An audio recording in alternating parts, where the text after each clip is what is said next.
Hello, friends. Hello. APG archetypes is correct, comrade. That is absolutely the thing that we are doing. But more than that, because it's still a huge pile of stuff in the Advanced Player's Guide we haven't like even looked at or touched yet. And we spent all of yesterday. Yeah, it was all of yesterday. It was like six actual hours of streaming. Just in the classes. Just in the classes. Only in the classes. That's one of the 6 sections. There's a lot in here. There's a lot in here. There's a lot in here. There's so much stuff. So I put a McFlurry in the freezer thinking I'd eat it tomorrow. It's rock solid. The spoon is stuck. Well, those things are true, and also you're an idiot. Like, derp. What the fuck did you think was gonna happen? Okay. It's a milkshake, derp! These patch notes are long as hell. And they're long and also glorious. Everything we've found so far has been real good. Or the witch class. The witch class has been, you know, it's there. It's a full caster. It's I mean, the hex thing is interesting. It's a bit of a different kind of a caster where you're largely focused on casting like one of your signature spells and then sustaining it over a long period of time via witchery, generally with cackle, which just makes sustaining it a free action. So like it's different enough, I guess. But the other 3 classes, for those of you missed it, it's all over on Archives.net this already. They had all the Advanced Player's Guide information set up and ready to go. They literally did a midnight release on the website, which I think is hilarious, honestly. But Swashbuckler, Investigator, and Oracle are fucking incredible classes. Yeah, it's a Pathfinder day. It's a Pathfinder day. We haven't even touched on this stuff. We haven't even looked at these. These have not yet been glanced at. And that's just the 5 new full ancestries. We went through these. They're pretty neat. We haven't gone through these. Look at that smug-ass kobold. Look at his face. Look at him. I don't even know which of these I like the most. The rat folk is just a literal walking meme. The best meme racial iconic ever.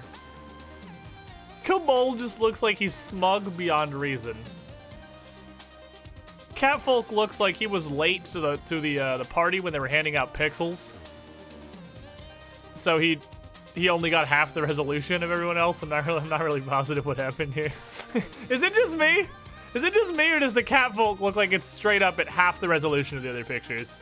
Like, he showed up late and missed out on all the pixels. And this Tengu pirate dude is amazing, and I love him. But there's obviously way more than just pictures here, because Ancestries just do so much more in 2nd edition than Races did in 1st edition. So much more. Argonians are in Pathfinder. But they're tiny. They're tiny Argonians. They're very small. You could get enlarged, I suppose, and then you would be a regular Argonian, but yeah, that's kind of a kobold. The Argonians worship dragons. I'm gonna be honest, I don't know anything about Elder Scrolls lore at all, because I don't care. Can I just point out that I love the orc lore in this book? It's so much cooler than D&D's Warg Blarg Evil. They're, I haven't read it yet, but they're kind of just like your archetypal barbarian tribes in Pathfinder, aren't they? It's not that they're evil, it's that they're just kind of like might makes righty. They're ruled by the strong. They do their own thing. Like, they're the classic style barbarian. Angry. Wizard lizard. I mean, kobolds make a decent wizard lizard. Stop right there, criminal scum. There's way more than ancestries. We're gonna start there. AC the Rock Devil. Oh, baby. What a fucking dunk. Holy shit. What a goddamn dunk. How are you gonna let a dunking How are you gonna get dunked for your 5th anniversary? That's not even a dunk. That's like a yeet. That's a different thing.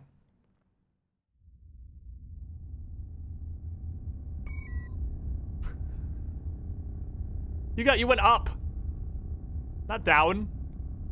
It's the opposite direction. The water's the other way. The water is like, it's below. Gravity exists. This is a very... You ever dunk somebody so hard that apparently they just go through the entirety of the planet, I guess? End up yeeting out the backside. Well, that's a Markov-powered dunk right there. An AC, the Rock Devil, with 60 months in the Squiddy pool, 5 years.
Now, this brings up an interesting point immediately, which is that every single ancestry in this book is uncommon. Now, before we really dive into more of the new racial stuff and the archetypes and everything available in the Advanced Player's Guide, we kind of got to recover how the rarity system works. I can't call every change Pathfinder 2e made one of the best changes. Like, at some point I have to stop and draw a line as to what are the actual best changes. And the rarity system, while great, I don't think qualifies for one of the best changes. Behind the 3-action system and degrees of success is pretty good. It's great, but it's not one of the best systems. And that was a way for them to prevent the incredible bloat that a game accumulates by virtue of existing for 10 years, like Pathfinder 1st Edition. You try to introduce, and I can demonstrate this to you perfectly. This is actually perfect. So,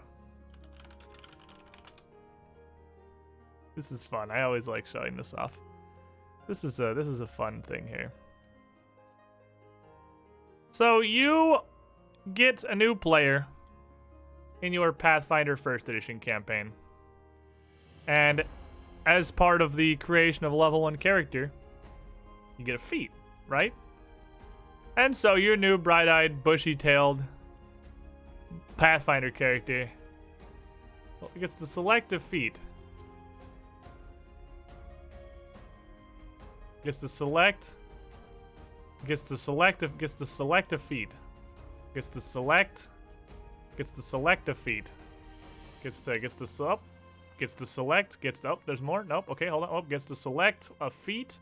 Gets to pick. Oh wait, hold on. Nope. Oh, there's more. Gets to pick a feat. Oh no, hold on. There's a teamwork feats. All right, so they get to pick. There we go. They get to pick a feat from the relatively simple list of options available in the Pathfinder role-playing game. So, the rarity system makes life dramatically easier because it is the single greatest tool to combat bloat. Both to combat bloat and to realistically put a long-term handle on balance problems and power creep specifically, because stuff doesn't have to be common, and anything that isn't common is inherently not accessible. That's the default. If it has a rarity tag, if it has uncommon, rare, or gods forbid unique as one of its tags, which get their own individual bright colors to make them very visible. No tags are color-coded except rarity. The GM's default position is no, you can't take that. And you have to get an exception to get it in. It's pretty neat. And all of the new ancestries that they've added through this are all uncommon. Which means that, again, we're not having Omega bloat here. There's also a bunch of backgrounds they add that do some very interesting stuff, but they've also very limited. So that's kind of an important stage 1 before we go any further here. And we start with the catfolk. This thing that exists. Catfolk are cats, but they're also folk. It's exactly what it says on the box, basically. Outgoing, active humanoids who delight in discovery. Exceptionally social, but, aloof, perhaps, is a good one. Very curious, very headstrong and independent, generally. They have very fast reflexes, able to twist themselves in the air while falling to land on their feet. They also get very angry for no reason. They are cats. And they are also folk. They are ridiculously curious about everything. And occasionally, instead of arguing, they do like to just, leave. And just walk away. They go outside, and then back inside, and then back outside. Others probably think you are crazy fucking annoying because you are a cat person. And they live to be 60 or 70, so a little more short-lived than regular humanoids. Rarely taller than normal humans, and usually pretty lean, so basically never weigh as much as a person does. So let's look at how they work. Let's look at what makes the cat folk a cat and also a folk. Racial hit points of 8, that's pretty standard. They're medium, 25 foot speed. This is all regular stuff. A cat folk has boosted dexterity and charisma. So a lot of the, not all, but a bunch of the ancestries come with their native ancestral stat array, because cat folk are very curious and very fast. They get dexterity and charisma, but every race has at least one free boost. There's no more fully locked in ancestries like there were races in first edition where you don't get to pick any of your stat boosts. All of them have free boosts. How are cat folk not 30 foot speed? Because that is incredibly rare. I think literally only elves have that. Full-blooded elves are the only ones with 30 foot move speed. That's kind of their thing. They would need to be like hit point 6 to justify that. Every race in the game is 25 except elves and dwarves. Gnomes and humans are the same speed. There is not that much variance anymore. They're also stupid idiots. So they're not stupid idiots. Well, I guess honestly, you would be more likely to call somebody with low wisdom a stupid idiot than someone with low intellect. Someone with low intellect just doesn't know a lot of things. Someone with low wisdom is a stupid idiot. So, I mean, it's pretty fitting for cats here. They're very, you know, catly. But they're stupid idiots. They start with, common. Amurun is catfolk. I only know that because of Extinction Curse, because that literally just came up last session.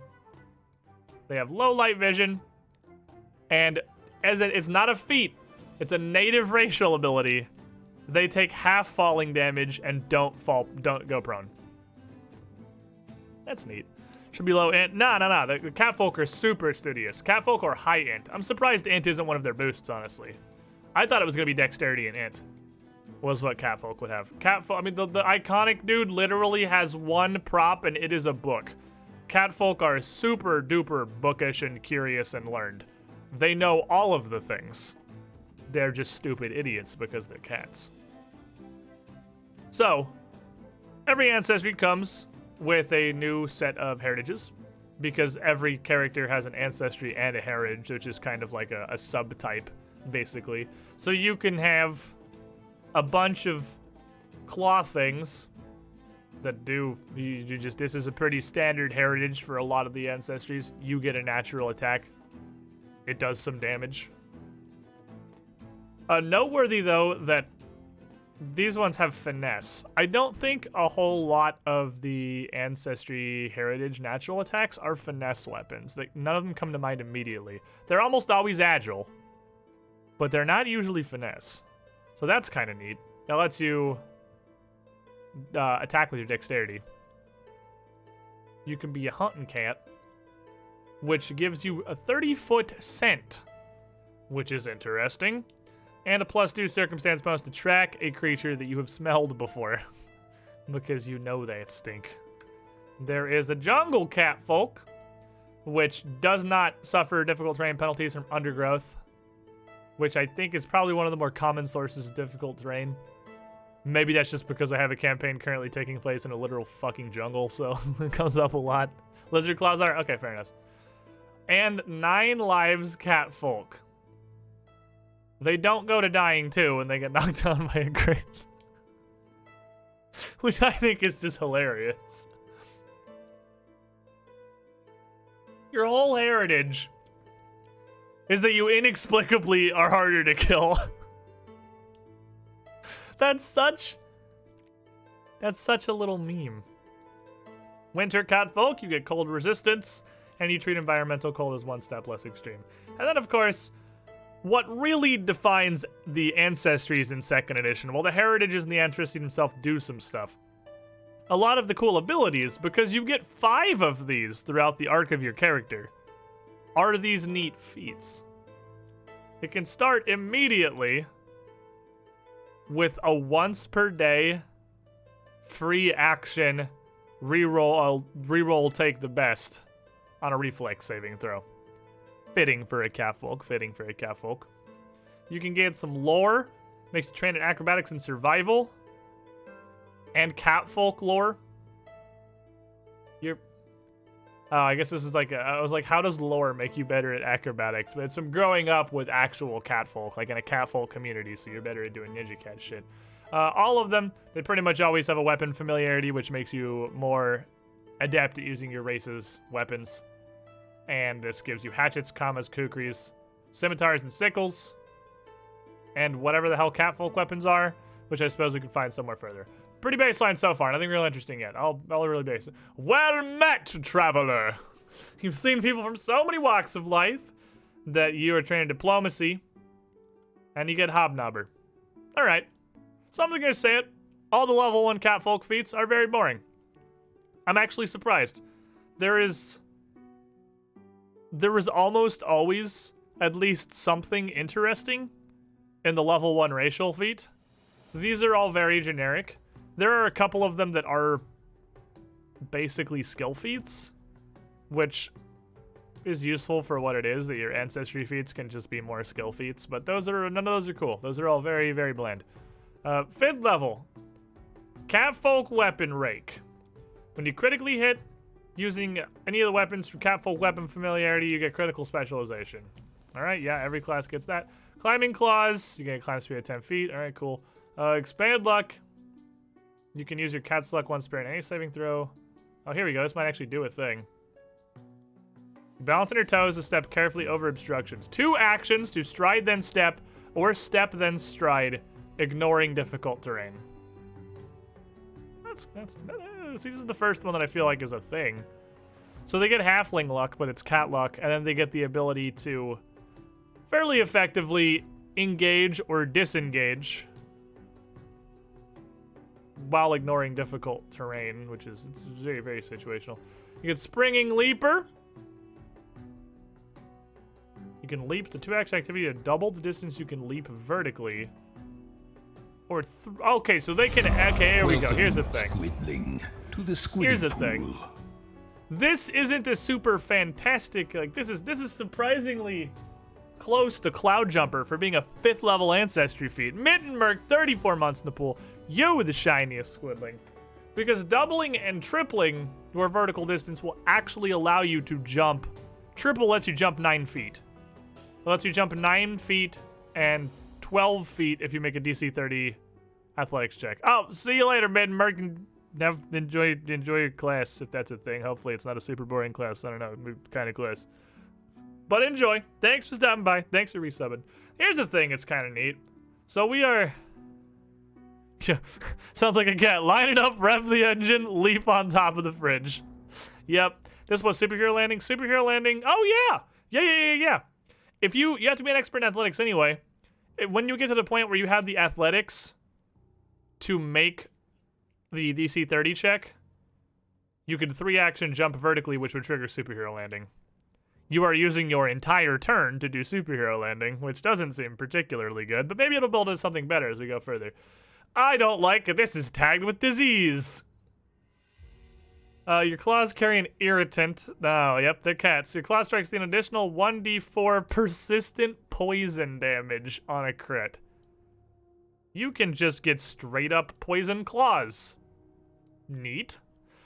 And when you roll reflex saving throws, any creature within 10 feet who failed can also reroll. All right, that's getting pretty good. Now we're building into things that are real. You are becoming a beacon of luck because typically a lot of things that cause reflex saving throws are AoE effects. So things like fireball, they're big blasts or cones or emanations that are going to hit multiple people. And shared luck can let your whole party cat's luck out of a fireball, which is pretty cool. That's neat. That plus Monk Snake Stance. That wouldn't do anything because you can't have 2 persistent poisons. If you're taking, you would just do whatever is higher, which is the Snake Stance. You can't stack 2 persistent poison damages. You can stack different types of persistent damage, but you can't stack the same type of persistent damage. So you couldn't do the Cobra Stance Cat Claws and do both. Your Cat Claws would literally do nothing. Wary Skulker, you can scout at the same time as sneaking. That's actually really cool. This lets you, like, Selwyn would love this. This lets you do 2 of the highest value dungeon exploration activities when you're in a dangerous area if you are a stealthy character. Because one of the biggest downsides of avoiding notice and getting to roll sneak for initiative is that's all you're doing. You can't do anything else. You can't actually contribute. But now you could scout as well, which is pretty cool. It's over here. Okay.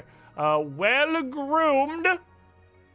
You get a +1 circumstance and saving throws against diseases, and if you succeed on a saving throw against a disease, you critically succeed instead. I feel like that's less good than a lot of the if you succeed, you critically succeeds. Because you have to have already gotten the disease for that to matter at all. I'm not aware of a disease that exists that you still get if you succeed. Like, even virulent diseases, you still have to fail to get it in the first place. Like, if you succeeded... You succeeded. Huh. And some of the higher level ones. Black Cat Curse. Now we're getting the opposite side of the cat luck. A creature within 30 feet of you succeeds at a saving throw. You make them re-roll it. Now that is power. That is incredibly strong. Being able, it's not forcing a failed save. But even though once per day, throwing that onto a very powerful effect, and it's used worse. So if it's something you really want to screw them with and they fail, you can even use this to fish for a crit fail and not feel that bad about it because you're not going to turn their failure into a crit success or anything. That's actually really good. That's super good. Think about how many spells and effects there are. Like all of the things that inflict stunned 2 or 3 on a failure. Just make them go again. That's awesome. That's awesome. Caterwall. Once per day, an ally within 30 feet is reduced to 0, but not immediately killed. They have an extra condition on this one than the thing before. It triggers on a success only. What does that have to do with anything that I just said? That is or is that just an observation? I mean, yeah, that's accurate. It's not related to anything I said, but that is an observation, yeah. Like, you can't use it if they critically succeed. But that only happens so often. So you can fish for your crit fail on a fail. Oh, I see. Yeah, okay. Okay. Yeah, they have to succeed. Okay, you can't make a fail worse. You probably wouldn't do that much anyway. I literally forgot I said that. So yeah, they have to pass, but still. That's still really good. Okay, so if an ally gets KO'd, do not. Okay, so this is that top tier medic talent from Payday. You just yell at your allies. Stop dying! And then they stand up. Oh, okay. Inspire. This is Inspire from Payday 2. But once per day is a reaction. Inspire, but immediately. There's a lot of those. There's a whole, I feel like a huge spread of instead of dying, don't abilities in the Advanced Player's Guide. This has got to be like the 5th or the 6th one we've seen. Catfolk weapon expertise. Reliable luck. Cat's luck becomes once per hour rather than once per day, which is pretty cool considering by this point you can have the AoE one. Oh, that's it. Okay, well. I'm whelmed. I don't know about you guys, I'm whelmed. But then again, as I am dare I say, functional human being, I don't think I'm the target audience for catfolk. I am I'm an adult human. I don't think I'm the target audience for this new race. But I put that in the witch pile of I just don't particularly care. Now, kobolds. My dudes.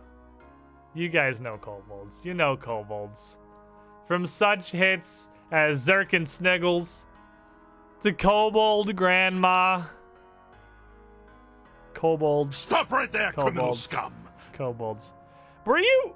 What? You were on the throne, but you didn't have a hat? Is that legal? Can we allow that? Oh, for games, get the fuck back in the pool. 71 months. You were the shiniest, Squidling. Marco, thank you for the dunk. Sniggles a rat. Extinction Curse Sniggles is a rat. Zerk and Sniggles and Age of Ashes are kobolds. The Patreon names, everybody, I think everybody who supports even like $5 on Patreon gets to throw me a name every single month that I add to an ever-growing spreadsheet of Patreon names that I replace the names of almost all NPCs with. And because nobody ever replies to it, because we actually have a ton of people that are on that tier, but nobody ever replies to that message when I send them, so I cycle back through that list a couple of times. So the attentive in the audience may notice some names spanning multiple adventures. Although when they get used for something particularly mighty, I don't usually reuse them. I color that cell in my, like, I'll show you. I can even show you my spreadsheet. It's very organized now. I'm proud of it. I did a lot of work. Because if there's one thing that I put a surprising amount of effort into, it's spreadsheets. So, I have 2 columns and a third middle column that I was using for things I really wanted to remember, like Valia or Man and Piak, that were like inserts from something else entirely, but there's nothing in there. It's coming up right now. I have all the names have been given via Patreon that are even across each line, so I can see at a glance, just right across, what the name was used for in each campaign. And then if they were used for something relatively large, like Renavo, I color them. Or if they're for something that's that haven't come up to. The blue ones are ones that haven't come up yet. Blue ones are in the future. So then I can look right across. So, for instance, like, Blue Croissant is that the Smoke Dragon and Extinction Curse that joined them. So that's colored in because I don't really want to make that a big name over here. And the X's are ones that just got tossed out as, like, mentions or one-offs. That means it has been mentioned, I've used it, but it's not like a character that's ever going to come back up again, just so I can go through and make sure I knock them all off. So yeah, I have Sniggles is in both. Sniggles is the green Altarian Basement Komold in Age of Ashes, and he's the rat in Extinction Curse. I have done I have organization, chat. I have organization. Okie dokie. Anyway. Kobolds are resourceful survivors. Oh, hold on. I need a different music for kobolds. I have kobold music. We have kobold music. Give me the kobold music. Let's get kobold music up in here. Kobolds are resourceful survivors whose snare-guarded warrens and opportunistic scavenging have cast them as villains in most other humanoids, with their draconic reverence lending them a reputation as mere minions and nuisances. Yet some kobolds have emerged from their secluded warrens, seeking the relative safety of surface settlements, the lucrative prospect of the adventuring life, or validating awe from followers of their own. If you want a character with oversized confidence, deadly cunning, and the ancient powers of dragons, you should play a kobold. And Age of Ashes is solidly highlighted both sides of kobold. Because we have Zerk and Sniggles, which are just the dumpster tier underground kobolds eating meat scraps, living in their stupid cave. And then we had Kobold Grandma from the Cinderclaw mine, who was much more learned, much more intelligent, much more capable, and dangerous. I got the whole spectrum of kobold idiocy. You might take pride in your draconic connections. Analyze your surroundings, always looking for ambushes, advantageous strands, and escape routes. You might look like this idiot. Look at him. I love him. I love 2nd edition kobolds. They look so derpy.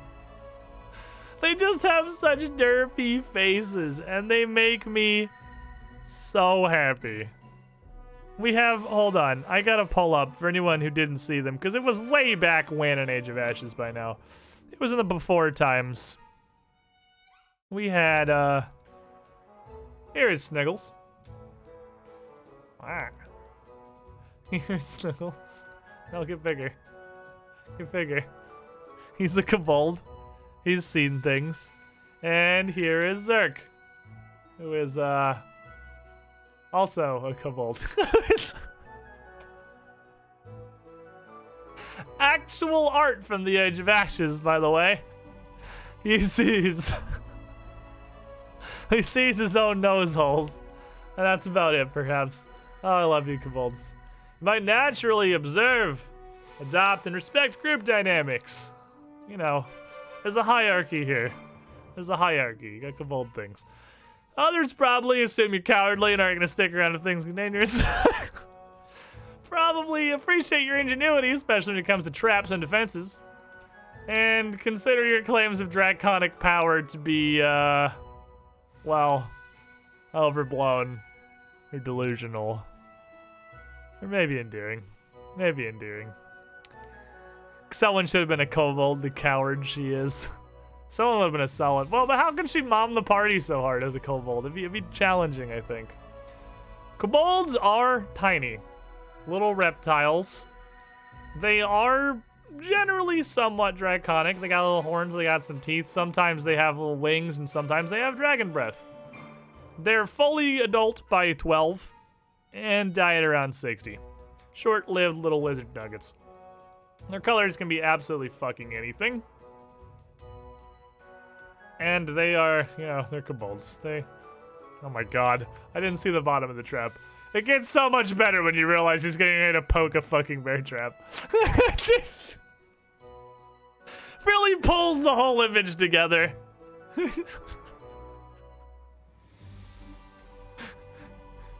I want to touch it. I shouldn't touch it, but I want to touch it. There's not even bait on this hook. It's just a thing. Oh, what a legend. I love him. Alrighty, so let's look at what makes a kobold a kobold. They have 6 racial hit points. Very soft children they are. Very soft children. They're tiny. Default speed. Their boosts are also to dexterity and charisma. They have the exact same boost as a catfolk. You could perhaps look at kobolds as just better catfolk, and you wouldn't be wrong. Because they're so much better. And their flaw is constitution.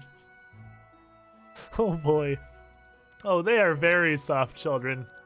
Oh, they are very soft little children. 6 racial hit points.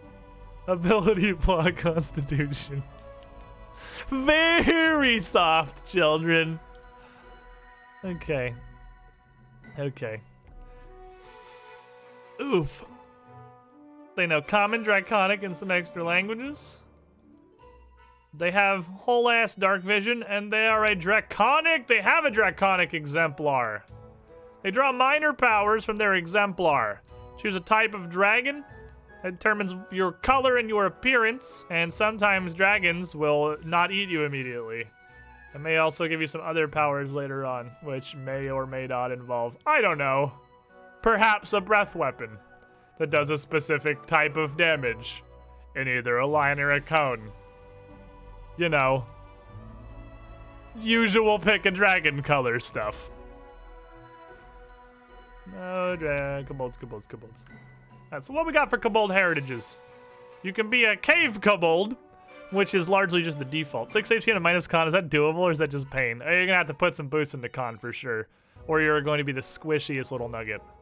If you were playing a kobold wizard and you didn't put a boost into con, you would have 11 health. I believe you'd have 11 health at level 1. Because it's 6 from kobold, 6 from wizard, minus 1 from con modifier. No, you can't. Just of kobolds have conflaw and low HP ancestry. Haha, kobold go squish. Kobold go squish. Thank you for the $1, Paizo.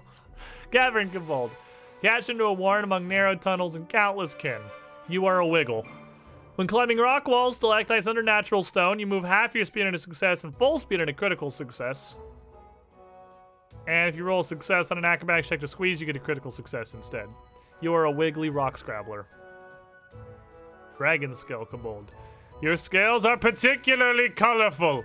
You get resistance to the damage type associated with your exemplar, and that resistance is doubled if that dragon then does proceed to breathe on you. So that's kind of neat. That's kind of neat. So it's going to be a solid half your level, a solid amount of resistance to an energy type, and then if you end up, it has this is just cool flavor. If you happen to fight specifically that kind of dragon, you have full level.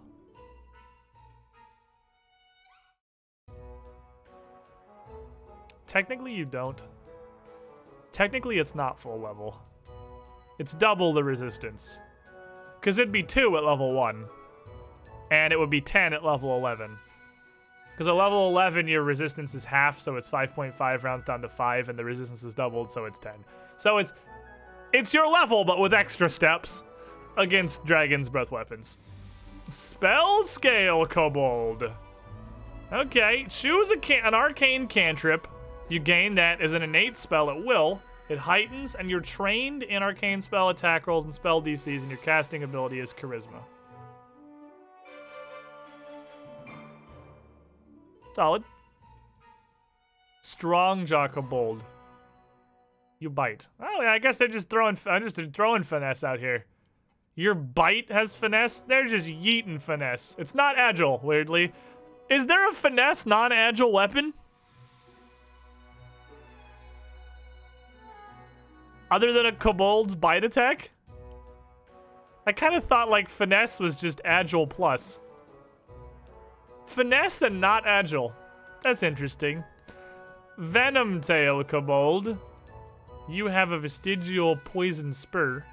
You gain tail toxin. You apply your... Oh. You don't actually stab them with your tail. You shit on your weapon. And then you hit them with it. Okay, fair enough.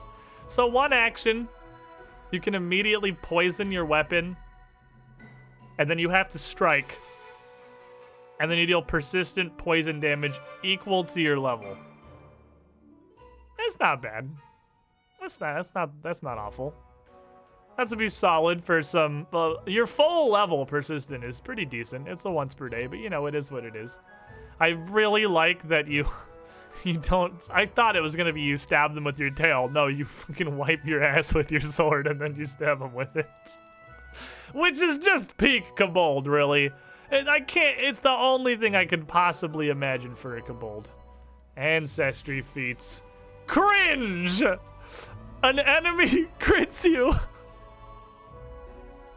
And then they feel bad about it.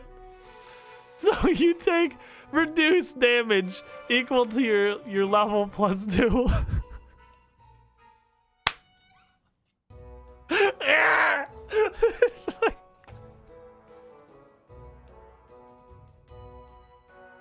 Okay. This is already better. This is already better than the entire Cowfolk fee list.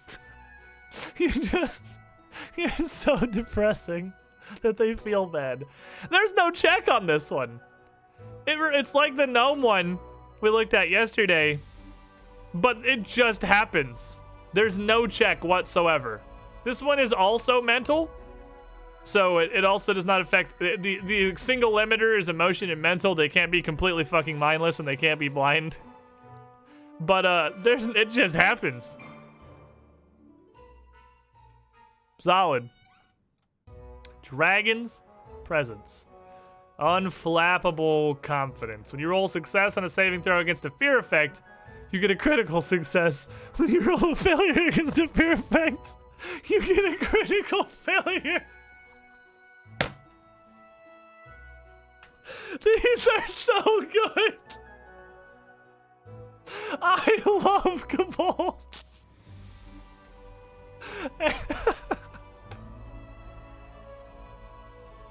Oh my god, that's amazing.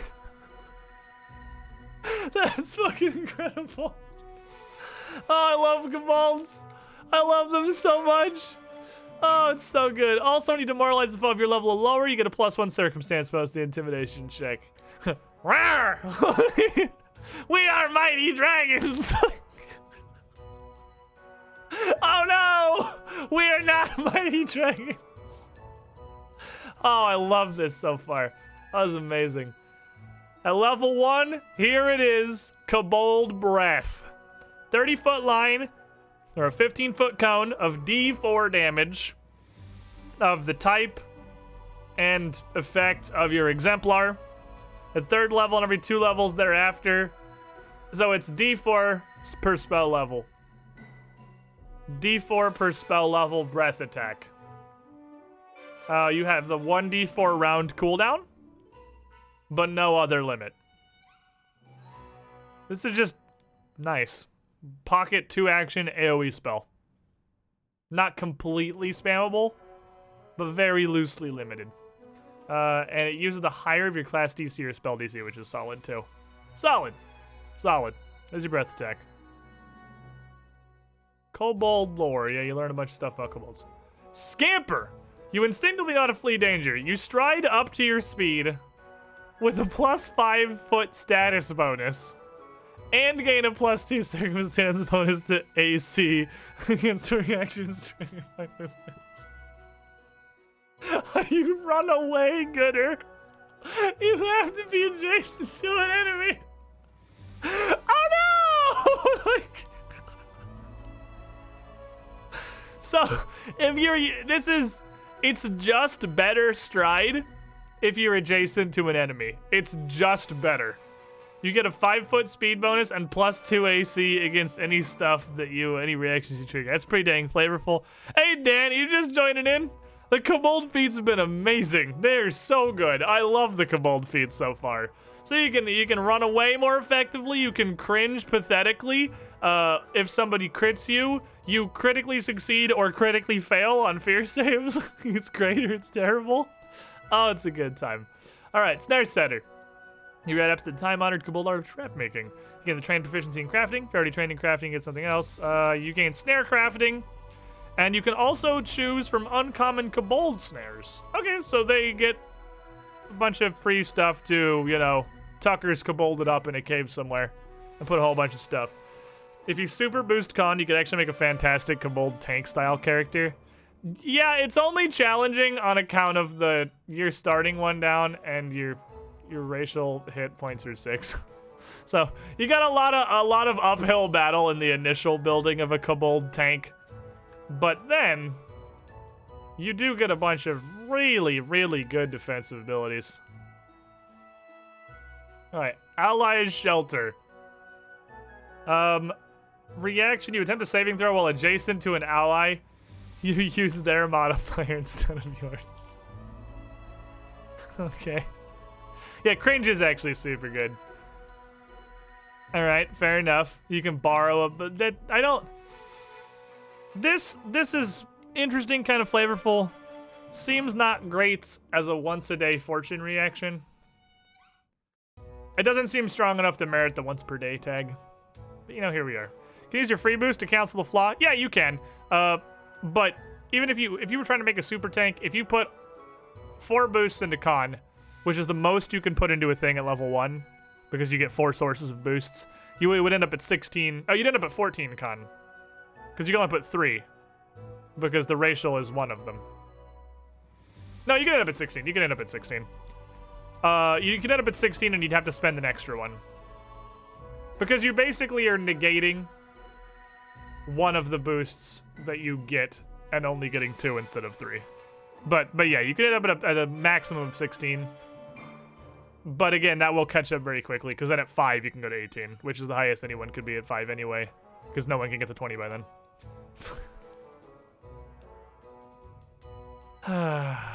Kobolds. Kobolds. God damn it, kobolds. Grovel. You convince your foe you're less of a threat. You feint.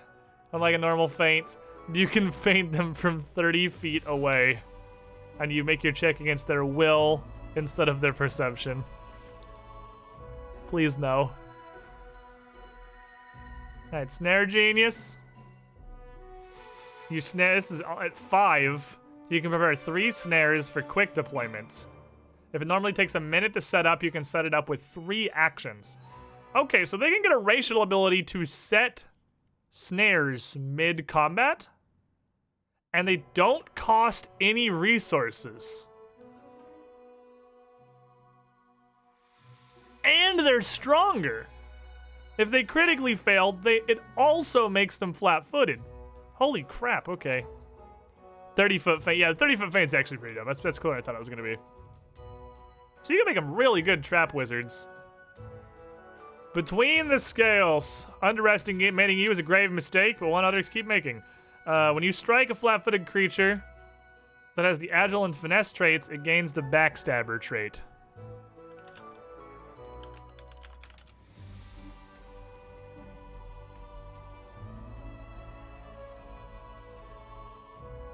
So, you gain 1 damage.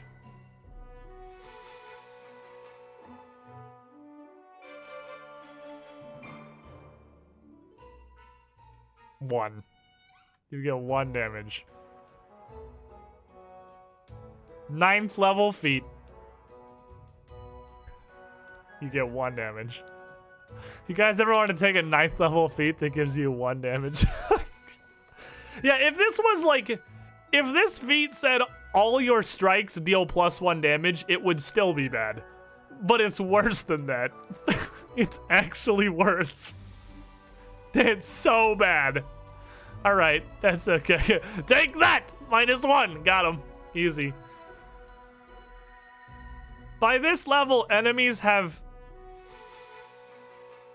like 200 to 250 health. 1 damage is literally nothing. Dracomancer. Choose a 1st level spell and a 2nd level spell listed for a dragon spellcaster of your dragon exemplar's type. Oh, you literally go to the dragon page. Okay. You actually go to the bestiary and look up the dragon itself. And you pick one of their 1st and one of their 2nd level spells. And you get them as innate spells. That's pretty cool. Get a 1st and 2nd level spell as a non-caster. No strings. Easy. That's pretty good. Dragon's Breath. You can super breathe. If you super breathe, you do D8s instead of D4s and double the size of the effect, but can't use it again for an hour. Okay. That's pretty good. Now that's magic. Because at 9, 1, 3, 5, 7, 9, you'd be doing 5d8. Your breath would be 5d8 damage in a 30-foot cone or a 60-foot line. Solid. Solid business right there. Elite Dracomancer. 13, you can get a 3rd and a 4th level spell for free. Gusta. Oh, we're going down further.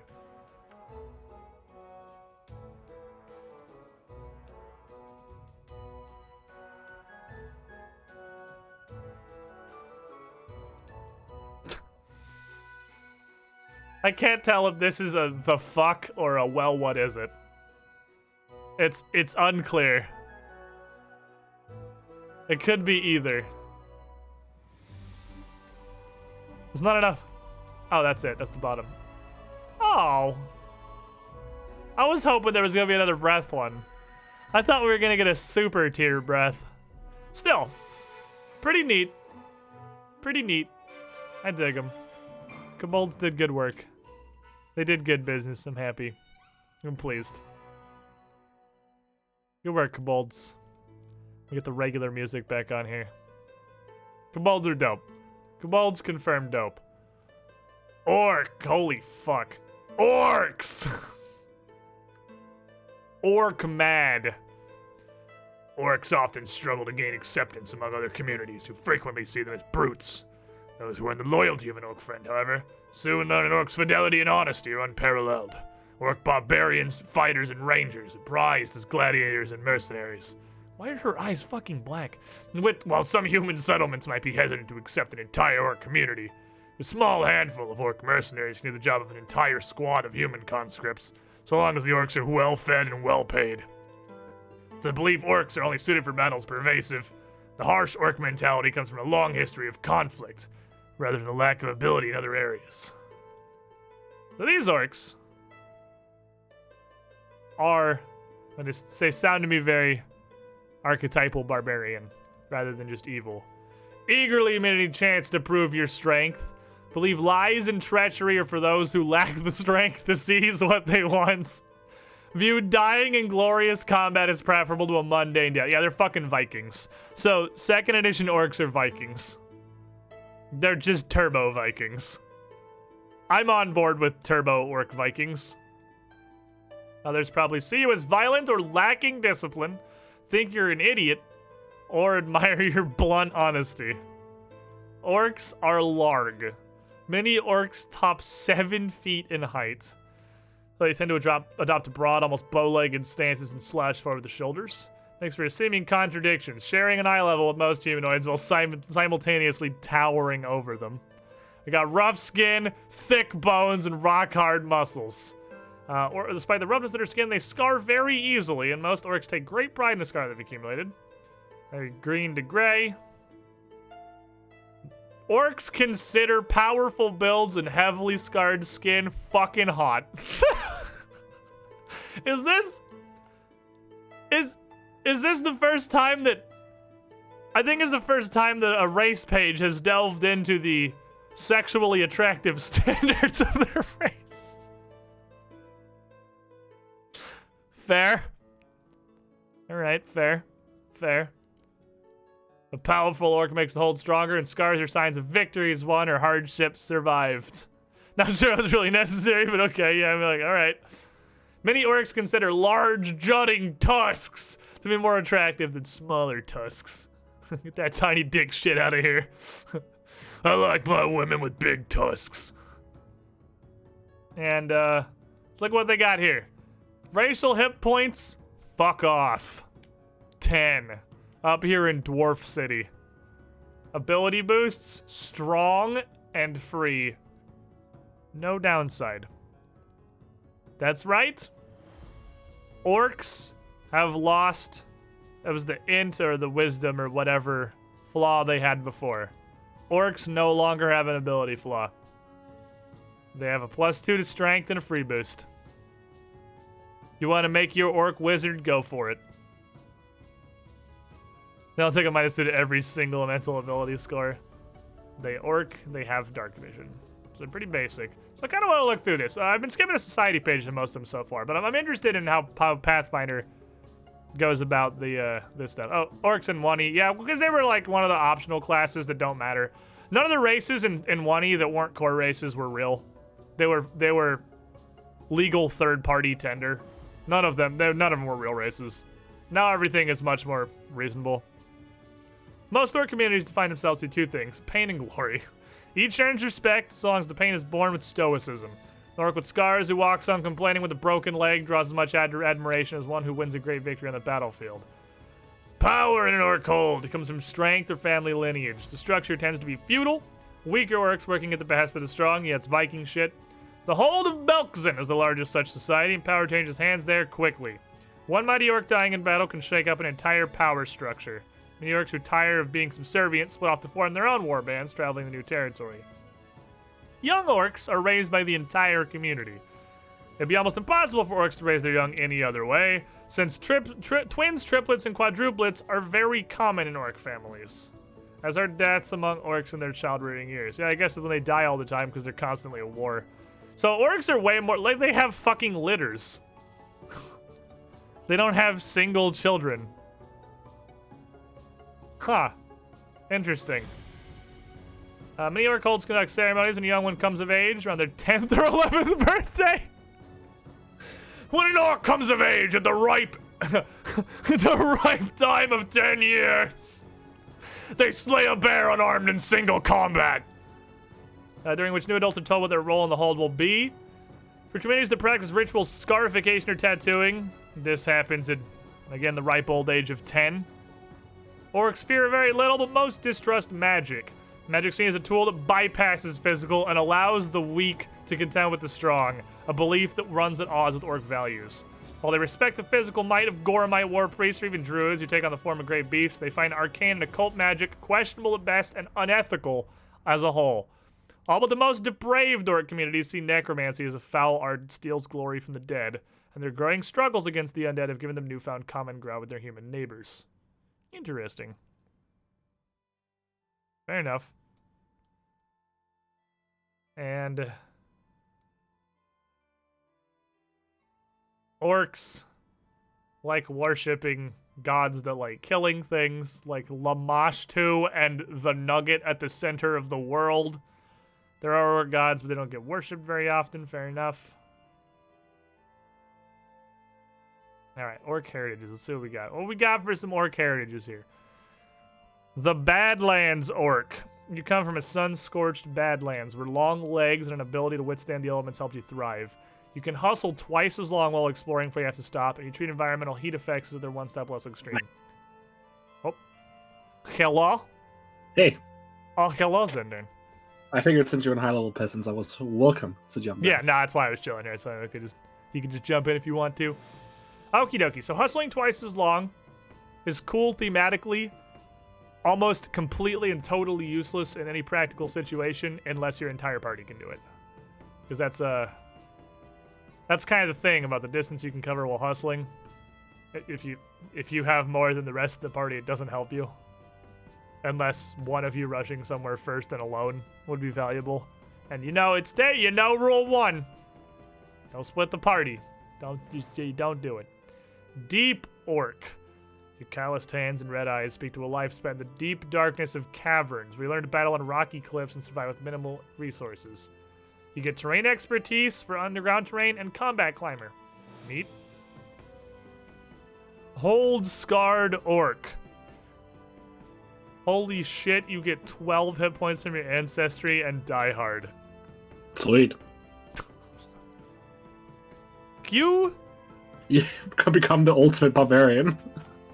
Yeah, that's not I'm just doing the mental math. I'm pretty sure you can have 32 health at level 1. A full orc barbarian with 18 con has 32 health at first level. Where are you getting the last 4? Oh, I was 12 thinking 8 barbarian, con, right, from, 28. Yeah. I was thinking 8 con, not 8, the modifier. They're 28 health, still a fuckload. That's a bucket. 28 health. And die hard for free. Alright, Rainfall Orc. You're born in a rainforest. Learn to move adeptly through jungle, +2 circumstance bonuses to climber swim, and +1 to saving throws against diseases. Neat. Bro, I just want to be a Holtzguard Orc. Fuck all the other ones. Orc is sick. And you get 28 every level. That's not how Pathfinder works, but you'd get 16 every level, which is still a lot. Yeah, then you could take, I don't know, toughness and just get extra. You get 17 every level. At that point, the +1 doesn't even matter. It's not even worth it anymore. No, you still want it. You want to be strong. You have to have the most HP ever. Yeah, racial health is only at level 1 to make level 1 characters less squishy. Yeah. And orcs, especially Hold-Scarred orcs, will be very not squishy, as they have literally double the racial hit points of a kobold. Times 2. Alright. Yeah, but kobolds get cringe, so who's the real victor? Alright, you train in nature, train animal, whatever. Iron Fists. Oops, I didn't switch. So go. Stream Deck. Iron Fist, your fist unarmed attacks are not non-lethal. And gain...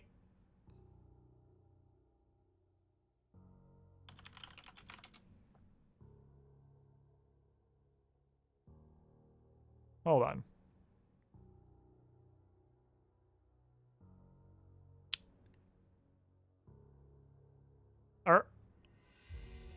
Oh. Today I learned that all of Zerg's attacks when he's not raging are non-lethal. Oh yeah, right. Whoops. And Oops.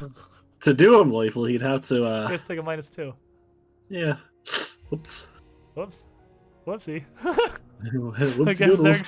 Zerg should have killed a lot less people than he has. Zerg's really merciful, actually. He's the non-lethal Michael Myers.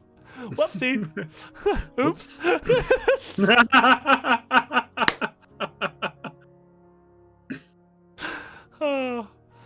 oh, that's we like to have That's fun here. Oopsie Well, poopsie. Oopsie doodles. I guess. Who's So gonna who's gonna tell him? Mono?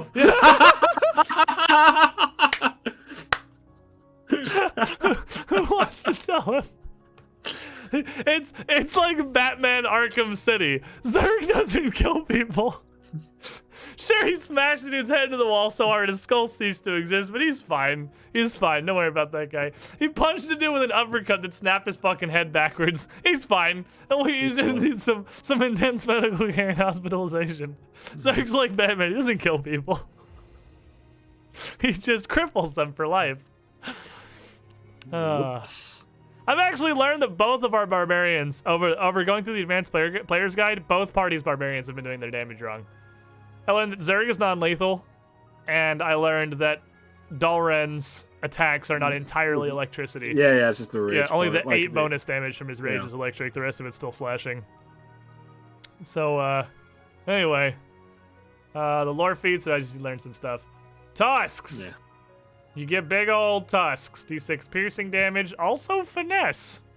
For some reason. But, you know, there you go.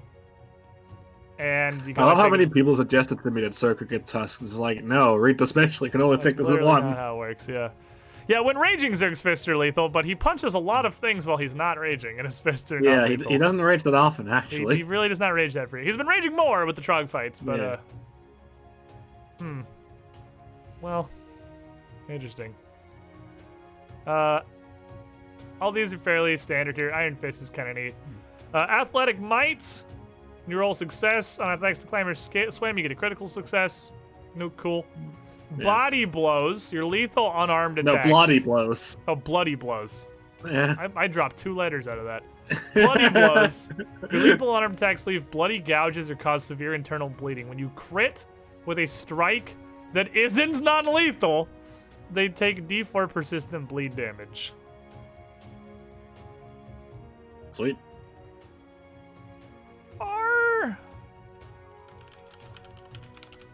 Are his animal instinct attacks are still unarmed, right? Yes. Yeah, it worked with his unarmed attacks. Yeah, that's what I thought, because he's got the hand wraps so many blows. Holy shit, that'd be amazing. When he gorilla punch and crits, they take D4 persistent internal bleeding damage. Which is pretty... Persistent's never bad. Like, it's small, but persistent damage is never bad. Yeah, I think it's a solid. Yeah. It's a solid A. I mean, most ancestral feats aren't amazing. They're mostly yeah. There's a lot of them that there are some that like really stand out, like the gnome one and cringe, or the draconic like breath. Yeah. But most of them are like, meh. Most of them are solid. Yeah, a lot of ants. Yeah. So I feel like maybe Zerg's 8th level feat is Ancestral Paragon for Iron Fist. It's a thing we should do. Perhaps. Maybe, that's a thought. Anyway, hold mark. You bear sculptor tattoos enhanced by the mark you can use prowess. When you select this feat, I hate mark. When you critically hit, you get critical specialization. You get a large brander tattoo. Oh, so it's just crit specialization. On for a specific bombs? Yeah. If you would torch? Okay, seems pretty orcish. I mean, to be fair, one of the only adventures we've played that had orcs as a large group of antagonists, they were alchemists. Death's drums. Your life has been spent challenging death itself, and proximity to that implacable foe only makes your heart beat harder. If you're taking persistent damage, or you are wounded 1 or greater, you get +2 to fortitude saves. That's awesome. That's actually really cool. He's half orc. He doesn't need Ancestral Paragon to get it right. He needed to get it at 8th. Well, you don't get an Ancestral feat. Which is the level he get it at 9th. He could get it at 9th. He could. Well, he could only get it at 9th. This is from 9. No, Iron Fist is what I'm still talking about. I was Oh, Iron Fist, right? Yeah. I mean, he could. It's just like, I think Mono probably doesn't care. I mean, I think I he feel would like take he's gonna that be sad if mind. we tell him his fists are non-lethal. It is true, but I think he's also going to be sad if we tell him he can't get critical successes and re-roll every time he has to roll for poisons. That's fair. That's fair. Okay, we'll figure I think no matter what, Mono's going to be a little bit sad. He's gonna be sad somewhere because we've learned a sad thing here. Undying Ferocity. When you use Orc Ferocity, which is a reaction that instead of going unconscious, it was the OG, instead of going unconscious, don't, and you just gain a wounded, you also get temp hit points equal to your level. So you're also not at 1 health when you use it, which is, you're at slightly higher than that, but probably still one-shot range. There's a Animal Companion one. What the hell is Orc Ferocity? It's in the core rulebook, because that was an right, OG half-orc feat. Yeah. Spell Devourer. You don't just resist magic, you devour it. When you succeed at a saving throw against a spell or magical effect, you gain temporary hit points equal to double the spell's level. Or equal the level if it's not a spell. Sweet. Until the end of your next turn. Neat. And 17, which has made me sad, Kobolds just straight up don't have 17 level feats. 17, Rampaging Ferocity. When you use your Orc Ferocity, make a strike. If that strike kills somebody, your Orc Ferocity doesn't go on cooldown. I mean, that's cool. Flavor 10 out of 10. Usability 2 out of 10. Maybe 2.5. It is in fact cool. Great. It's also a free action, right? So. Well, because that's part of as part of. Yeah. Oh yeah, I guess at worst it is a free swing when you ferocity, because that was discounted. But you just get to punch them. Think about how rare that would come around. You just get to punch instead of dying. Punch. That's like instead of dying, don't, but squared. God damn it. They're good almost to give him the slap. Also, that orc ranger. I'm not sure why, but he looks like really squished, right? Like it looks like someone pushed from top and bottom and kind of squished him together. Like his frame looks odd. He's like, it looks like he doesn't have knees. It looks like his shins are attached directly to his hips. Like, he looks like a green hobbit. It looks like he told me that orcs have layers. Hey, Bryn. What you doing?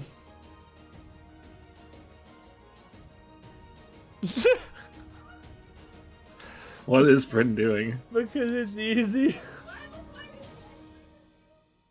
Thank you, Miss Girlfriend. What's he doing? She's fetching me a rat. Oh, because sick. chat has summoned a rat. Appropriately, Mesa Death 101's bringing out a rat for us to go over the rats. I want to have a rat friend while we investigate Ratitude. You're gonna have to be the one that's the big baddie trying to wake him up. Okay, I'll go get a rat. I'll be right back. Apparently they're all very asleep and she doesn't want to bully one of them and make them sad, so I'll go bully one of them and make them sad. Let me see. Alright, Chad. You lie belongs to me. You all suck. All of you. Anyone who's not me is bad. Even the rats. Take that, Mesa. And all of you.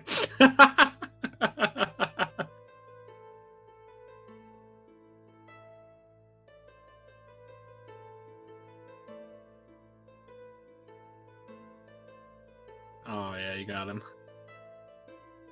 It's alright, I know I suck. Oh no. Don't say that. I just feel bad.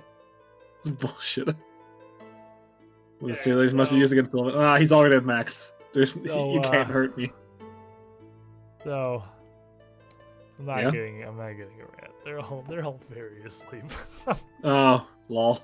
They are super duper asleep. They're asleep to the point where, like, I walked up and opened the cage and nobody moved. So, like, yeah, Arcadius, if you can refund that, I would appreciate it. Sorry I messed up. They're Omega napping. They're fucking, like, corpses. I promise I wasn't talking shit while you were gone. Yeah. Not at all. Not even a little bit. Don't worry about it. Not even a tiny bit. Most surface-dwelling humanoids call...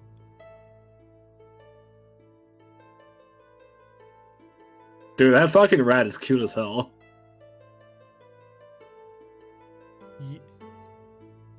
Yusoki? Yusoki, yeah. Yusoki? Yusoki. Call Yusoki rat folk. And know them as a communal people who prefer cramped conditions with up to 100 individuals living in a given house. Holy shit. If they can't find homes in town, Yusoki may instead live in caves and cavern complexes, as these provide great storage to the many and varied goods they bring back from training expeditions. Yeah, okay, so we brought a rat out earlier. Rock Devil's rat came out. Rat folk love to travel. They can often be found on the road or in merchant caravans. And they're good with their hands. They have a keen eye for spotting anything out of the ordinary, from threats to treasures. They're also inveterate hoarders. I swear to God, whoever edits Paizo's publications literally just goes through with this thesaurus and just starts from the beginning and then, like, rolls a D100. Isn't that thesaurus?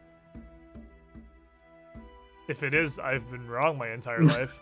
There's no way. No, it's the thesaurus, surely. I mean, to be fair, you did say Kieran as Ciaran. I'm sure it's thesaurus. I am 100% positive it's thesaurus. All right, hold on. I'm not sure. We're gonna find out today. Thesaurus. To the dictionary. What up? Where's the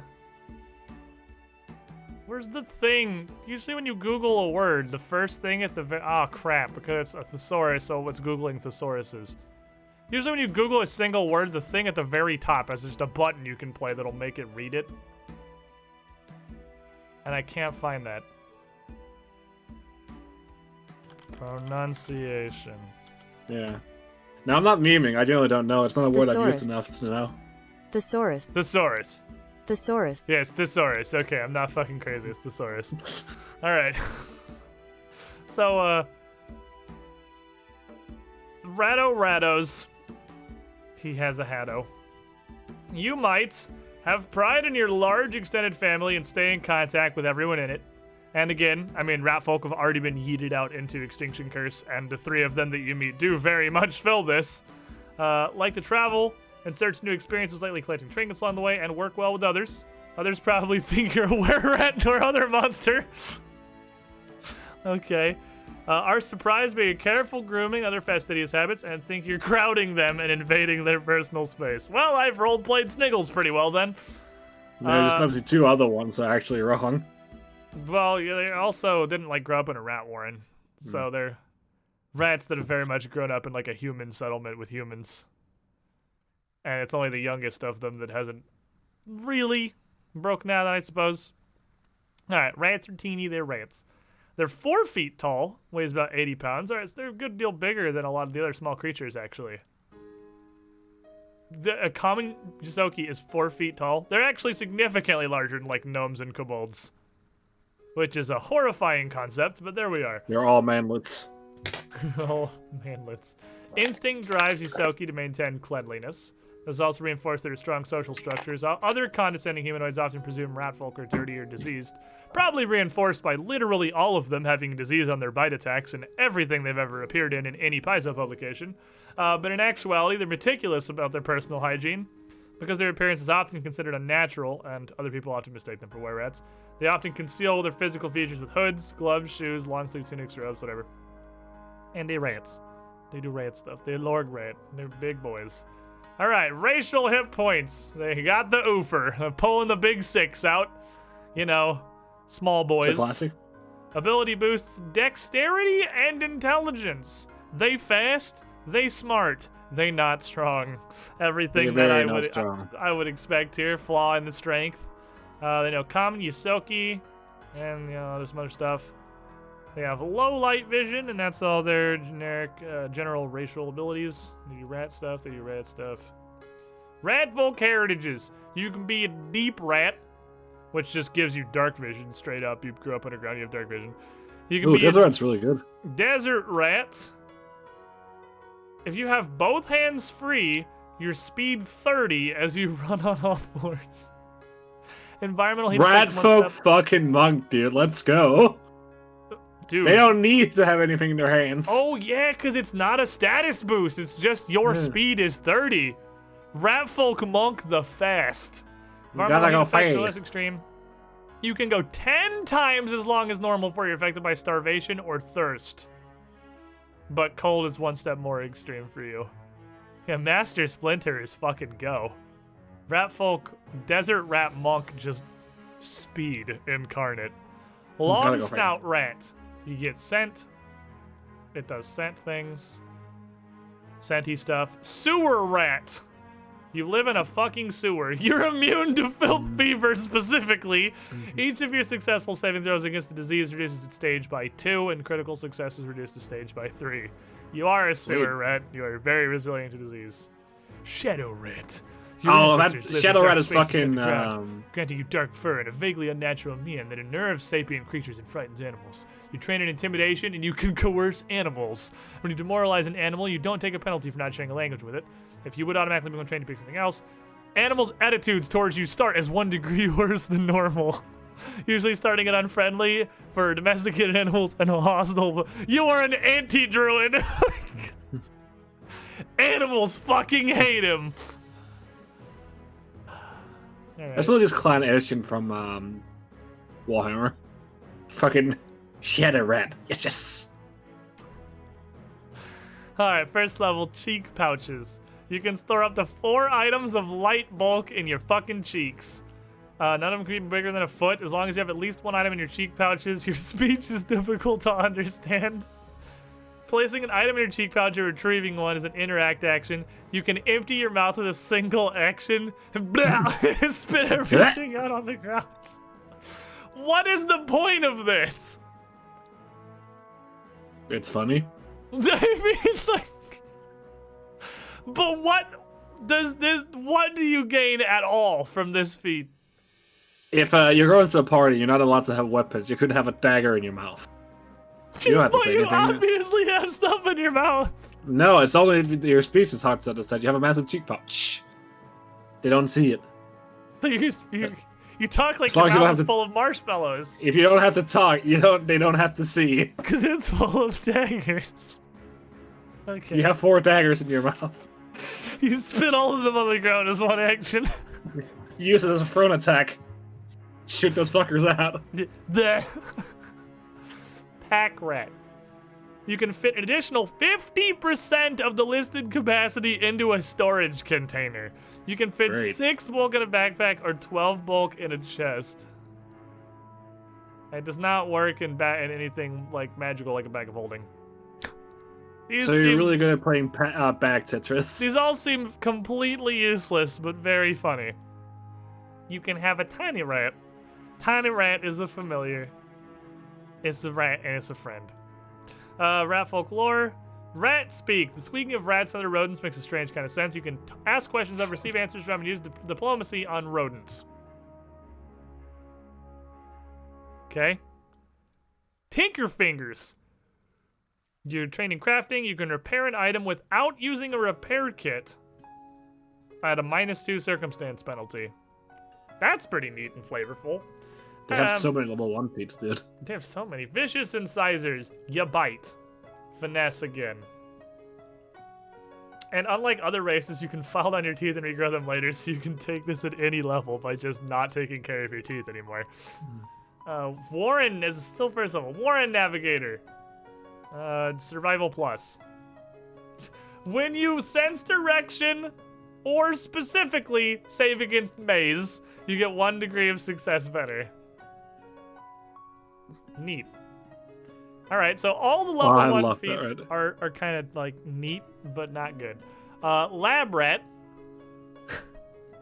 I love that fucking rat, dude. Lab rat. You're either an alchemist, an assistant, maybe a test subject. You get a +1 circumstance bonus to saves against poison and harmful effects from elixirs. If you succeed, you critically succeed instead. Pretty good. You've had so many freaking coronavirus vaccines tested on you that you're immune to actual poison. Oh, here we go. Cheek pouches builds into stuff that does anything. Quick stow as a free action.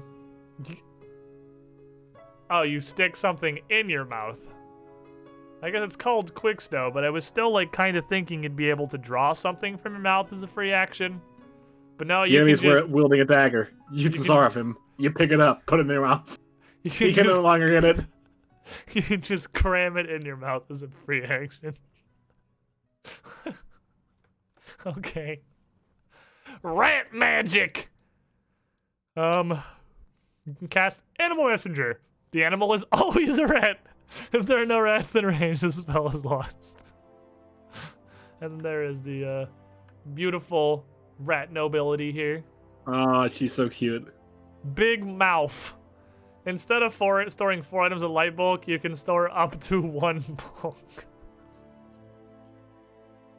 I love Big Mouth. It's my favorite Netflix show. I was actually reasonably amused by Big Mouth. I didn't like it at first. Why are you laughing about it? It's hilariously bad. Well, that's because the pilot was liquid dog shit. But we were watching it with some people that were kind of into it, and it did get better. The pilot was very, very bad. And it proceeded to at least get better. Overcrowd. As long as you're small, you can end your movement in the same space as a small ally. Yeah, the rats, the 3 rats that you fought literally had this. They had that ability. Yeah. Rat form. You just turn into a regular rat. I am red. Now I am also red. You just become a regular rat. Okay. Warren Digger's sweet. Warren Digger. You get a burrow speed. That's pretty good. Alright, well, rat folk are in the pile of... They exist. They're around. Don't seem particularly strong, but they're very funny. Their feats are absolutely, like, overflowing with flavor and underflowing with value. But Warren Digger specifically, a burrow speed is real good. Being able to we get to the best picture in the whole book. Rat folk have to deal with the common misconception that they're were-rats. Racial feat, turn into a rat. I fucking wonder why. I wonder why this is a problem they have. Tengu. Music. Let me turn this music down a little bit. Let me get slightly less. Look at the Tengu first. Look at him. Look at this pirate Tengu. Pirate Tengu. How does that headband stay on his head? I don't know. I feel like you wouldn't even need a stiff breeze. He would just move slightly and the headband would fall off. It's just kind of perched. Like, it's not attached. You know what? You tell him if you don't want him around anymore. Look at his fucking feet. Like, you tell him, be gone. what's up, Ezra? How you doing? Look at his feet. Like, oh god, what is that? what is wrong with his feet? Help! Can't even tell what's there. Like, what happened to you? Somebody ruined your feet. he's dancing. Alright, Tengu. It looks like he's had his feathers ruffled. Tengu are survivalists and conversationalists, equally at home living off the wilderness and finding a niche in dense cities. They accumulate knowledge, tools, companions, and items to collection as they travel. The Tengu diaspora spread across Galarian in search of a better life, bringing their skill with blade craft into lands far from their home. In maritime regions, Tengus notably work as fishers, blacksmiths, and jinx eaters, members of ship's crews who are believed, accurately or otherwise, to absorb misfortune. Having lived in a variety of conditions and locations, they tend to be non-judgmental, especially with regard to social station, though their willingness to associate with lawbreakers has often led to some to look at them with suspicion. I guess this is the moment where I point out literally the only Tengu NPCs I have ever seen in a Paizo campaign have all been pirates in Skull and Shackles. So... One of them was a spy. When? The one person we tried to interrogate in book 2 of Skulls and Shackles. Okay, who so he was a immediately pirate got and shot stole with a Tengu. shackles. Right, he did just live He lived in on land that makes him not a peril. pirate. in the shackles. Oh, that's true. Just- There was a thief Tengu in Godsmouth Heresy. So I can't Really think of branching a out. single other Tengu NPC I've ever heard of. Like I didn't even know about. All right, fair enough. So you might be gregarious and eager to find a flock of your own. You might be a pirate. You might voraciously absorb the practices of those around you and be willing to take on any task or job, especially piracy. Others probably look to you as a source of eclectic skills and knowledge, especially relating to languages, get confused by your simultaneous respect for and complete disregard of tradition, and have trouble reading you with regard to suspicion or superstition. Tengus are burb. Their faces are tipped with beaks, and their scaly forearms and lower legs and in talons. Closed footwear tends to fit pretty poorly unless custom made. Many Tengus wear open sandals or are just barefoot. They're rarely more than 5 feet tall, and they're even lighter than their smaller frames, would suggest that they have hollow bones. Some of them have vestigial wings. They hatch from eggs and are featherless for their first year, during which they rarely leave home. Soon get a downy gray coat replaced by a dark covering of adult feathers by the time they turn 15. So Tengu don't even have feathers until they're 15. Ugh. Damn. Disgusting birds. Talk about getting punched in the mouth by puberty. Now, Tengus use their own shed feathers and a variety of tools. Many Tengu modify their appearance by dyeing patterns into their feathers or talons. Neat. That's what you do. We got the 6 hit point club. APG, the 6 hit point club. The tiny society of instant death from damages.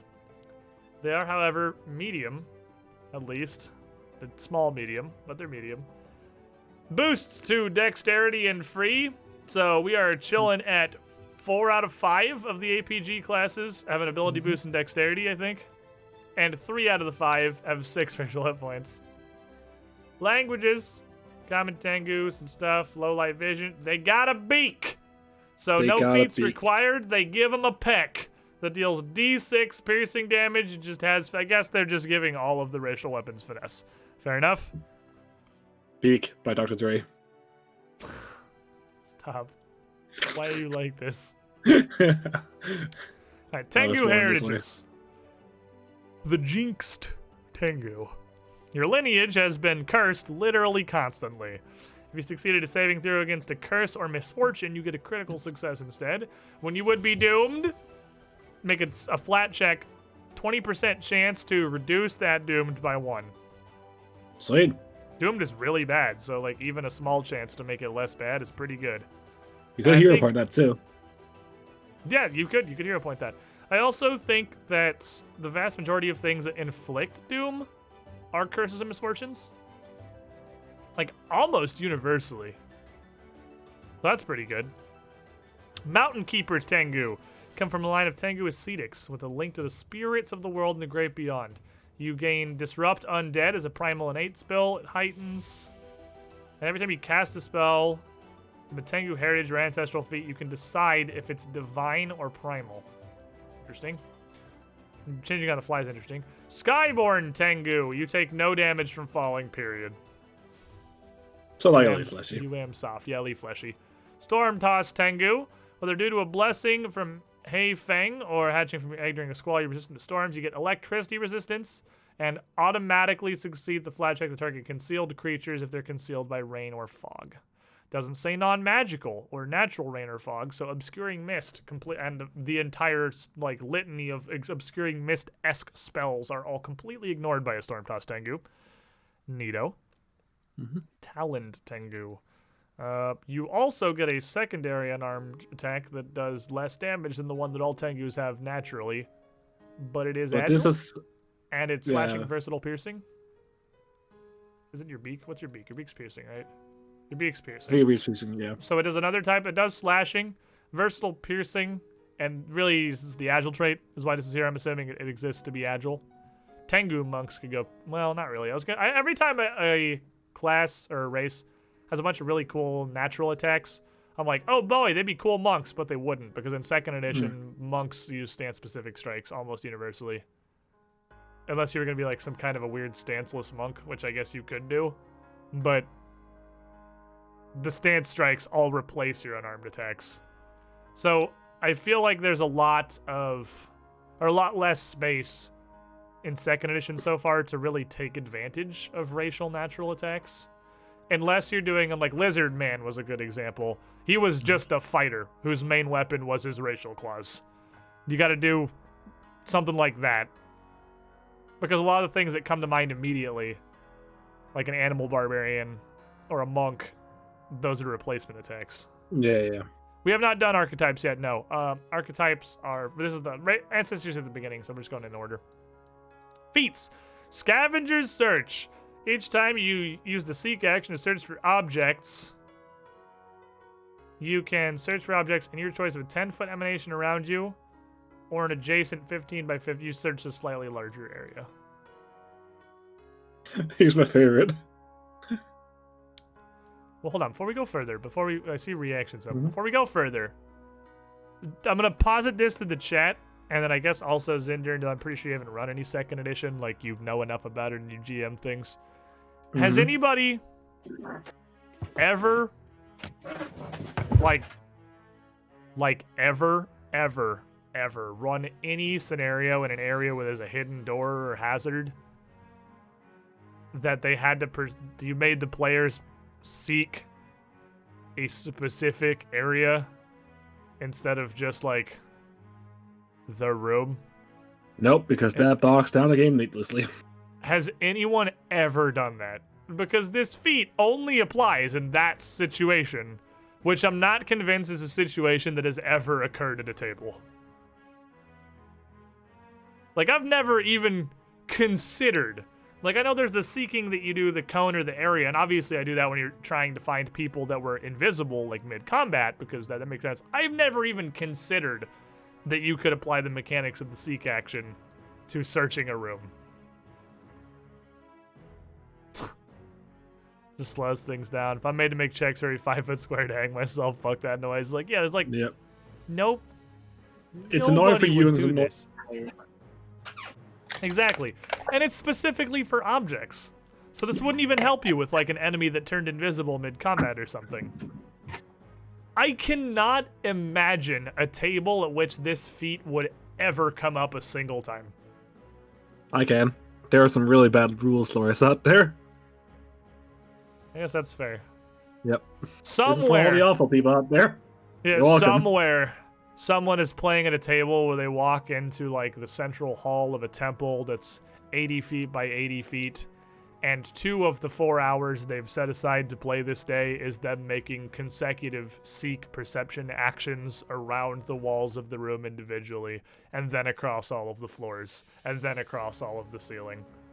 Somewhere that table exists. And well, now you can be 50% more efficient at it, I guess. Squawk.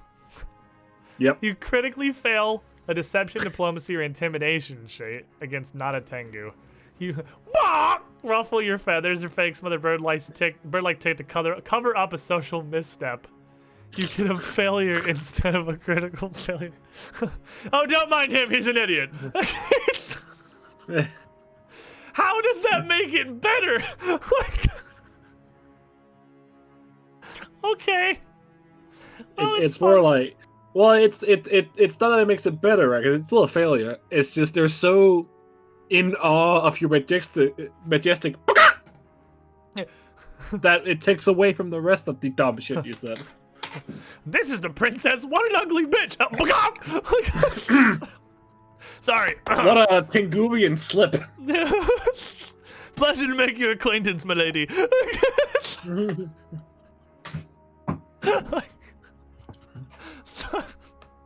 Storm's Lash. You get Electric Arc as a Primal Innate spell. Neat. Very simple. Yeah, pretty good. Categorically worse than most. You get a cantrip racial feats because they usually let you pick from like an entire spell list. Like, gives you one specifically. And Gnome specifically lets you just choose all of them. Yeah, the Komodo one had the entire arcane spell list, and it's just like, oh nuts. Yeah. Gnomes, I think, have the best one, but they're also literally fake creatures, so it makes sense. Yeah. You learn skills for surviving in the place where your people were dispersed. This is just it's a lore. Why am I reading lore? Weapon familiarity. So then at 5th, Eat Fortune. Triggered when the creature within 60 feet uses a fortune or misfortune effect. If someone tries to twist fate, you consume the interference. No check. Disrupted. Nah. You Period. can do that against middle points. If it's a misfortune effect, it gains a fortune trait. If it's a fortune effect, it gains a misfortune trait. It applies the same roll the triggering effect would have, so you couldn't negate a fortune effect with Eat Fortune and then apply a misfortune effect with the same roll. Yeah, you could negate... Wow, you could literally cancel me rolling a villain point. That's so fucking funny. That is a racial trait that you could know a villain point reroll. That's... Or your allies' hero points if they've really pissed you off that day. You can just fucking nope them. That's so funny. Or a villain Tengu could nope No! your hero points. Don't eat my fortune, Tengu-sama. Please, Bird Sane. Wow, I can't believe there's no roll. I can't believe that's so just wholly funny. automatic. Well, yeah, Once because it's per once per day. But Yeah. still, once per day is input on much lesser things. Long-nosed form. Oh my god, they have a Tengu form. You transform into a specific human, same age and body type as your Tengu form, roughly analogous, but your nose remains as long as your beak and your complexion has red undertones. This is an actual, like, Chinese Tengu form. Using long-nosed form counts as creating a disguise for impersonate. Due to your imperfect transformation doesn't automatically defeat DCs to determine you're human. You may be able to explain away your Tengu traits. You lose your beak on arm strike. You can remain in your human form indefinitely and can shift back and forth just as an action. Hello everyone, It's if I like missed anything Usopp from funny, One the Piece. entirety of the Kobold and Ratfolk ancestry lists. Everything about every part of them. This is interesting. I don't see the point. Well, it's a racial disguise. It doesn't automatically defeat DCs to determine whether you're a human, but you don't look like you.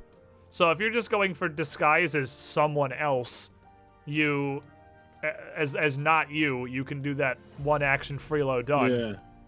And it's just fucking, like, I mean, call somebody who owns a waifu body pillow, and I'm sure they're gonna be very excited about it. This is like mega tier weed bait. One-toed hop. You make a vertical leap without triggering reactions that can be triggered by move actions or upon leaving or entering a square. Why? Alright, thought exercise. Name a situation where this will come up. Reminder, a vertical leap is 3 feet hard capped. It can go to 5 feet with an athletics check, flat DC 30. And that's just hard capped. Without, like, other feats or abilities, you can never vertically leap more than 5 feet. Alright, think. Come on, Chatter's Indern, come on. We can I think have of no one idea. situation to use this.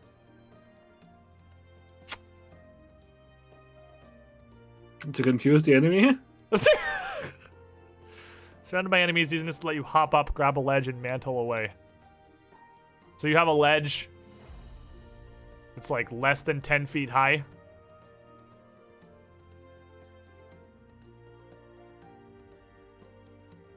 You are the Oracle from yesterday with the float curse. There you go. One-legged Rafflecopter, and you go to join your people. There you go. This has got synergy with one archetype of one class. There we go. One situation. Alrighty, this is the new weapon upgrade. This is Eclectic Sword training. You can change any of the swords designated in your Tengu weapon familiarity to different swords. You have to practice with it during your daily preparation to designate it. Okay, so you can expand any of your racial weapon traits to basically any weapons that are even, Welcome, like, kind of similar. Squidling, to the Squidding Pool. That's interesting. This is an old-ass little Tengu wizard. Beep right beep beep here. beep beep beep beep beep beep beep Is he even reading? Beep, Is his beep. eyes closed? beep beep beep beep beep beep beep. What the fuck? That was a did he- fat Senku, dude. It's a What the fat hell bird. did you just make Brian do? Dingaling, 42 months in the pool. You were the shiniest, Squidling. What the hell did my ears just hear? It says right here, you're a bitch. Bagok! I mean... Okay, soaring flight. You have to be a skyborn. For 5 minutes, you gain a fly speed. Gaining a fly speed as a racial ability is pretty tight. That's pretty good, not gonna lie. That's solid. Can't disagree with that. Neat out of 10. Oh, there's an upgrade to long-nosed form. Here we are. Great Tengu form. You take on the imposing form of a large winged Oni. Once per day as part of using long-nosed form. You also gain the benefits of a 4th level in large, which makes you huge, and fly for 5 minutes. Cool. So you can just turn into a huge-sized flying Oni. Okay. Now, there's Wait, there's one thing I didn't notice on the Tengu. Look at his like little amulets on the side, and look at that fucking smile, like emoji it has on the shoulder. Oh, the little red face. Oh, and the one above it too, even. Yeah, it's smiley. Yeah. His bemused bangle. Okay, well that's interesting. So there is yet more. The peoples of Galarian are many, and have a long history of intermingling. The inevitable offspring of these mixed unions share physiological features with both their parents, manifesting as a specific heritage. Most common of these, obviously, are half-elves and half-orcs. Some individuals, however, are born from far stranger circumstances. Monstrous, undead, or extraplanar parents. And so, we are given new heritages. Now, reminder of what a heritage is, because this is new 2nd edition terminology. Heritage are these things. So when you pick your race, you get all your racial stuff, and then you also pick basically a sub-ancestry that is your heritage that gives you some further powers. These versatile heritages can be taken by any race.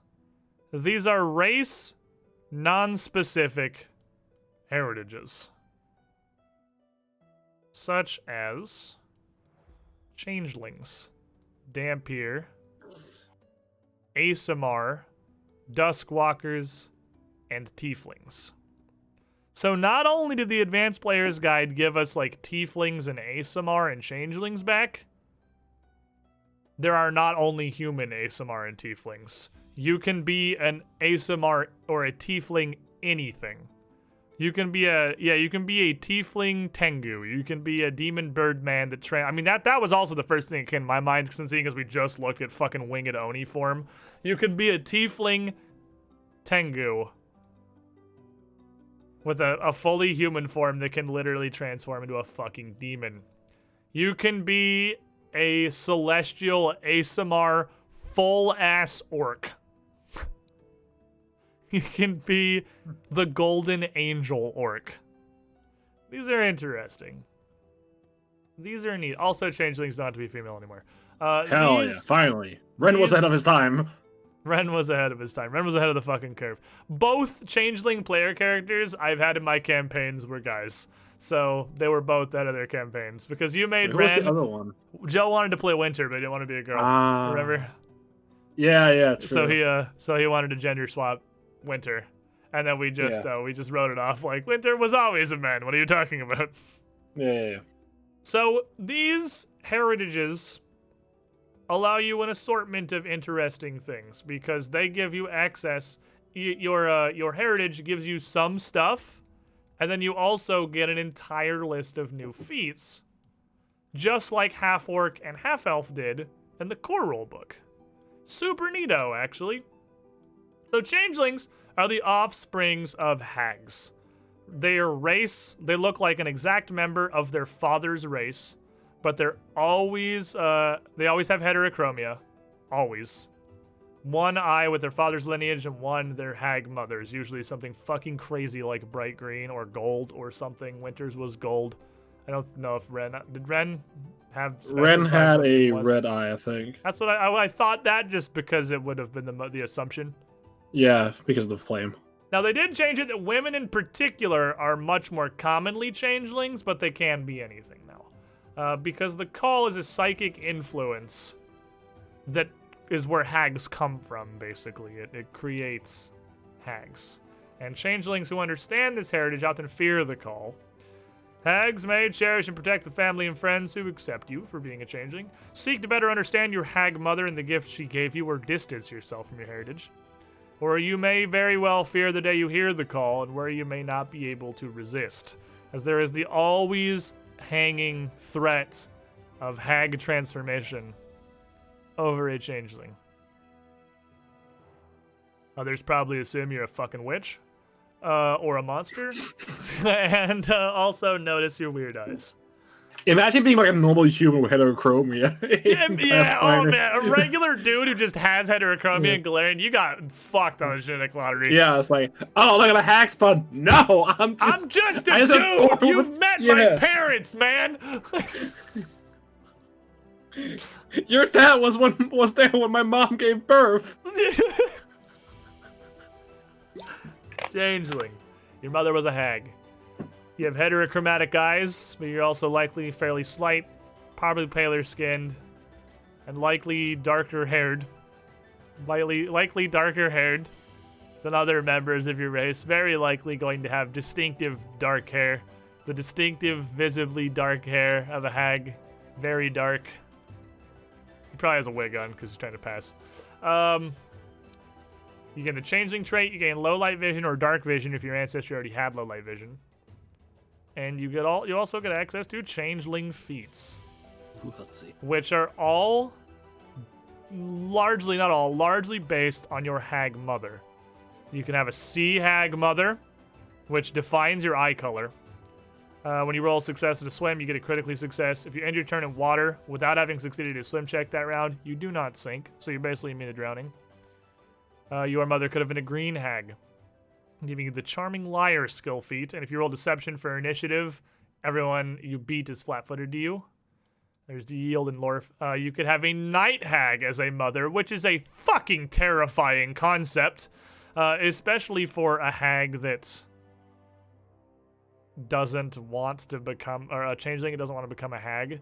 Because night hags are like the fucking astral plane reading super divination wizards, and you fucking know you cannot hide from your mom. She will find you. You're the child of a night hag. You get +2 bonuses to saving throws against sleep effects or conditions that cause or alter dreams, and you regain double the HP from sleeping, and you're drained and doomed reduced by 2 instead of 1 from sleeping because your sleep is mega restorative. Mother! No, mother! Mother. What is that? That's a reference to something. It has to be. You've been addicted to it for like 3 weeks now. I love it so much. What is it? It's because of a playthrough back when 2-bits French was still a thing. And they did for the Devil May Cry series, and for those who don't know, they're massive Devil May Cry fans. And they posted this whole thing with Dante having like a massive mother complex, and that's why he never sleeps with anyone. So every time like the man new woman's like, "You're not my mother,"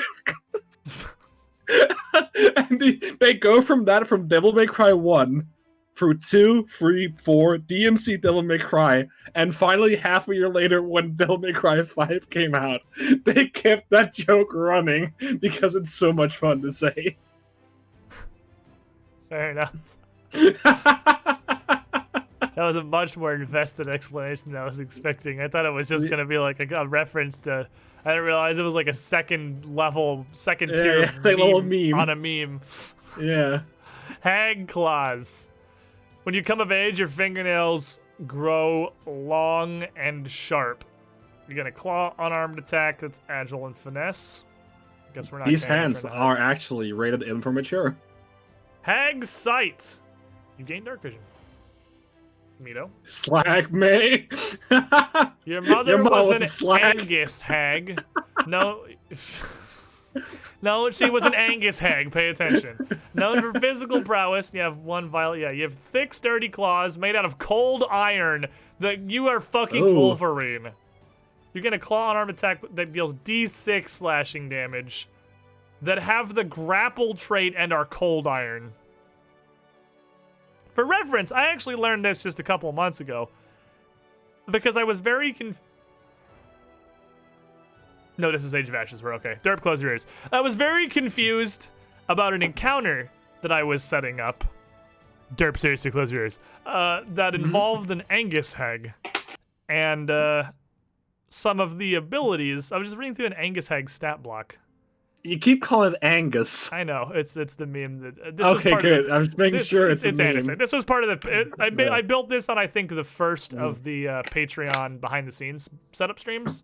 We were setting up the encounter with the Angus hag, and I was very confused about their abilities and like how their stuff worked and why they had the powers they did, because I didn't realize they were large. Oh.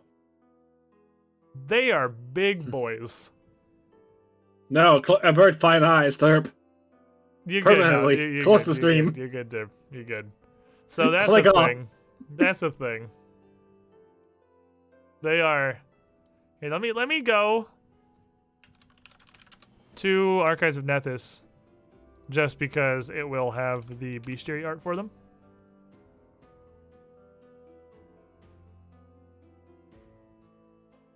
Avert your eyes if you're prone to nightmares.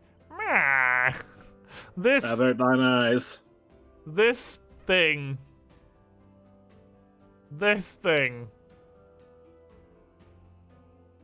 is an absolutely terrifying unit of a hag.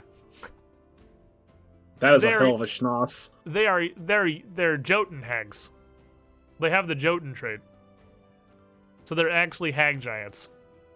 Interesting. Alright. 5th level. Called. You've heard the call, and in constantly resisting that, you develop a mental bulwark against mind-affecting things. +1 circumstance bonus to will saves against mental effects. If you succeed against a mental effect that would make you controlled, you get a critical success instead. That, Sweet. I believe, is less good than it sounds, because I would put $5 down. There is not, in the state of 2nd edition, an effect that exists that would make you controlled on a success. I would almost bet there's not a thing that there are some that make you on a failure, but you usually get to keep making saving throws. There isn't shit that you control on a success. Although, usually, there are ones where succeeding would make you, like, stunned 1 or slowed or something as you're fighting it off. So, like, it's still good, but it's not like that's going to prevent you from being mind-controlled ever. Still, +1 against the worst kind of effects in the game, mental effects, solid. Yeah, that's fine. Mist Child. When you're concealed or hidden, the flat check can target you with 6 instead of 5, and 12 instead of 11 if you're hidden. So 5% more chance to be missed if you have concealment. If you get the claw, you can have a critical. Wow. When you critically hit with a claw strike, a target takes D4 persistent mental damage. Okay. It's a curse. It's not, though. It doesn't have the curse trait. No, but it is a curse. That's a curse right there. Pay attention. Fuck you. Occult resistance. You're studying occult practices, showing you how to best defend against them. +1 circumstance bonus to all saving throws against occult effects. And hag magic. Choose a common spell of 4th level or lower from those available to a coven, including the spells contributed to a coven by a hag of your mother's type. You get that as a once per day 4th level spell, and it can be any of these. Or other hags that exist. You get any of these once per day as a 4th level spell. Neat. I need to ask you a question. Okay. Are you excited for the Do damn... you, though? Yes. Are you excited for the Vampire Leprechaun?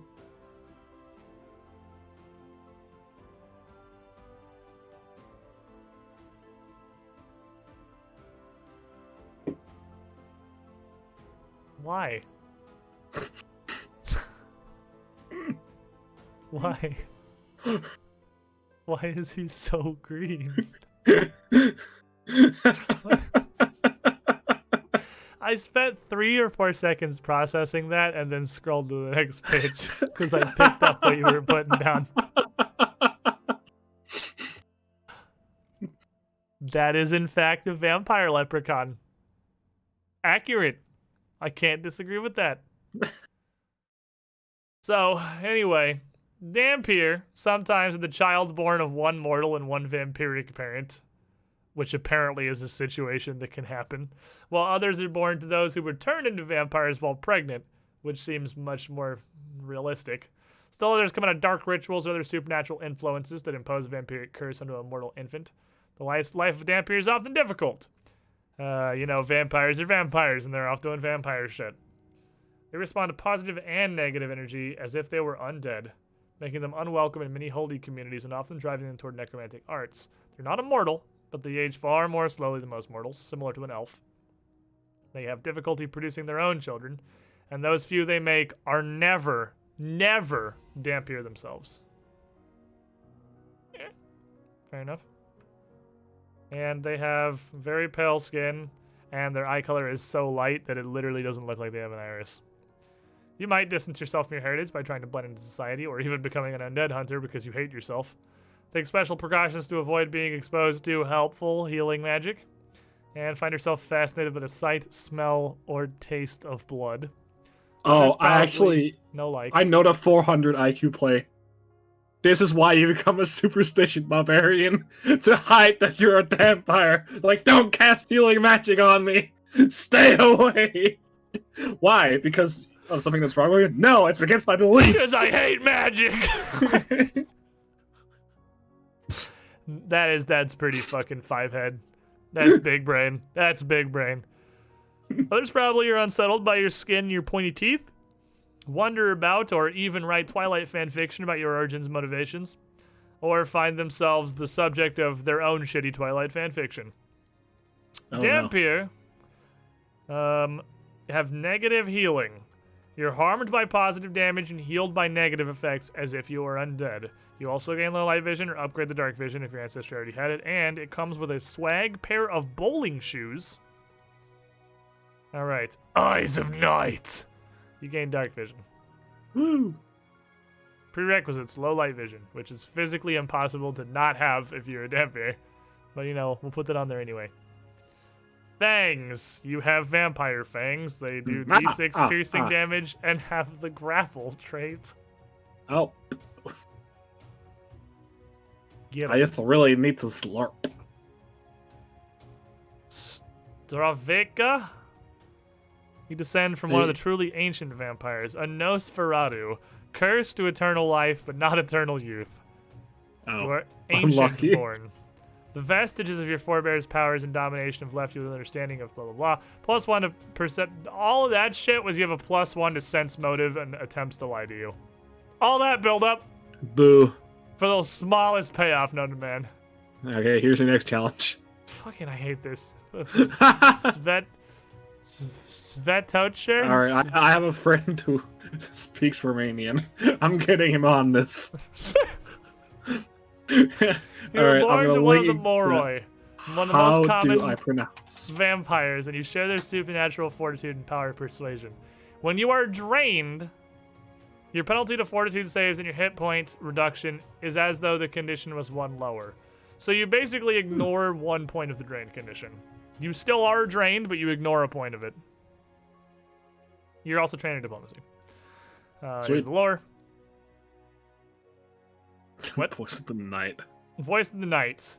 You can ask questions of you can talk to bats, rats, and wolves, because you're a fucking shitty vampire. Enthralling Allure. Once per day, you can cast Charm as a first level innate spell. Okay. Great. Are they forgetting something there? No, you just get 1 spell. Doesn't make you trained in the spell DC. So. Oh right, huh? So your DC is just 10 plus your Charisma modifier. Ruh-roh. Did you forget a line of text in there? Perhaps. Necromantic Physiology. You get +2 to saves against diseases. Undead Slayer. You get a circumstance yourself. bonus. You what? You hate yourself. You hate yourself. You get a circumstance bonus to damage equal to the number of weapon damage dice. And double if the target's a vampire. It really is your hate Yeah, yourself. also you get it at 5, and Charm is Incapacitate and never gets better. Yeah, this has got to be easily the worst of the racial you get a spell feats. That's easily the worst. An Incapacitate trait spell with no scaling fucking power. Garbage. Bloodletting Fangs. You bleed on a critical hit, seeing that one coming around a lot. Night Magic, you gain Animal Form, Wolf Only, and Obscuring Mist as 2nd level Divine Innate spells. That's pretty cool 9th flavor-wise. level feat? It's cool flavor. Most of the 9th level racial feats give 2 different level 2 spells. Isn't Animal Form gonna be completely fucking useless at that point? Cause it like Doesn't it auto scale? it does, but like it's also really meant to heighten to it's functionally it is auto scaling, but like you're trained. Because the heightening Right, true. keeps it in line with expert and master later on. So and like your attack modifier is 9. You can use your own bonus if it's higher. So there's at least that. It's gonna do like nothing. That gives you go wolf, which is canine. It make go fast. You get 40 feet movement. But yeah, you don't get like the heightening is a big part of what keeps this from scaling, or keeps this scaling to keep it relevant. So your AC is gonna be pretty poo ass. Like at level 8, 9 even. 9? At 9, as a 9th level Dampier, when you get this, when you transform, your AC be 25. Our 8th level Sorcerer's AC is 26. She does not wear armor. 26. Buford's is 31. Like, your AC is crit me, daddy, I'm naked, while you're in this form at all times. And so you could use it for the low light vision doesn't do anything. You can use it for the scent, and you can use it for the speed. It's really cool flavor. It is really cool flavor. It's completely useless, but it's really cool flavor. And then 13, you get the bat, You do get the band. which then can let you fly. And I mean, giving yourself fly, it's worse than giving yourself fly. But it's also once per hour, unlike most of the racial give yourself fly things, so you get flap flap. Symphony of the Night. You call forth the blood of your foes to grant you vigor. Once per day, you can cast Vampiric Exsanguination as a... What the fuck is Vampiric Exsanguination? My spell, probably. Google, help me. Vampiric Exsanguination. It's a 6th level spell, so it's going to be heightened once. It is a 30-foot cone that does 14d6 negative damage to living creatures in the area with a fortitude save. And you gain temporary hit points equal to half the damage a single creature took from the spell. Whatever the most they took was. So this is Vampiric Touch, but it's a cone. Not bad. Not bad. It's alright. Considering you can just slap that onto like a fighter or a barbarian. Who can just yeet out 14d6. 12d6 is huge. It's not. It's really not at 17. It's not. It's just late game Pathfinder. Pathfinder 2 has Warhammer scaling. We haven't gotten to this point in our campaigns yet because we're just getting into 8th level tomorrow with Age of Ashes. But that's not huge. It's really not. That is a 6th level fireball equivalent. Like it's just what stuff does at that level. That's absolute baseline. It's a thing that Roll20 I don't have to worry about with Zindern and the Extinction Curse campaign because we use a digital roller anyway. But I literally don't know how we're gonna play high-level Pathfinder at this table. Oh, he gets to roll so many dice. Like, honestly, invest in buckets. Like, because let me tell you, let me look at it real quick. Let me pull it up so I can get you an actual reference instead of me just making something off the top of my head. I'm gonna take this tab. I'm gonna pull it over here immediately because it's Age of Ashes book 6 and you don't get to see it. There is an enemy late in this campaign, which is just the perfect example of this because it's the one that I know of off the top of my head. So this is a super high level encounter, but it's just kind of indicative of super high level encounters. Where the fuck is the stat block? It's a creature from this adventure path. Here it is. Is the dragon? It deals. This is a 5d6 acid, 5d6 cold, 5d6 electricity, 5d6 fire, and 5d6 poison. I count 30 dice. 30 dice. 25 dice. Oh, it wasn't 6? 1, 2, acid, cold, electricity, fire, poison. Yeah, 5. Hmm. So, Yeah. 25d6. Alternatively, there's another one that does 12d12 damage. I don't know that I own 12d12s. Its melee attacks are rolling 8 and 10 dice, and like that's just high level monsters. So you know what I'm gonna do? You know what I'm gonna do? I'm gonna take 5d6. I'm gonna roll it one time, and you take that much of all those kinds of damage. Like, I'm not rolling 25 fucking dice. Like, I'm not doing it. I'm not doing it. It's ridiculous. Stuff gets very scaly. It's things that will be very neat the first couple times you get to do it. Where you're like, haha, I'm casting a 10th level fireball. I get to roll 20d6, and it's cool. And the 11th time you've cast it, I'm like, can I just roll like 5 and then multiply it by 4? Yeah, just go for it. Go do whatever. Have fun. Or literally just take average at that point. The Planar Scions. The ASMR. We're all familiar with the ASMR. Yes, you know what an ASMR is. They are your... Let me find a picture. Surely there's a picture, right? Yeah. It's your celestial, your glowing eyeballs, angel beast. They're a lot less ugly and tooey. They also apparently racially possess a strong fashion sense, because that's the first line on things that you might do. And they are largely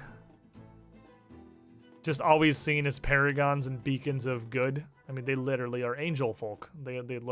People look up to them naturally, which was a major plot point in War for the Crown. That I can't remember that dude's name off the top of my head, but the cult leader, who took advantage of that because him and his clergy were all ASMR, and everyone just assumed he was upright because they were all ASMR. You're like, well, the ASMR are gonna fucking lie to us, and they are like circle occultists, so you know, all hilariously evil.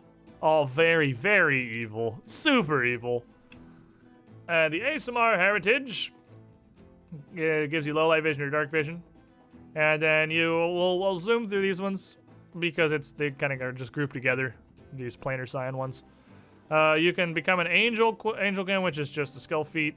You can gain dark vision, whatever. Here's your lore. You can literally have a halo, which is had that. What? Whale Kieran, Skulls and Jackals had the halo. Thinking. He was the life oracle.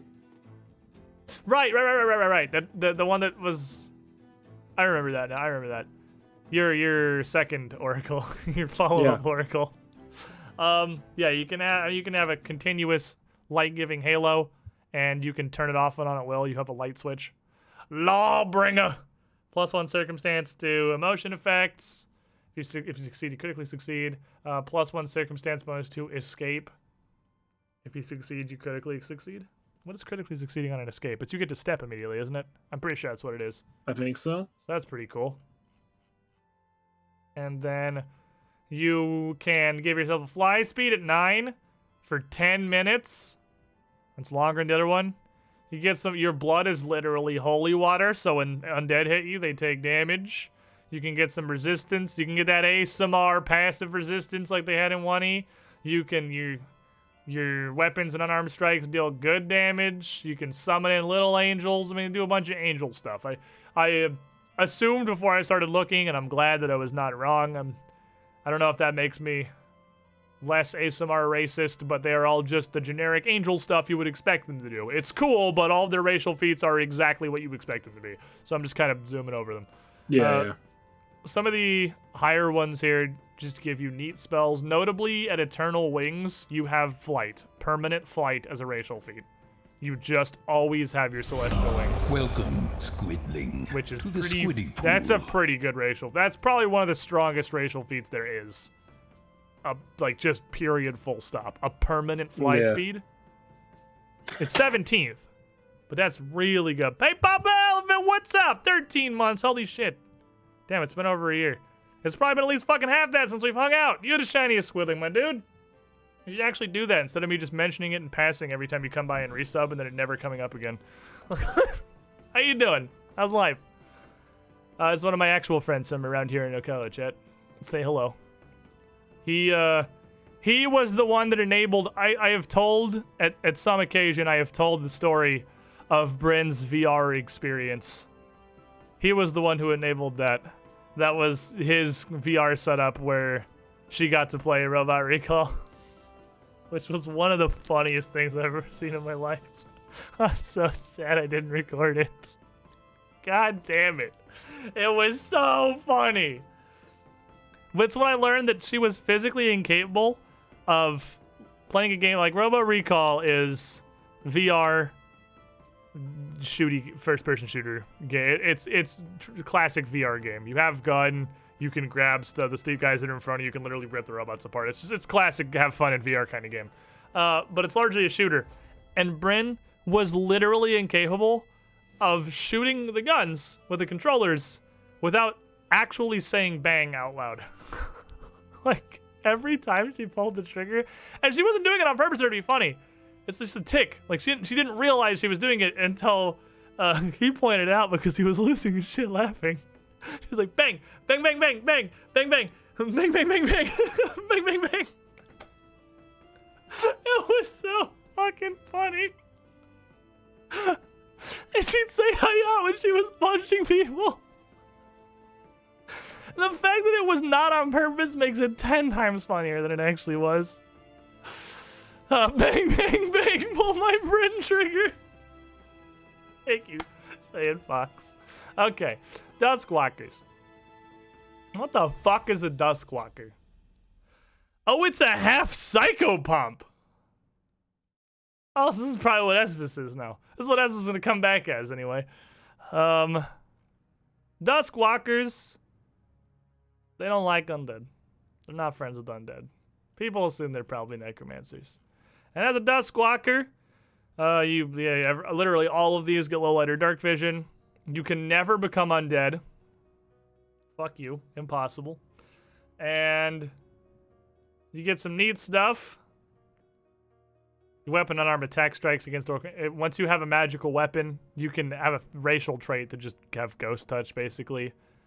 You can get life sense. Short range, but it's there and it's cool.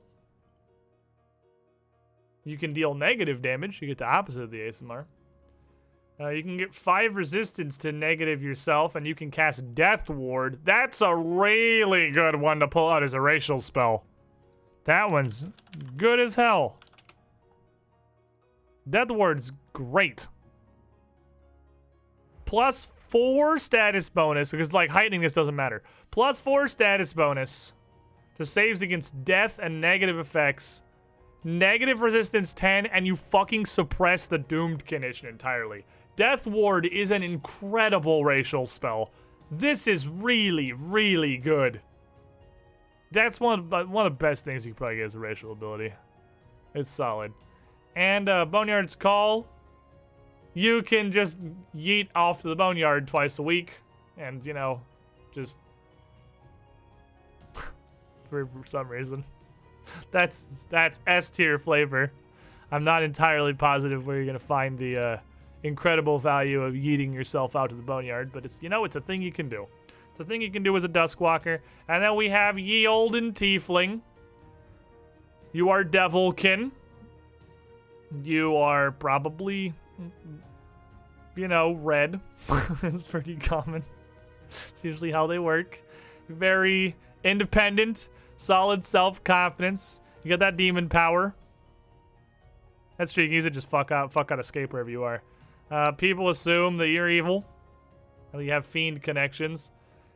Tieflings are very regularly found with horns, vestigial wings or tails, cloven hooves instead of feet. They're, red.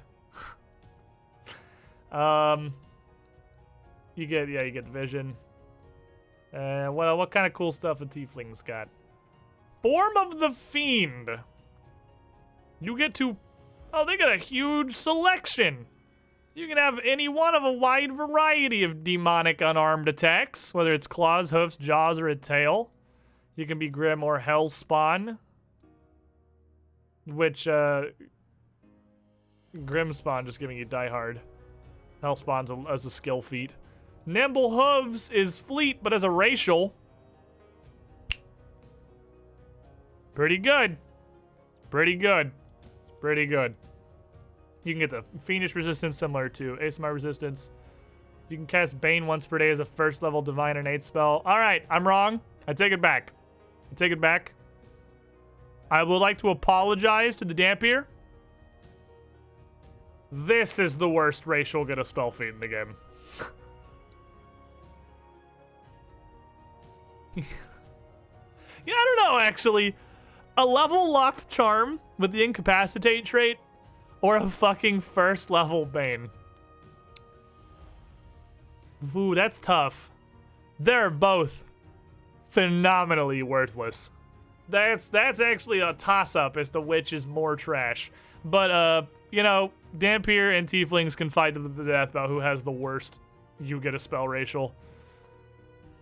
And Skillful Tail. You can perform interact actions with your tail. And you can't hold items with it.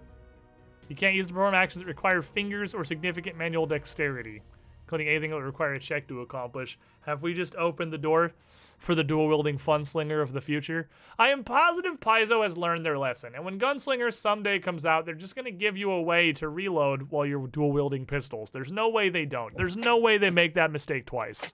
Right, and touch isn't even a thing, is it? What? Touch isn't even a thing anymore. Yeah, I have no fucking idea what they're gonna do with guns when they come out. I've seen some interesting ideas. Like there's the Reddit cool obviously. Yeah, the Reds in the forums have had a bunch of ideas for guns, but like it's tough because like their thing was they had touch AC and touch AC is gone. So guns need an entirely new thing. Deadly and Fatal exist and feel like they're pretty well fitting, but longbows already have Deadly. So, I mean, you can give them Fatal, but that doesn't make them terribly unique, really. It doesn't make them really stand out much. How far down are we? I am in Tieflings right now. Right. Who may be the most underwhelming race yet so far. How would you like a 5th level ancestral feat to get to cast Bane once per day and it's locked to 1st level? I would love it. Sounds pretty good, right? Pretty appealing. Sounds awesome. All right, Damon Magic. You get Death Knell. Oh no. Oh.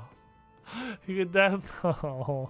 No. You get Death Knell and False Life once a day as innate spells. Oh.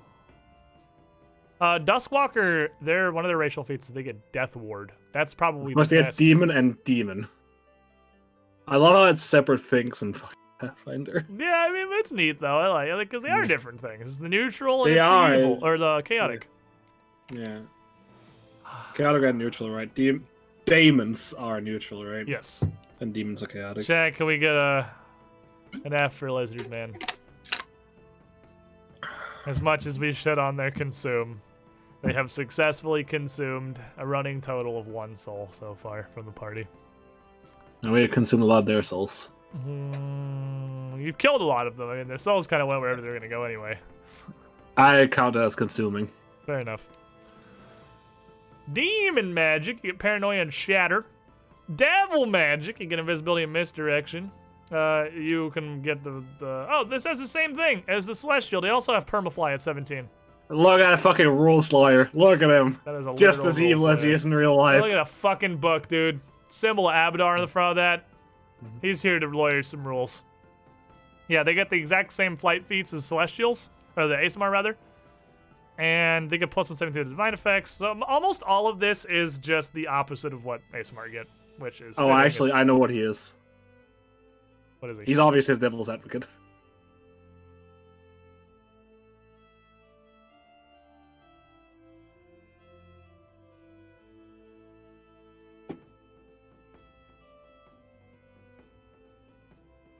Anyway. Anyway. It's not just wholly new ancestries and heritages. We have new feats for everyone.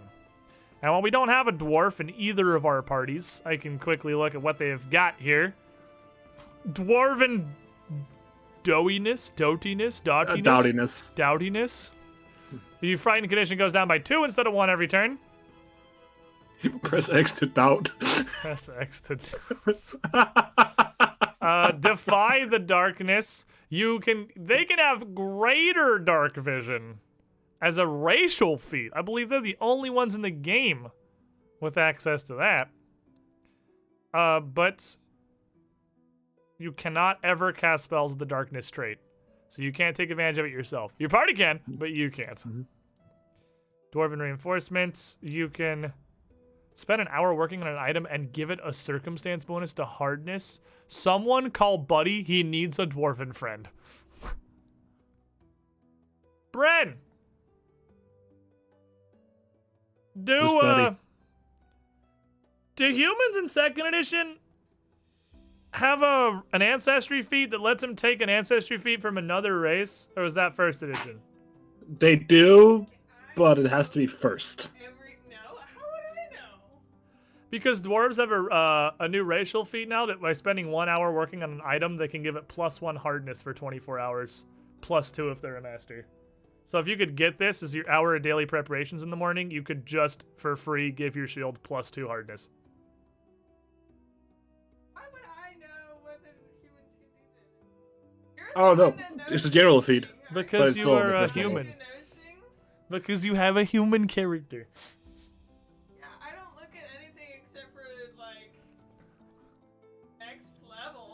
This would be, this is a super fucking good feed. Dwarven reinforcements. Well, Bryn, maybe you should be looking at the next level place. This is an incredible feat. I think this is probably one of the best racial feats in the game. Giving hardness to a shield is incredible. That's so powerful.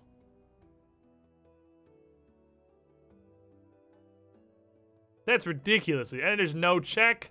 There's no downside. You just do it. That's super duper good.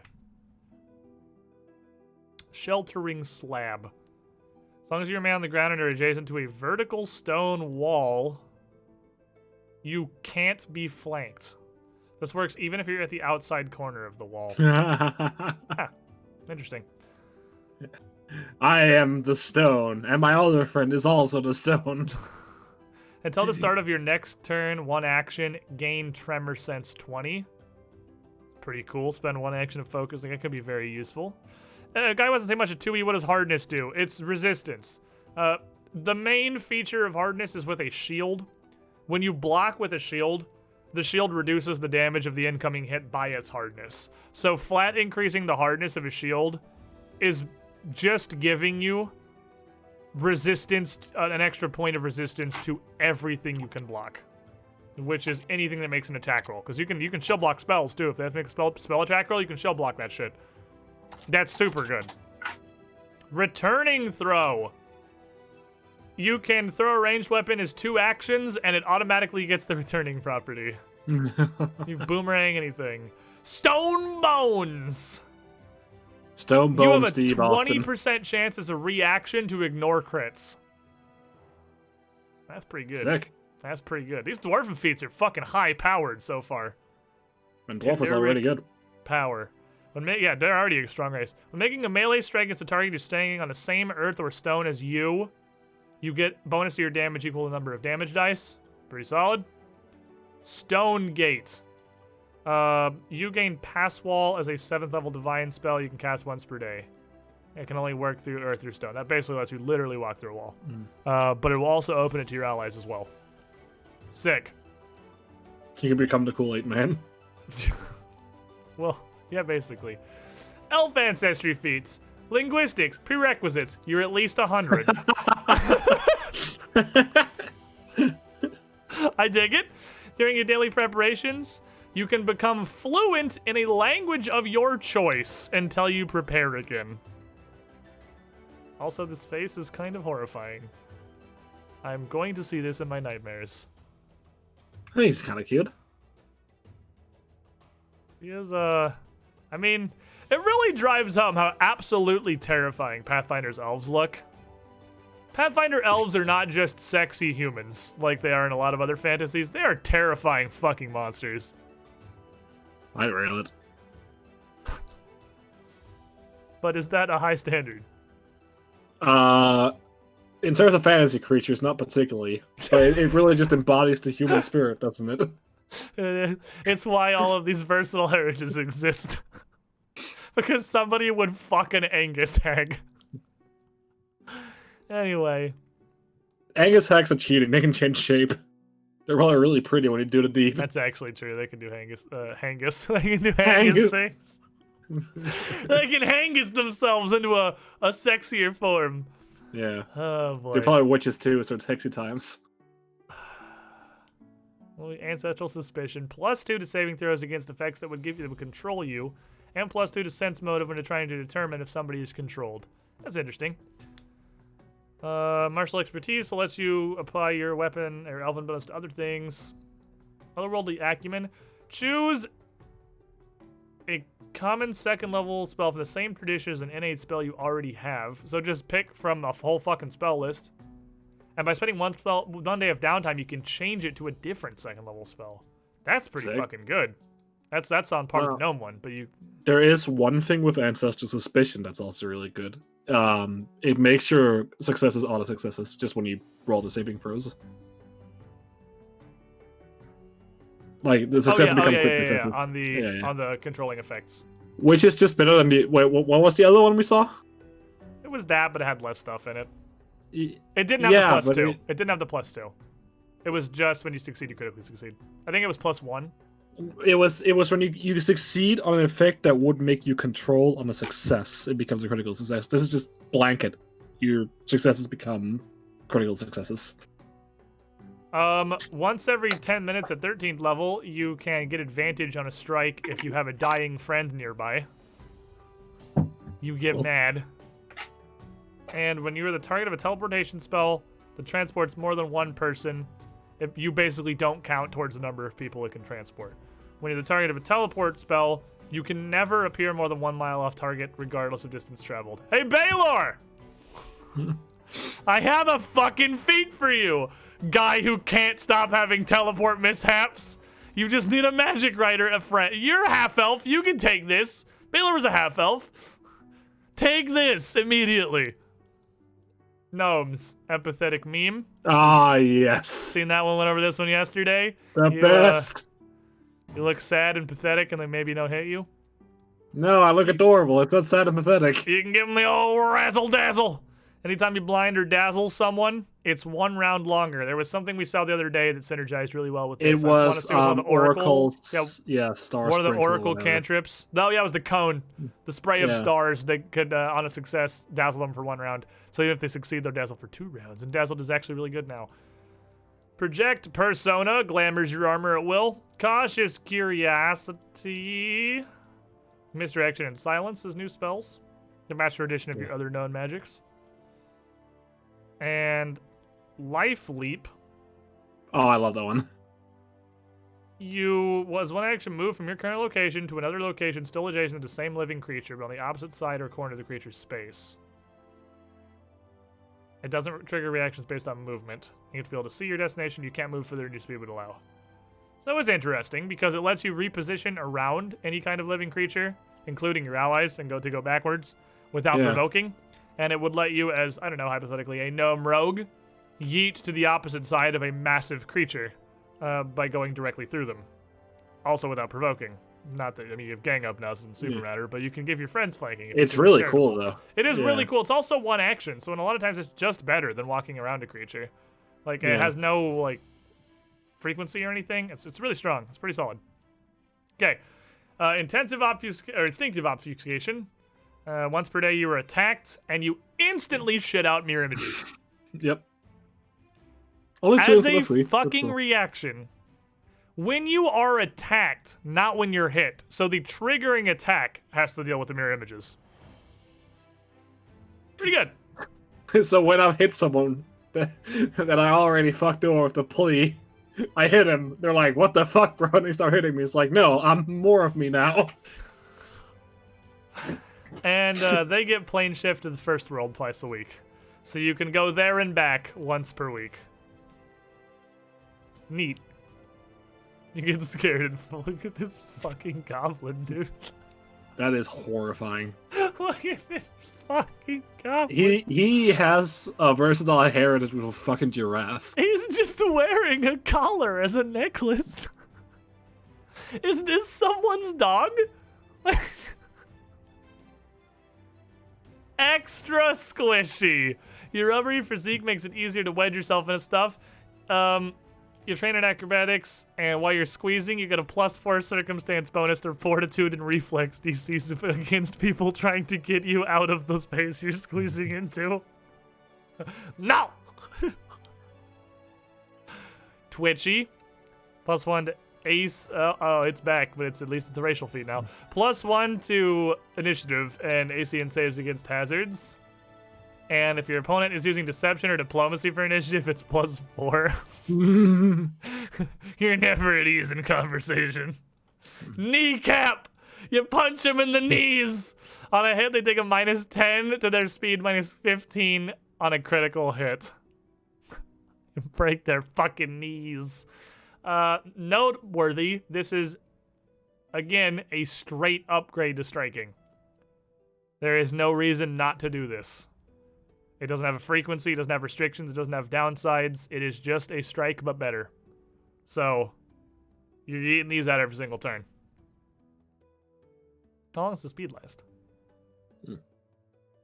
Probably one turn, right? It doesn't say, so I'm going to assume it's one turn.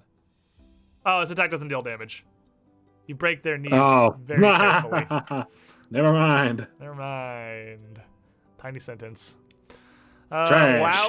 Loud singer. Staying on pitch, proper breath control, and remembering the words are all less important than volume. The range of your goblin songs increases to 60 feet, and you can target. I don't know what goblin song is. Vandal. It's a skill feat. When you whack a trap or object, you ignore 5 points of hardness because you get breaking shit. You can cling. Requirements: your last action was a successful strike. You cling onto the enemy. If they move while you're hanging onto them, you can choose to move with them. So you can just fucking grab onto them. Oh my god, look at the special. You can use it without a free hand if the preceding strike was with your jaws.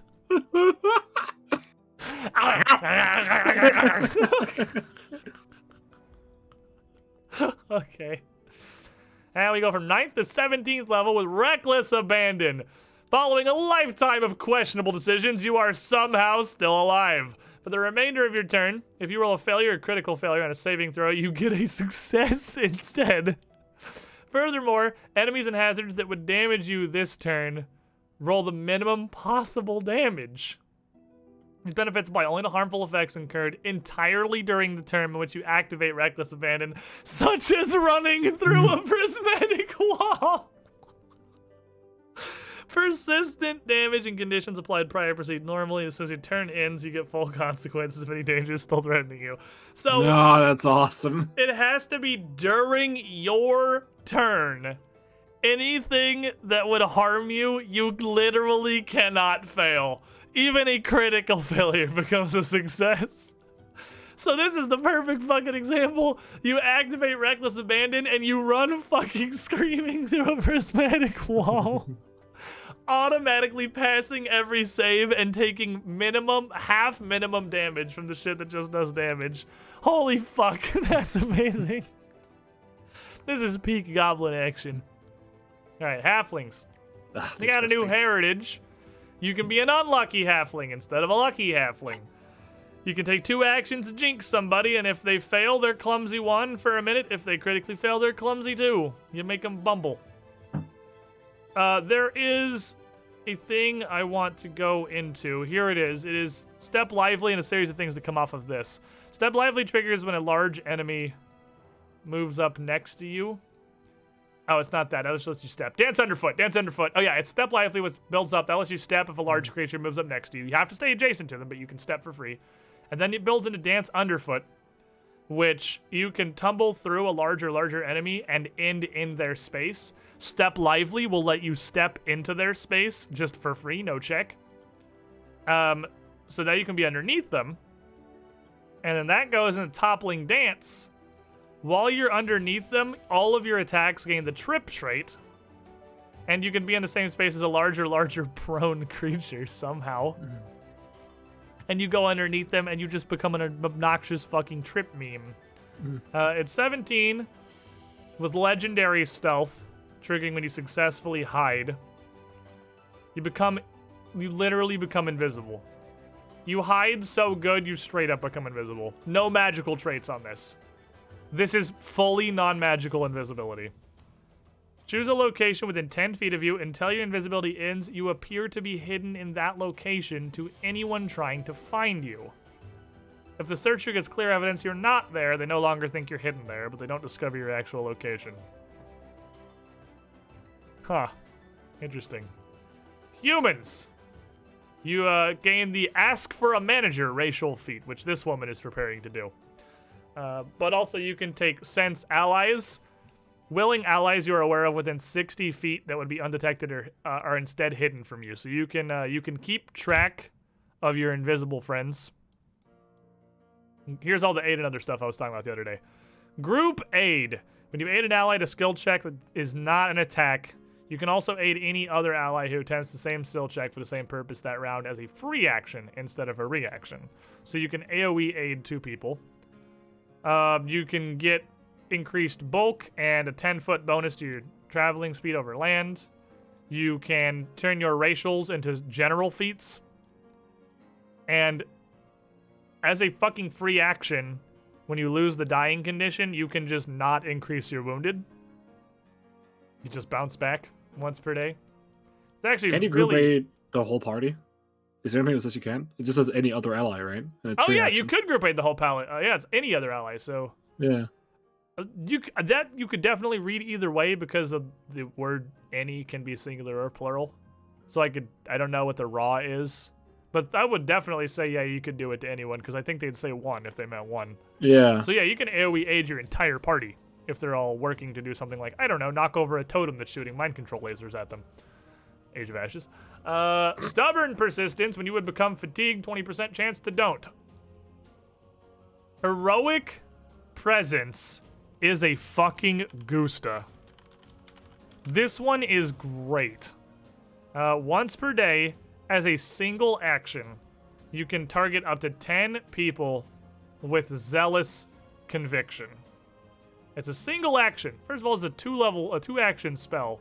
It gives them 12 temporary HP, plus 2 to will saves against mental effects.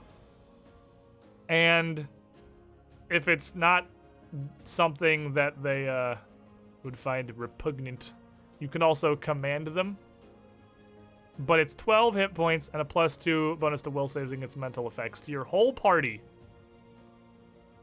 as a single action once per day. That's pretty fucking solid. And then we have some new backgrounds, which honestly I think are far less interesting than the rest of the stuff. Yeah, it's just to get a skill feat and you get some boosts. Yeah, you get a skill feat, you get some boosts, and you're trained in something. There's some interesting rare backgrounds that are all tagged as rare. That I love amnesiac. I suppose the editor forgot to change the block blue, because rare is definitely blue when it's a trait, but that's okay. It's a huge fucking production. Putting out something this large, stuff slips through. But yeah, you have Amnesiac, which is GM, I'm lazy, make my character for me. You have Blessed, which literally starts you with direct divine guidance. Cursed, the opposite. You can be a feral fucking Erebus. You can be Feybound. There's some interesting stuff in there. Haunted Returned. You can literally start as predominant member of royalty, which gives you some powers. And then we have the classes, which is where we left off last time. Last time we went through all the classes. We went through the 4 new classes and went through all of the stuff that the existing classes got. So Wait, we're 4 actually new gonna, classes? I thought there was only 3. It actually turns out it was on the end. I also almost missed it. There is actually a 4th one. Really? Yeah, I went to the page number, like straight out of the table of contents, and was really confused because I didn't see anything that looked like it was a new class. But I mean, I don't know if it was a PDF reader or something. So I went back and forth a couple of times, and eventually it turned out there was actually something there. But I can't remember. I literally can't remember what it was. It was completely. Probably wasn't forgettable. important. Yeah, probably not. Probably not super important. Anyway, I'm gonna take a break real quick because we've been at this for about 3 hours. So I'm gonna stand up and use the bathroom and grab some snacks. I'll be back in a couple of minutes, and when I do, there is the other half of the thing that I super wanted to look through today, which is the archetypes. These are like half classes, and some of them are so meaty as to almost be full classes unto themselves. They are fucking dope. Don't go far. We're going to investigate the glory that is kind of the replacement of, I guess, prestige classes from 1st edition, which were dumb and stupid and no one ever used them. But this is the business. BRB.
I don't mute you intentionally. I just click the mute and deafen button. Well, you because usually forget. I don't think I only when I stand up. You for forget. A second, It's you forget last time. You forgot yesterday. When did I forget yesterday? During the break, you forgot to mute. I'm 'Cause I was almost talking to positive chat. I was deafened over. I there was yesterday. talking to the chat the whole time, and they're responding to me. Are you? I was talking all about how the stream was mine now, and how they're hailing me as the new overlord. It was great. I don't feel like that's a thing that happened. It Because I was. would You have can take seen the it tab in the locks. chat when I came back. You don't look at chat, clearly. I guess I just never read chat. You got me there. Okay, so archetypes. Archetypes thus far in Pathfinder 2nd Edition have pretty much been dedications. There are Oh, we exceptions. got Acrobat. There are exceptions. But those exceptions are either the World Guide had a few. Why are these dice over here? The World Guide had a few that had been added in that were all tied to. Was it the World Guide? Because they were the ones that were tied to organizations, like the Firebrands and the Hell Knights. There were archetypes for those. But now, these, and there were a couple in Extinction Curse specifically. I don't know if Age of Ashes had any. They're just generic archetypes, but they were really, really bad. So they weren't very useful. Now, these we have here.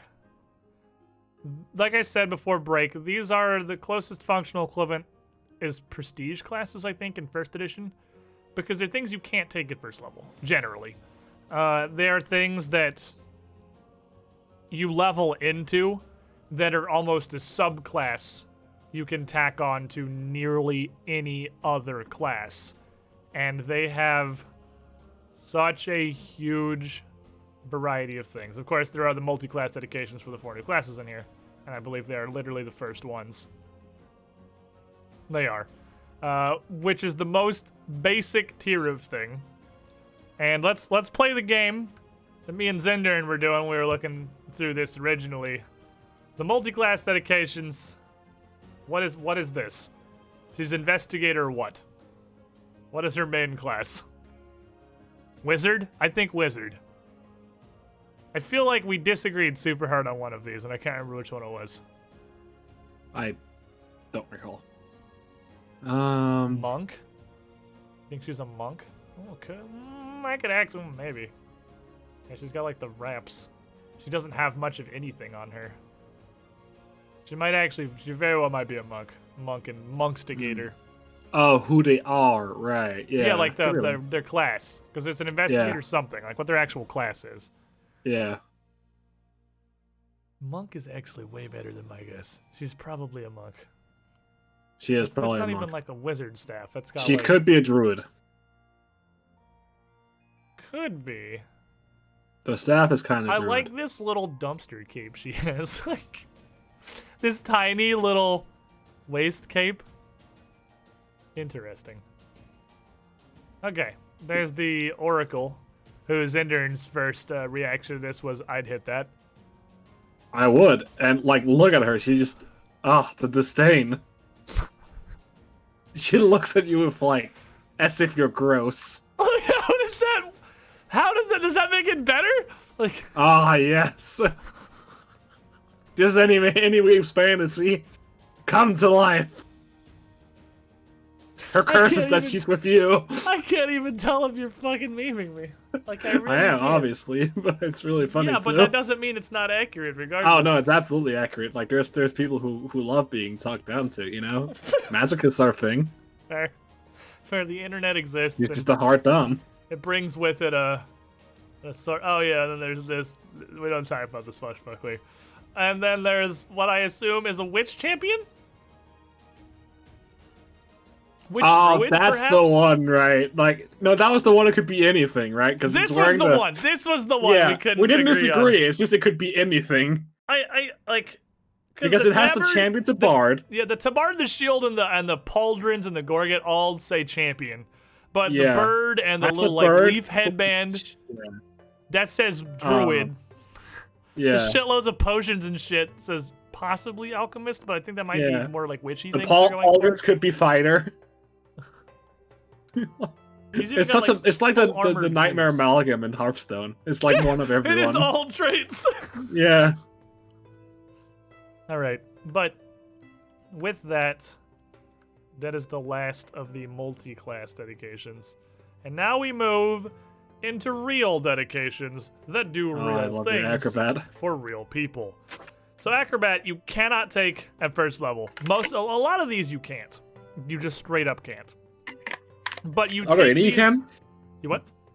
Are there anywhere you can take the dedication one? I think they're all 2. Or higher. Yeah, that's the multi-class ones are 1, I believe, because there's Are There's they? Because the definitely- wish dedication is 2. because you can start with them with a dedication. You can 100% start with a dedication because there is an elf Let's see, racial archetypes. feat that starts you with a dedication at level 1. Right, but that's a But specific that dim may thing, right? ignore the normal Yeah. requirements, is how that works. Yeah. So I might just be Bard an is elven feat racial 2. thing. Because Resme was a sorcerer with the druid dedication from first level. Yeah. No, I think they're all 2. Let's see. Look at Probably all 2. else. So you spend class feats on these. Dedication feats come from class feats. So you are throwing away the feats that really build the core of what your class is to take these instead, to branch out. That's a big sacrifice. Class feats are by far the most impactful and most powerful feats that you take. What's up, Midmerk? Welcome back. So these are come at a high cost. Now let's look at the acrobat here for an example of how these work. The first thing you have to take is the dedication. The dedication starts you down this tree. You have to sacrifice 1 feat up front. It immediately makes you an expert in acrobatics, and it means that you will scale to legendary by 15 automatically with no investments. You do not have to put any of your skill increases into acrobatics. You will automatically become legendary. And when you critically succeed at acrobatics tumble through, that enemy space is not difficult terrain. And a couple things happen when you take a dedication. You cannot take another dedication. I think every single one of them has this special. That's just how dedications work. You cannot take more until you have at least 2 other feats from this dedication. So you can't just be a 1 of everything. You have to invest around. And you have to invest fairly deeply, before you can invest around. And the second being that you unlock the rest of that class's feats, which you don't have to take, but they just become options now whenever your class feats come up because you are this class, functionally. So the first Contortionist, you can't talk till 4. You gained a quick squeeze skill feat, and if you're a master in acrobatics, you can squeeze at full speed. When you escape using acrobatics, the creature you escaped from is flat-footed to your next attack against them. So a whole bunch of just kind of flavorful, moderate use things. Giving them flat-footed by escaping is kind of neat. Dodge away as a reaction. You get +1 to your AC against the triggering attack, and if they miss, you get to step. If you're a fucking master, you can move 10 feet on the step. This is fucking incredible. There are a lot of really, really strong feats in the new archetypes. Dodge away is bananas. Because you use this reaction, if they miss, they have to spend another action to get back to you to continue hitting you. You use your reaction to get a little AC bonus, which is neat, and then to eat a full action from them. And it becomes a 10-foot step that doesn't provoke. That's super good. Graceful Leaper. You can roll an acrobatics check instead of athletics to high and long jump. Lets you get more use out of the acrobatics skill you're really heavily investing in. Tumbling Strike. Acrobatics check against reflex DC of someone near you. If you critically succeed, you move through them to an unoccupied space on the other side of the enemy that does not trigger reactions. And you still end Graceful Leap, you could just take as a skill feat, right? I think so. I'm not sure. Yeah, 'cause it But has plus the you take skill it as a class tree. feat too. Yeah. There's more options. Oh yeah, it is literally a skill feat. Oh, Yeah. you can take it. I see. You can take it as a skill feat. It doesn't have to come from Which a is class way feat. better You can 'cause get it's this way less as a skill restrictive. feat. Oh yeah, that's super good. Yeah. I didn't realize that. Good eyes. So, and then after you move through them, you whack them, and they're flat-footed against your strike. So this is a single action that puts you on the other side of the enemy, and is a strike. just on a regular success. And if you critically succeed, they're also flat-footed automatically. Even if you fail, it's still a strike. This is pretty fucking cool. That's crazy good action economy. Tumbling Opportunist, which is when you tumble through somebody normally or with that, you also get a free trip that you can roll acrobatics for. So look at what this archetype builds into. You can, with one action, make an acrobatics check to roll through the enemy against their reflex DC, which is the bad save on lots of stuff, to roll through them. If you even succeed, you go to the other side of them and strike them. This is still one action. And before you strike them... Oh no, it'll be after a tumbling strike. And then after you hit them, you also get to trip them with your good skill, with your dex scaling acrobatics. That was one action.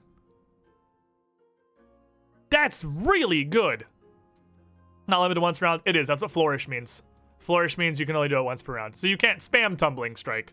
You only get to try one tumbling strike per round. Now here is the downside is it does not get around having the attack trait. So both the strike and the trip still add to your multiple attack penalty, but you can still do all of that as a single fucking action. That's really good. That's a lot of stuff. That's crazy good economy. Archaeologist. And to be honest, I haven't read this one. Also, I forgot. Oh, because Acrobat doesn't have any. Also, I forgot. You see these additional feats here? That means that with this archetype, you treat these feats, which are both ranger-specific class feats, as archaeologist archetype feats. In addition to everything you can take here as an archaeologist, you can also take these two ranger feats. So it's an even bigger pile that lets you reach cross-class to grab flavorful and thematic things in addition to the wholly new stuff. So the archaeologist dedication immediately makes you an expert in society and thievery, because those are the things archaeologists do. They know about stuff and they steal it.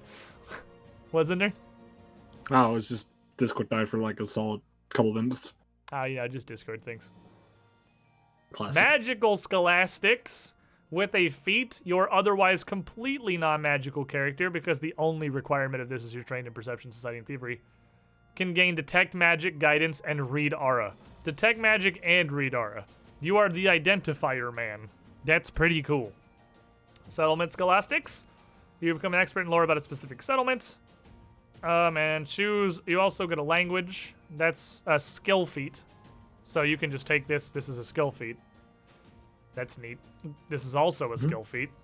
You can use society when deciphering writing, no matter what you're examining.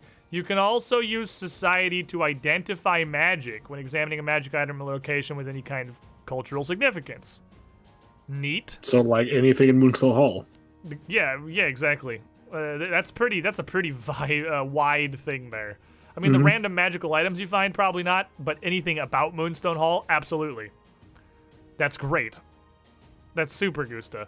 So you'll notice the first two of these help you really heavily build into one skill, and it's starting to bring out some of that first edition ability to key a bunch of other things off of the skill that you're good at.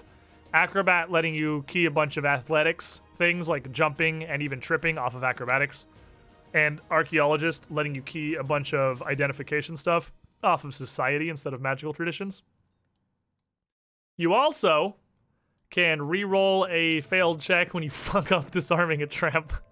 Oh, I wish I had that. Oh wait, I did use that. Archaeologist. Yeah, you used it, but you spent a hero point to still. Oh, I still fucked it.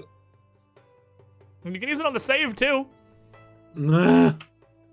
Greater magical scholastics. You can cast Augury, Locate, and Non-Detection once per day. Pretty cool. So notably, while you have to go into this with a class feat, a lot of the things it gives you that are cool are skill feats. So you can get the ability to use society to identify magic, and this one that gives you knowledge about settlements, you become an expert and learn languages. You can do all of that without any further class feats. Neato. The cool thing about settlement scholastics, specifically, is the fact that you can choose uncommon places. and learn those uncommon languages. too. Exactly. I believe the linguistics feat that gives you a language also gives you access to uncommon languages. I don't think it does, because I have it, and I don't think it did. Let me look real quick. We both hammer on our keyboards furiously. Absolutely, yeah. What's it called? It's not called. I don't remember what it's fucking called. You do that one. I don't know. So now we're getting into the more combat focused one. Multilingual. Archer. Look at all these fucking feats. Almost all of the shooting focused feats from across the ranger and the fighter class all get unlocked while you could be playing a class that has basically no access to these or even no real martial abilities. Yeah. Chosen from common languages, uncommon languages, and any other have access to. So it's, all the ones you have access to, which is typically not the uncommon ones. That's how I read it anyway. Because there's no rare languages, right? I'm not sure as of yet. Let me see. I think it's 3 separate entries. I think those are 3 separate things. You learn 2 new languages chosen from A, common languages, B, uncommon languages, and C, others you have access to. Oh, in that case, maybe I should go back and have a little... Yeah, if you want to swap some of yours for uncommon, because the whole point of this is it lets you just pick up uncommon languages.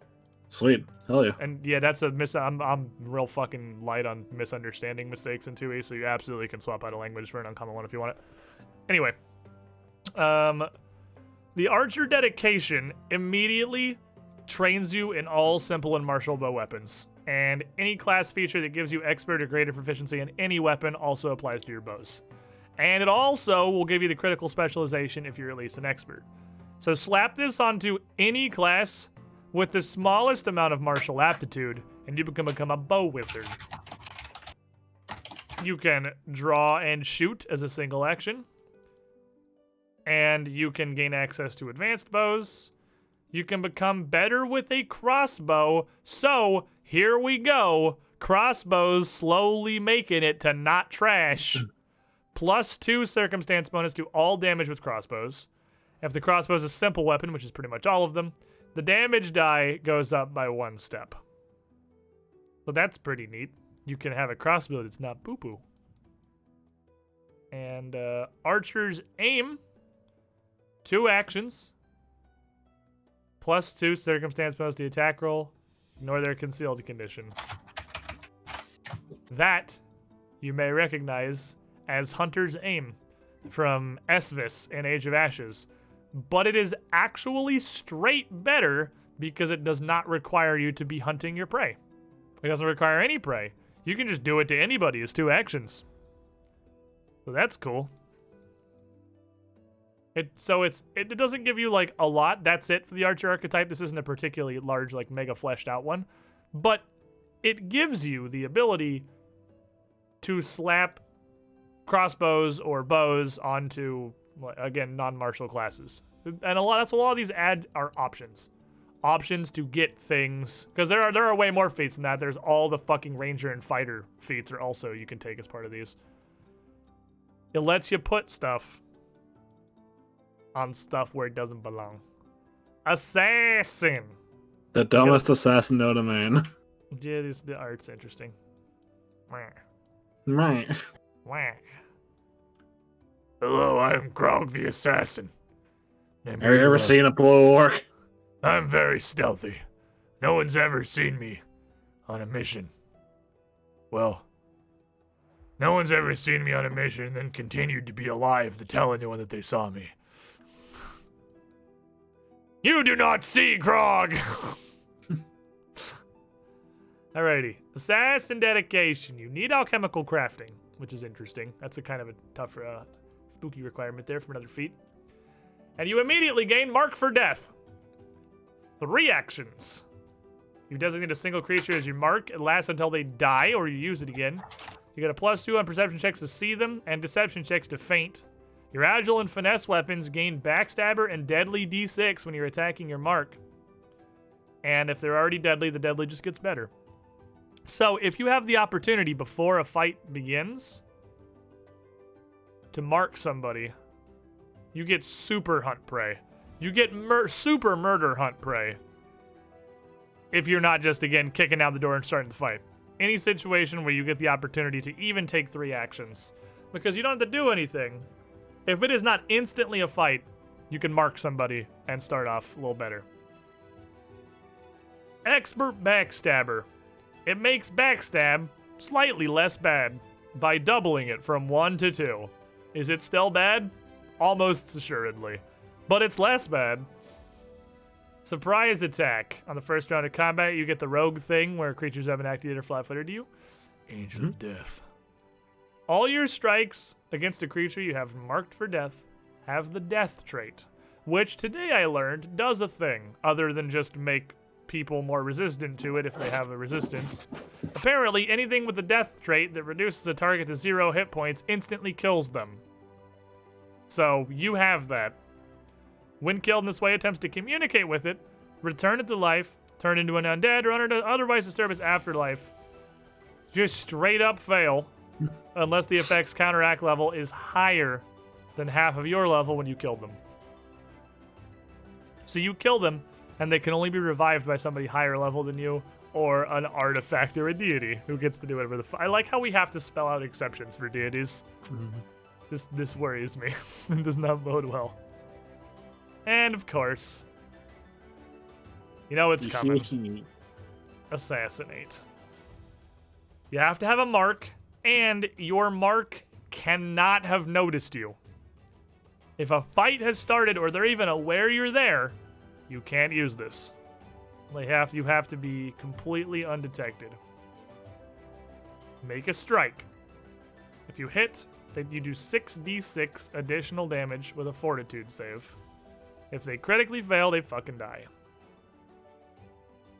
Now, it is a strike, so you can do this with bows. You can assassinate people with bows. There is no range requirement on this whatsoever, other than that they're marked. That's why he has a crossbow. That's why he has a crossbow, because realistically, let's be honest, it's a better assassination tool than trying to creep up behind someone with a fucking knife. So, that's pretty neat. I cast death. I cast death. And I would say as a GM, if you were avoiding notice as your exploration activity and a fight started, that you would still be completely unnoticed to anybody who you beat in initiative, because that's what your stealth roll represents. So, because they're rolling perception, right? Generally for initiative, and you're rolling stealth, so that's exactly what it represents. So I would absolutely let you assassinate on round 1 anyone you beat in initiative, if you already had them marked. Put arrow in their temple, move on.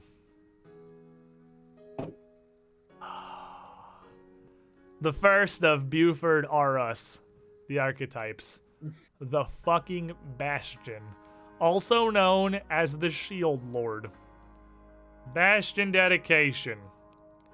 You gain the reactive shield feat, which means you can raise your shield as a reaction if you don't have it up.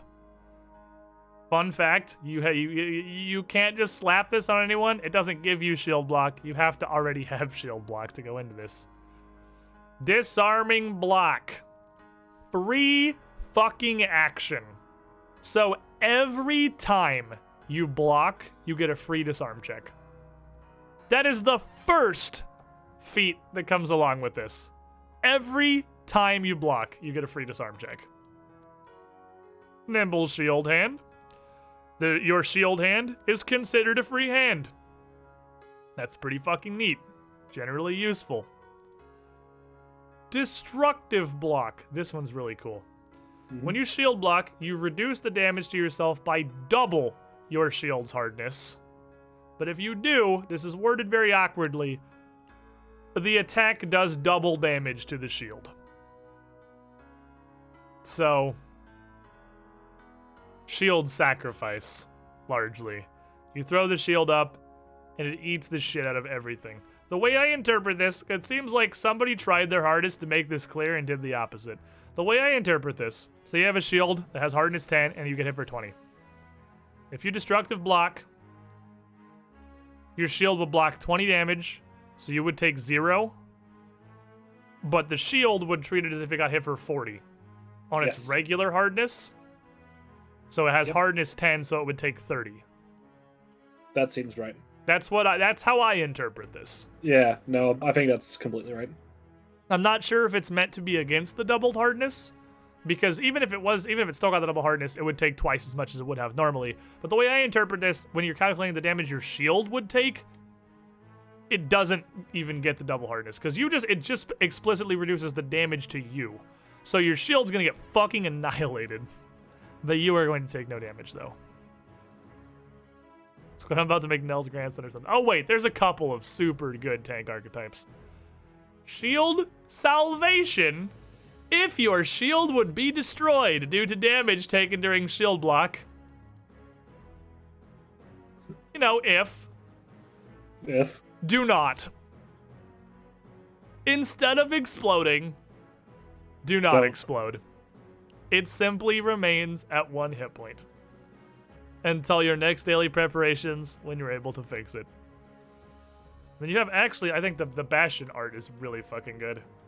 I really like the Bastion art. That's super solid. But it pales in comparison to the good friend we get on the next one.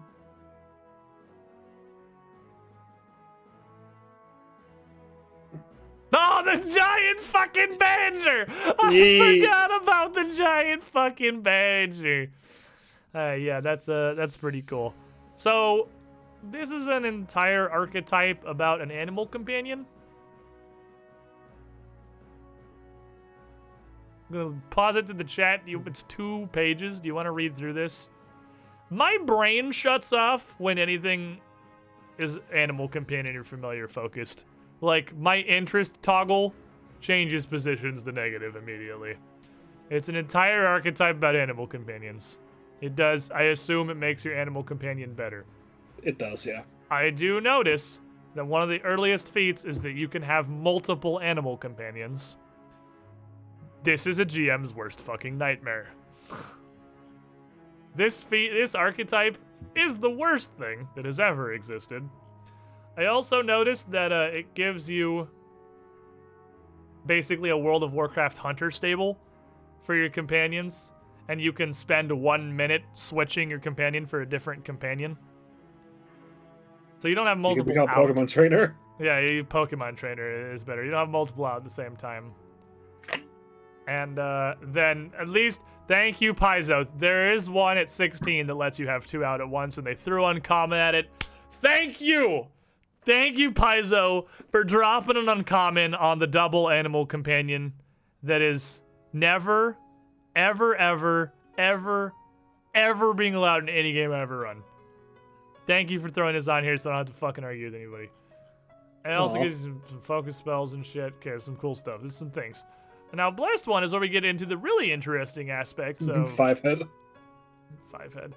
That is a fucking mega mind. Holy crap. That is a... Gets really, really deep into what you can really do with archetypes and getting specific bits of piecemeal characters put together. Look at the additional feats you have access to here, chat. What are all of these? Blessed? They are blessed. They are all modifications to a good champion's lay on hand. Because this entire archetype is about using lay on hands. The Blast One dedication gives you lay on hands as any class. It gives you a focus pool. And it works exactly as the good champion devotion spell. Literally every champion feat that modifies lay on hands is available to a Blessed One. And you can if you already also... have a focus pool, when you take this, what happens? Nothing? Since it says it grants you a pool, I don't believe it would add to an existing pool. Because a lot of them explicitly say you have one more, it adds an additional focus point. This one does not say that. So I would think this would not give you a bonus point if you already had a pool. But I don't think it does now. There are other feats that do. And I would be kind of surprised. Yeah, like there's one, but literally the first one here gives you one. Yeah. Protector Sacrifice is a domain spell. Blessed Spell is a meta magic. That if your next action is to cast a spell, that spell targets only a single ally. you get to cast your spell on them and also dispel a harmful condition. Doesn't have to be a magical condition. It's mercy. So anything that you can cleanse with your Lay on Hands mercies or greater mercies, you can counteract with a buff spell or a heal spell or whatever. Bless Denial, as a reaction, you can tell Frightened, Drained, Enfeebled, Sickened, and Stupefied to fuck off if one of those gets thrown on your allies. But this is an incredibly specific archetype. But I it think lets this you would get- be really incredible with a Life Oracle. Yeah, it is, because you don't have to take a whole ass champion dedication. You can just get the part of it that you want. Which I think is really cool, because Lay on Hands is very separate from most of what the champion class is all about. Yeah, it also gives you a way to spend focus points that isn't increasing your curse. Also true. So that's why you're asking such pointed questions, because Zindern is theory crafting in the distance. Zindern's preparing a backup character. I know Life Oracle is a super fucking cool curse. Bounty Hunter. Bounty Hunter is very similar, but it gives you the Hunt Prey ability from the Ranger. But it's a better Hunt Prey because it gives you an extra bonus to gathering information about them. You can also get Double Prey from the Ranger book. But this is all about, I'm glad they almost literally put Inori on the cover here, doing Bounty Hunter stuff. You get trained in a bunch of takedown weapons, Bola, Sap, and Whip. You can access the Bolas, which are uncommon. And you I've never felt so offended in my life. This fucking character art, right? It looks like the daughter of a noble who got given everything in life, and now she's really smug about being It really does. a bounty hunter. I was actually literally hoping that the exact moment Shemu would show up in chat today was me when I said this looked exactly like Inori. But it didn't happen. Anyway, in addition, you take no penalty when making non-lethal attacks with weapons of the non-lethal trait. Cool. Posse. By spending 1 minute giving guidance to help hunt down your prey, you instruct up to 5 willing creatures to assist you. They gain a +1 circumstance bonus to seek your prey, track your prey, gather information about your prey. All of you get +1 to initiative when entering combat with your prey, lasting until you designate a new prey. Yeah, or also known as Dad's Guards. Dad's Guards. That's your posse. Wait. Oh my god. Chat, you're a genius. Hold on. How the fuck? Look at the paper in her hand.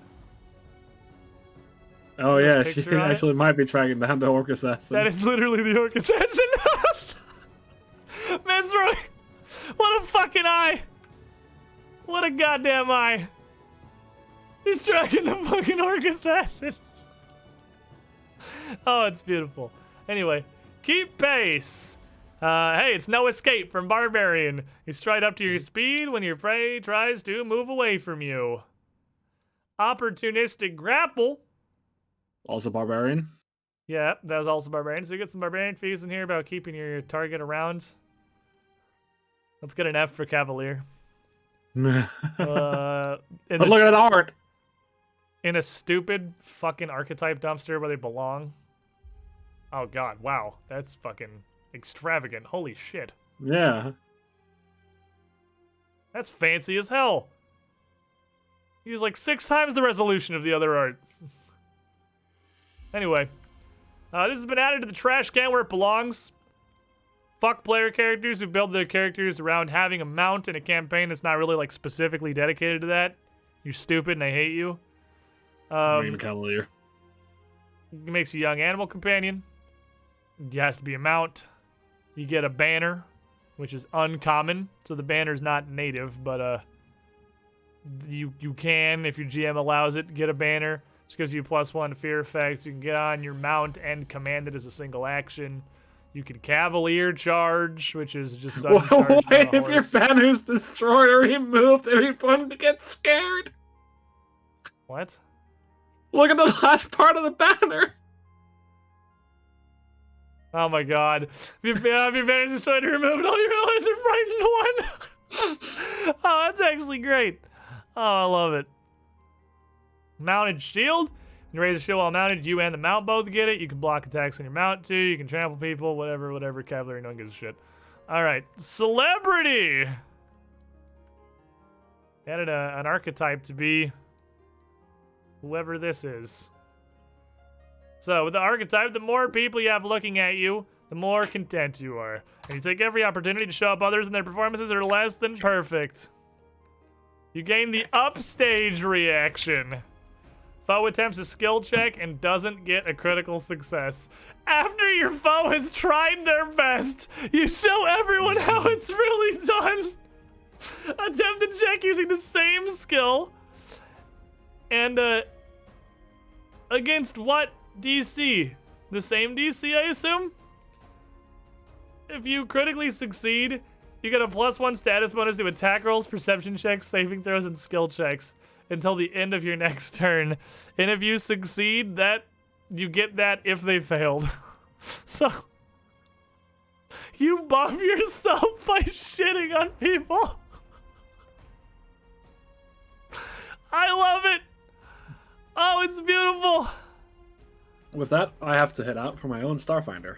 Fair You enough. guys See you take care. later, Zendern. All right, this time he's not going to be here. He's got Starfinder stuff going on. He Enjoy does, your yeah. game, comrade. If he goes in here, I'll be pissed. You gotta keep my chat open just to make sure he doesn't show up. All Boy, you fucking multitasking, boy!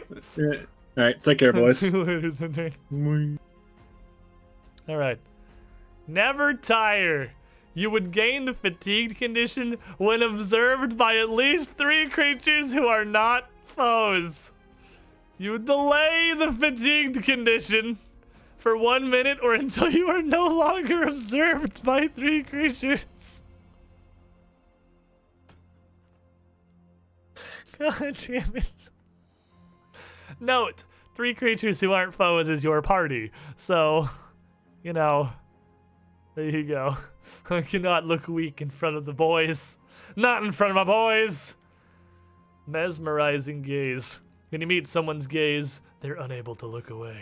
2 actions: pick a creature, they need to make a will save, or they're fascinated by you until the end of your next turn. Oh. I hate this archetype. God damn it. This is Mordran. Mordran is this. Command attention. When creatures within 30 feet of you... Okay, so you use this. It's an action. And then when creatures within 30 feet of you make a saving throw against other visual effects, their outcome is 1 degree of success better than the result they rolled because they can't stop looking at you. An enemy within the area attempting to use a visual effect that involves focusing its attention on a particular creature, like a gaze, must succeed at a will save against your class DC to target anybody that isn't you. Allies in the area can hide even as if they don't have cover because you are a continual distraction.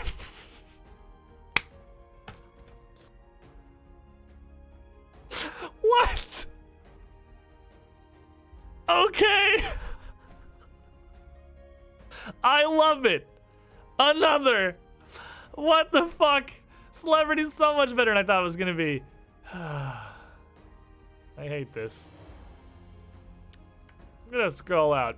I don't know what this is, but I see gossip, lore, fabricated connections, distracting flattery, and this art, and I don't care. I feel like this is less good celebrity. This is like shit celebrity. So I'm gonna scroll over it. Dragon Disciple. Yeah, I hate it immediately, exactly. I hate everything about that archetype. I haven't even looked at it and I hate it. Dragon Disciple. Now, we're getting interesting here.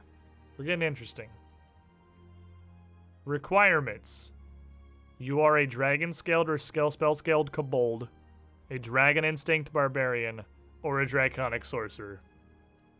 That is it. Those are the only 3 categories of people that qualify for a dragon disciple. So this is not something that is going to kind of replace some of these powers for someone who isn't them. This is even dragonier. Resume's elemental bloodline. Although Dalren is definitely a dragon instinct barbarian. So let's see what it has. You choose a type of dragon. You gain resistance equal to half your level against the damage of your chosen dragon. So Dalren is already blue, so he would gain electricity resistance equal to half of his level. You also gain +1 to saving throws against sleep and things that make you paralyzed. Fair enough. Claws of the Dragon. You get agile, finesse, 1d6 Welcome, slashing Squidling, weapons. You can to just the fucking Squiddy pool. dragon claw at people, which is pretty neato. Boy. You know what fucking time it is? Do you? I think I do, good sir. I think I do. After 36 months? Toblin, I can already see it there. I can already see it on your initial chat. It's 3 years.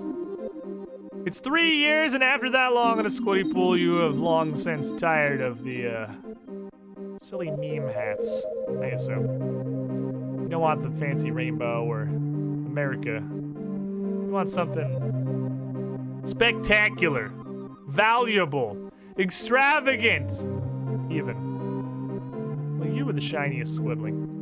And after 36 months of support with a tier 2 sub even with the double, you need an equally shiny hat. Thank you for the continued support, my friend. And in another year, this is certainly something cool enough to get you to the Cool Guy Penthouse. Oh, there's a little more. Draconic Sorcerer apparently gets Dragon Claws, which makes that better. Draconic Scent. You gain scent because you're a dragon. Dragon Arcana. Add the Draconic Bloodline spells to your spell list. You must still learn them or add them to your repertoire as normal, but you have them all. This is a 2-pager.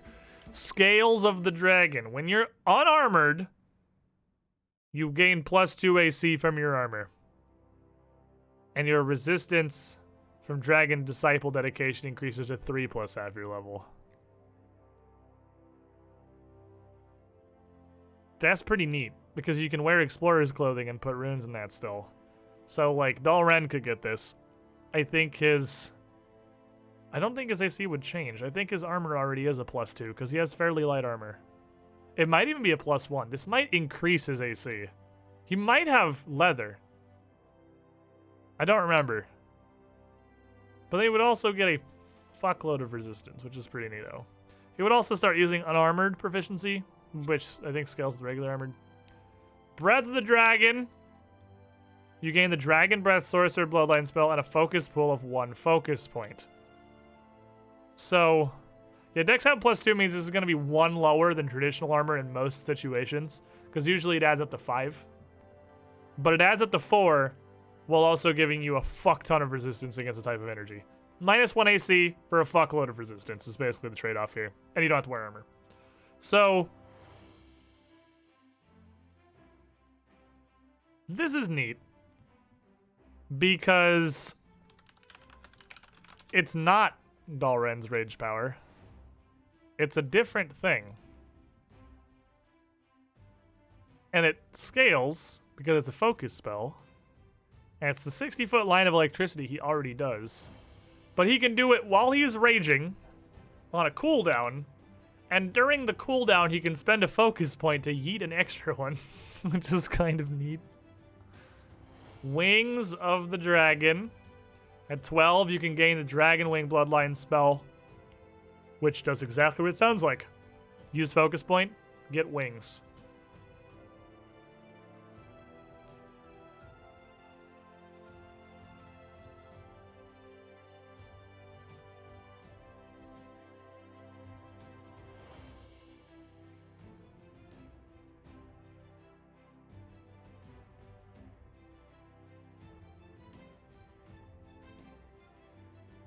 You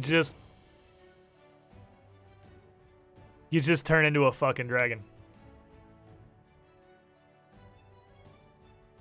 1, 3, 5, 7, 9, 11, 13. It's only 1 level later than you would unlock 7th level spells anyway, and it keeps up really well. The scaling keeps up really, really well. Also, if you crit, you get your breath weapon back immediately, so you can do lots of breath stuff. Disciple's Breath. You get a better this is what Dalaran kind of already has. And you can use Shape of the Dragon once per hour instead of once per day. And this is a very, very angry dragon lad. He looks very upsetty. So this is a pretty neat one. This gives you a lot of interesting draconic power, up to and including turning into a whole ass dragon, which gives you a frickin' breath attack. A Mighty Dragon Shape is a different one that's 18. Dual Weapon Warrior. Another one in the pile, kind of similar to the Archer archetype. This one is largely here to let someone who is maybe less of the martial persuasion have access to all of the 2-weapon fighting stuff. It has no requirements, and it gives you double slice immediately. Gives you access to all this crap up here, including 2-weapon flurry. It lets you, you know, dual weapon throw things. And it lets you do that with any of these dual wielding things. Dual weapon reload lets you... Okay, hold on. That's it. That's it. That's it right there. That's it. Pick a rune works. That's all it needed. That's 100% of what that fucking archetype needed. And we're there. Dual crossbows. Down the line, dual pistols. Sword and pistol. It all works. It all works now. It's finally fucking been enabled. All it took was something this goddamn simple. Was all they needed. I guess, yeah, dual crossbows. Yeah, I mean, yeah, no, you could dual crossbow. If you have 2 crossbows, you are wielding 2, it's the nickel and it's the quarter and the nickel thing. If you're wielding 2 crossbows, you are wielding 2 one-handed weapons, each is in a different hand, and one of them is a ranged weapon. It's the nickel and the quarter thing. I have 2 coins that add up to 30 cents. One of them isn't a nickel. So you could do this with full dual wielding. It's 2 1 elements, you only reload one. Well, yeah, of course you only reload one. It'd be fucking ridiculous if you reloaded both.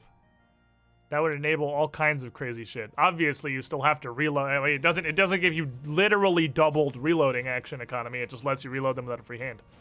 Flensing Slice. If both your attacks have the double slice. Oh, it is an action. Okay. So if you double slice and both attacks hit, you can then choose to spend your 3rd action to deal bleed damage. And they're also flat-footed. And it also cuts through their physical resistance. Huh. Interesting. Dual weapon blitz. Move your speed. And you can strike once with 2 different weapons as you move. This, holy fuck. This is super omega sudden charge. 2 actions, 1 stride, 2 strikes. The strikes can be at any point during the movement, and they don't even have to be against the same target. Same issue as the dual crossbow at 5e. It doesn't clearly state whether having 2 ranged weapons prevents it while calling out one must be ranged. Find a poor choice of words. If you find anyone who, like, argues hard enough that you can't dual wield with dual wielding reloading the feat, they're dumb and stop playing with them. Like, if anyone feels that fucking strongly about it, probably just stop playing with them, because it's not going to be the last stupid ruling they make, because I assume it's your GM. You're in for a lifetime of stupid rulings. Dual onslaught. When you lash out with both weapons, you leave no room for the target to escape. When you double slice, if both miss, you hit anyway. You hit anyway. If you swing twice, you're gonna hit at least once. Unless you literally double critically fail. It's not even, there's no minimum damage. There's no anything in there. It's just, you just get a hit. Duelist. Whole bunch of stuff that says disarm and riposte in it. You gotta be trained in light armor and simple weapons. You get quick draw, which means you can draw and attack with your weapon as a single action. And that's just part of taking the archetype here. Yeah, will hit at least 50% of your attacks if you're attacking twice a turn. Duelist challenge. Pick a guy. Challenge them. You are dueling that person until they're defeated, flee, or the encounter ends. Anytime you hit them with a single one-handed melee weapon while your other hand is free, you get a bonus to your strike's damage equal to the number of damage dice your weapon deals. If you attack somebody that you're not dueling, you take a penalty to damage dice equal to the number of dice your weapon deals. Neat. Selfless parry. Protect those near you with a flash of steel. When you have dueling parry, which is, dueling parry is a... You raise your free hand like it's a shield and you get +1 AC. It's an AoE +1 AC. And if you have dueling riposte, you can use it against anybody, which is the swashbuckler thing. Dueling riposte. This lets you AoE dueling riposte. That's pretty fucking cool. Student of the dueling arts. During your daily preparations, you can swap out any number of duelist archetype feats for other duelist archetype feats. You can't swap out the dedication or this feat. In addition, you can enter a stance from a duelist archetype feat you don't have by increasing the number of action it takes to enter the stance by 1. Oh god. So this is Brawler. This is martial flexibility. Martial flexibility is back, boys. You just have a list of a number of feats that you have. Every day you can just pick from the list of duelist feats which ones you actually want.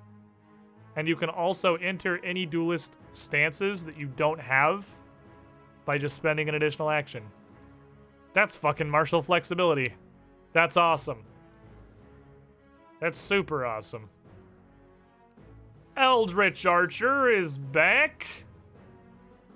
Blend magic with your archery. You have to be level 6 to go into this one. You gotta be an expert with a bow. If you don't already cast spells from spell slots, you learn magic immediately.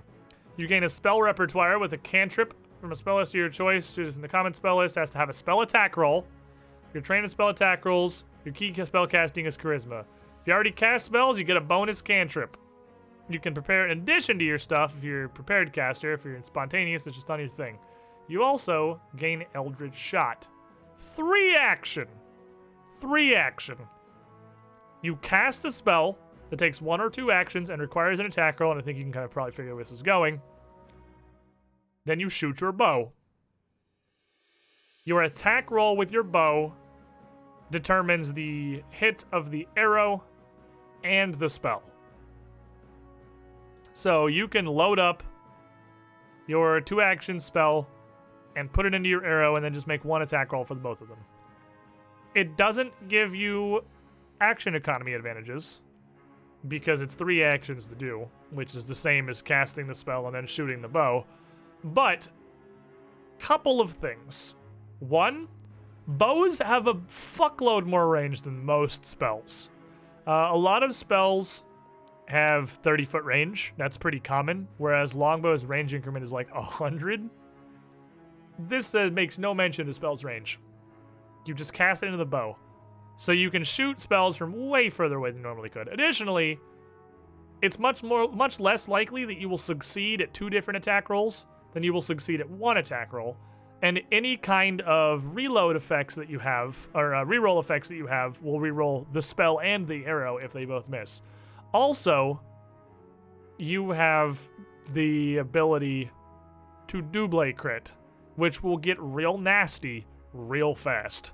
When you roll 1 good d20 and you crit with both a spell and an arrow, that's gonna get ugly fast. Everyone in chat that's illiterate, these spells have to have a spell attack roll. This has been mentioned at least 3 times so far in the archetype so far. Then, if you're not already a caster, you have the basic expert and master spellcasting feats that you can take just through the dedication. So through this, you get new... These just give you spell slots and spells. Enchanting Arrow, dose actions. Make a bow strike. On a hit, it does 2d6 extra mental damage. On a critical hit, they're fucking stunned. It's pretty cool for 2 actions. 2 actions to load 2d6 more damage on and give them a shot at stunning while also giving you more dice as it scales up. Magic Arrow. Pick 3 types of common magical ammunition. Using Magic Arrow, you transform a non-magical arrow into a magical arrow. You have to shoot it immediately.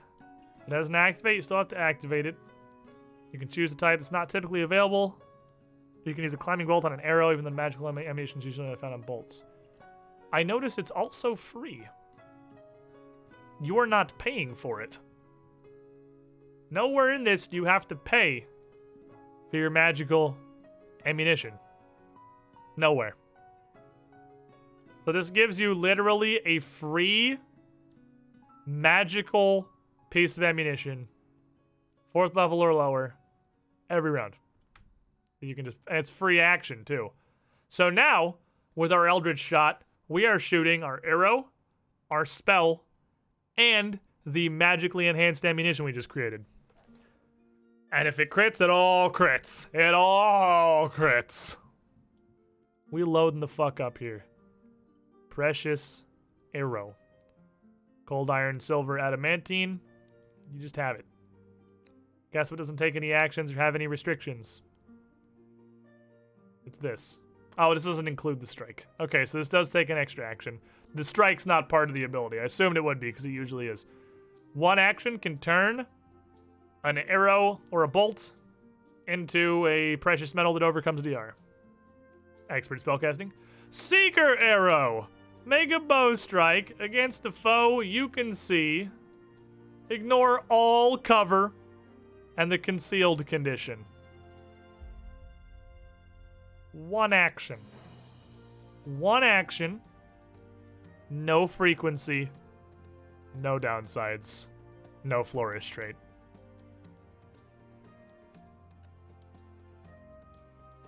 You completely ignore cover forever. On regular shots, admittedly. You can't do that on your Eldritch Shot because it's its own separate action. But anytime you can just shoot fuck off arrows. Ignores all cover. They can take cover, use the action to take cover to get greater cover, and you still just straight up ignore it and plink them anyway. And then, phase arrow. Make a strike against a foe who is observed or hidden. They can't be completely undetected. Travels to your target in a straight line, passing through any non-magical barriers or walls, ignoring all cover, concealment, hidden, shields. +4 to hit against creatures with any kind of armor on, and it can't be shield blocked.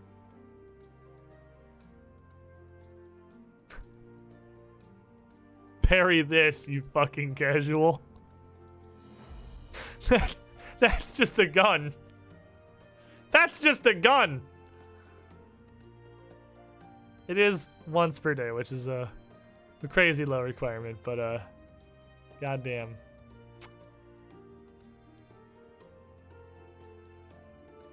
Calm down. Calm down, Eldritch Archer. Chill. Do you not have enough going for you right now?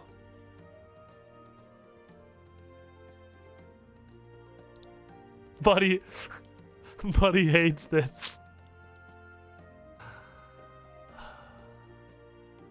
Make a strike. On a hit, you deal 10d10 precision damage. Additional 10d10. On a critical hit, you also have to make a fortitude save or die instantly. I said fucking die.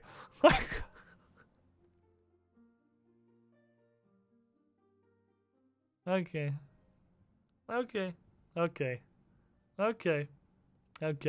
You cast die. And you can get master spellcasting. So this archetype, the ones I glazed over, expert, master, spellcasting, these give you full spell lists. So if you're taking these, you will have up to 9th level spells that you can cast. These give you whole ass spell lists. You won't have as many spells per day as a real boy. But you'll have access to everything up to 9th level. And, yeah. Incapacitation trait makes it much less exciting. That's only the instant death. You still just load 10d10 fuck off damage into it. And, like, let's be real. The incapacitation trait exists because insta-giving bosses is stupid and should never happen. Familiar Master. Oh, my brain turned off. Oh, weird. My eyes are glazing over. I don't know what's happening. Oh, no. It skipped the page. Guys, I think we missed the page. Oh, well. Gladiator. You must have impressive performance. Which is a thing that exists. That is... you can make an impression with performance instead of diplomacy. Alright, fair. You can make an impression with performance. You know how to turn combat into entertainment. Trained in gladiatorial lore. Start of a combat encounter. If people are watching, you gain temporary HP equal to your character level, and you can roll performance for initiative. Neat. Fights and moves. You can use performance to demoralize. You can just fucking MC Hammer Dance to demoralize people. Okay. Play to the crowd. You reduce an enemy to 0 hit points during a non-trivial combat encounter with spectators. You show off to the crowd. Make a performance check. On a success, you get some stuff. Temporary hit points equal to your character level. It's a fucking reaction, by the way. +1 circumstance bonus to AC, or +1 bonus to your next attack roll. Let's tell these Chad classes that jerk off to people watching them. They're just absolute Chads. You pull punches to give a better show. You don't take the usual circumstance penalty making non-lethal attacks with non-lethal weapons. You're great at non-lethaling. Okay. Performative weapons training. Let's go up here. Let's go with flashy weapons, bow staff, dueling cape, spike chain, sword cane, and the whip. These are officially the Chad weapons. As has been handed down to us by Paizo, the Fabulous Five, as they will come to be known, are the weapons that immediately solidify your character as an absolute fucking unit. If you're wielding one of these, you are a champion, even if you are not actually a champ. Apparently, there is also a cape weapon. Hold on. We're on 175. Dueling cape. You can pull a dueling cape you're wearing from your shoulder and wrap it around your arm as one action. When wielding the dueling cape this way, the cape uses the arm and the hand and you can't hold anything else. You can spend an action to hold it in a protective position, giving you a +1 circumstance bonus to AC and checks to feint.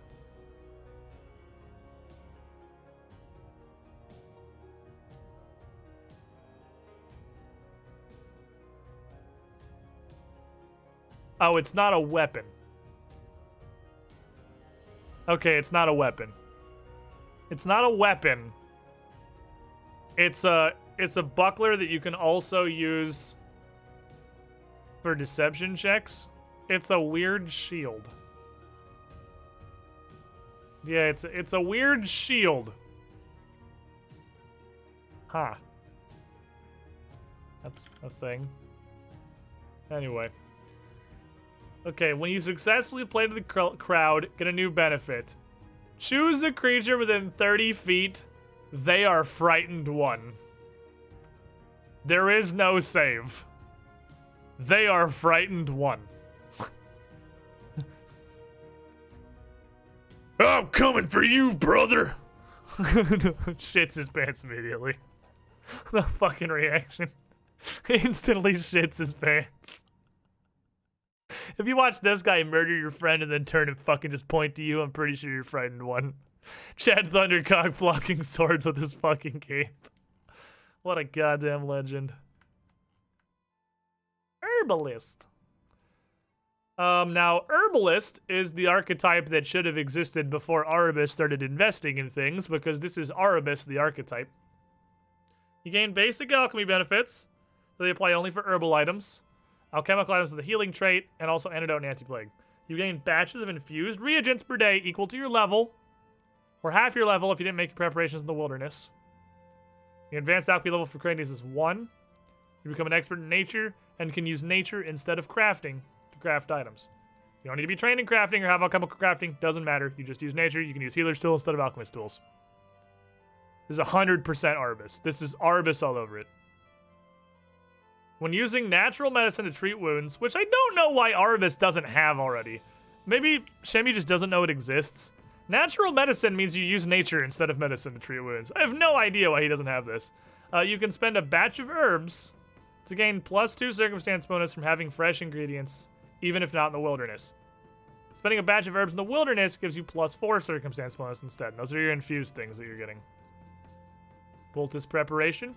When you create an herbal elixir, you can prepare it as a poultice instead. Poultice gains the oil trait, but loses elixir and ingested. You can apply a poultice by interacting with one hand. So, this means you can make potions with your crafting ability, and you don't have to take an action to pull it out, and the other person has to take an action to take it from you, and then an action to drink it. You can just use an action to bloop them with the poultice immediately.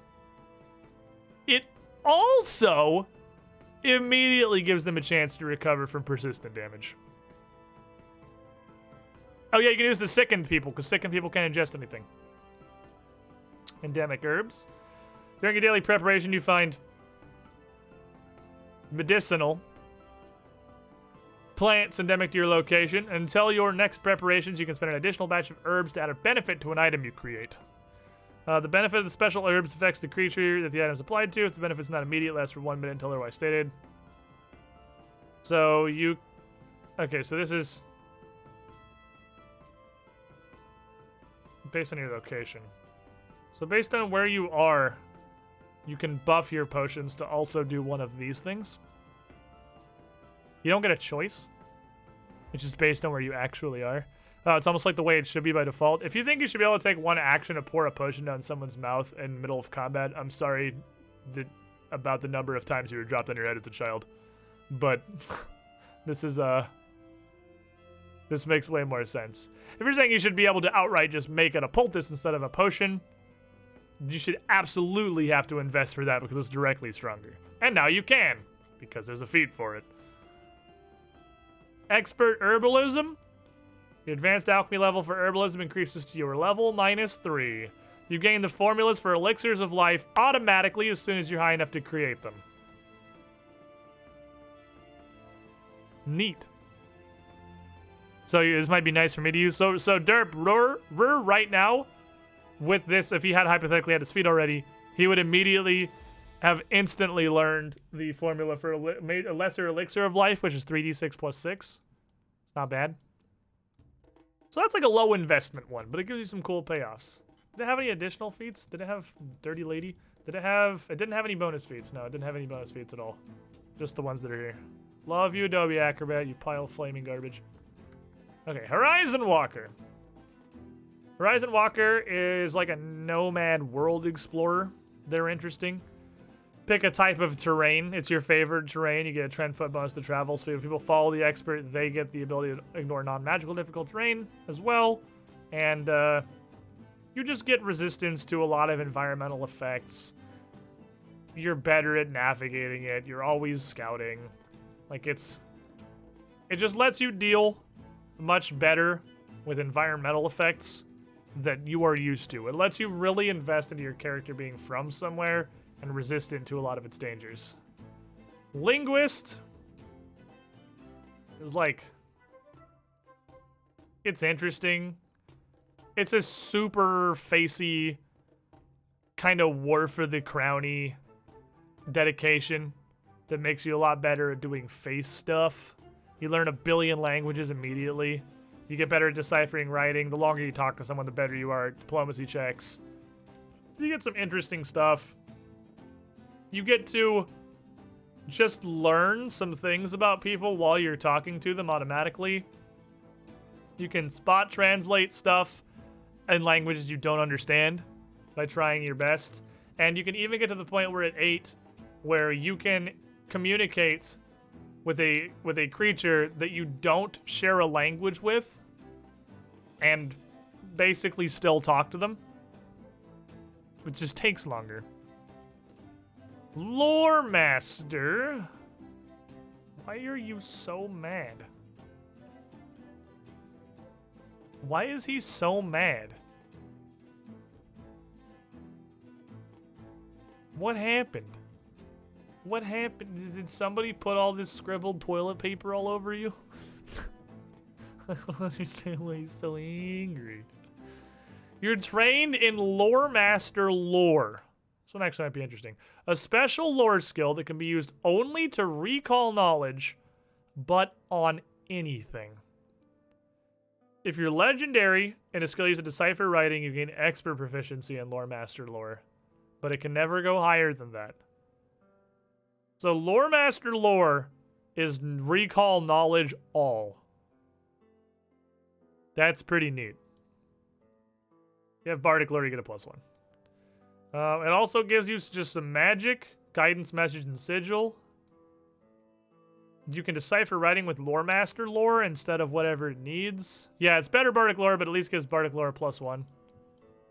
During daily preparations, you can study a particular subject to gain the trained proficiency rank in a lore skill of your choice. You must have interacted with that subject in some way on the previous day by reading about it, talking to someone, or experiencing it yourself. You can reference your notes to instead choose a lore skill you prepared before with quick study. Lasts until you prepare again. And you can learn Comprehend Language, Mind Link, and Secret Page. And Secret Page is automatically heightened to the same level as your cantrips. Cool, you know things. Oh, boy. Ooh, let me tell you, boy. Let me tell you, we're going into a good one. We're going into a good one. We've had a couple of in a row here, but turn your brains back on, ladies and gentlemen, because the Marshal is fucking cool. So, first of all, I'd like to point out that with the simple act of taking the Marshal dedication, anybody can have attack of opportunity again. All those people who were literally constantly screaming about their combat being flexible, interesting, and mobility being a feature because not everything in the entire planet automatically has attack of opportunity. Well, here you go. If you really want it, you can take it. 2 levels later and everyone else goes, fuck you. It does require you to be trained in martial weapons and either diplomacy or intimidate. So you have to be somewhat martial already to become a marshal. You combine your social skills and combat training to become a talented combat leader. Pick one of those skills. You become an expert. In addition, you have a 10-foot aura. This grants you and all allies +1 to saving throws against fear.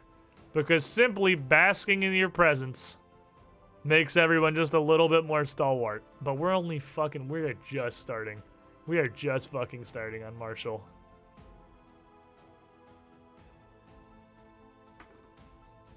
Here we go, boys. Here we go. Dread Marshal stance. 1 action. You ready yourself for the battle ahead, encouraging your allies to strike fear in other foes with vicious attacks. When you use this action, attempt an intimidation check. And this is when you enter the stance, you make an intimidation check based on just like your level of the circumstances if you're fighting something much stronger than you.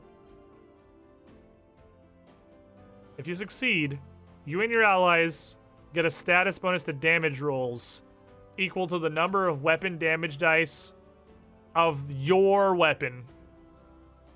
Everybody.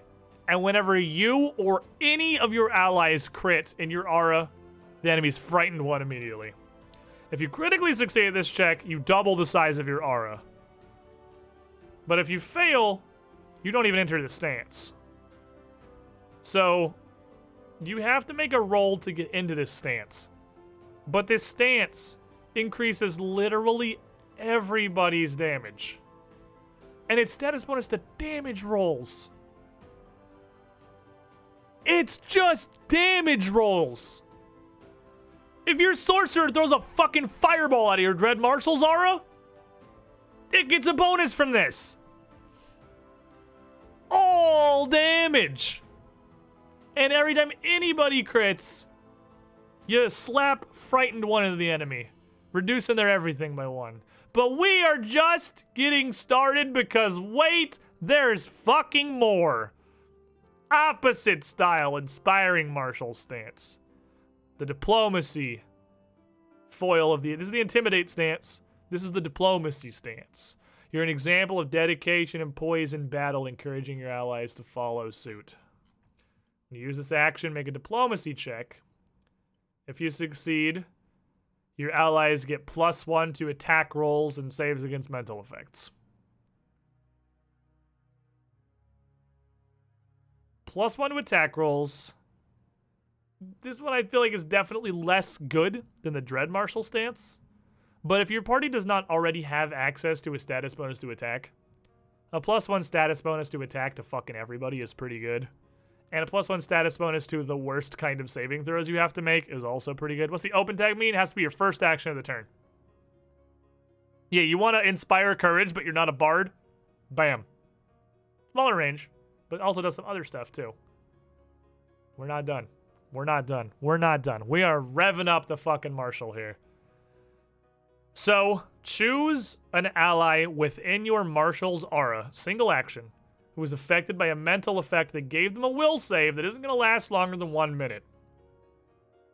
They immediately get another will save with a +1 circumstance bonus.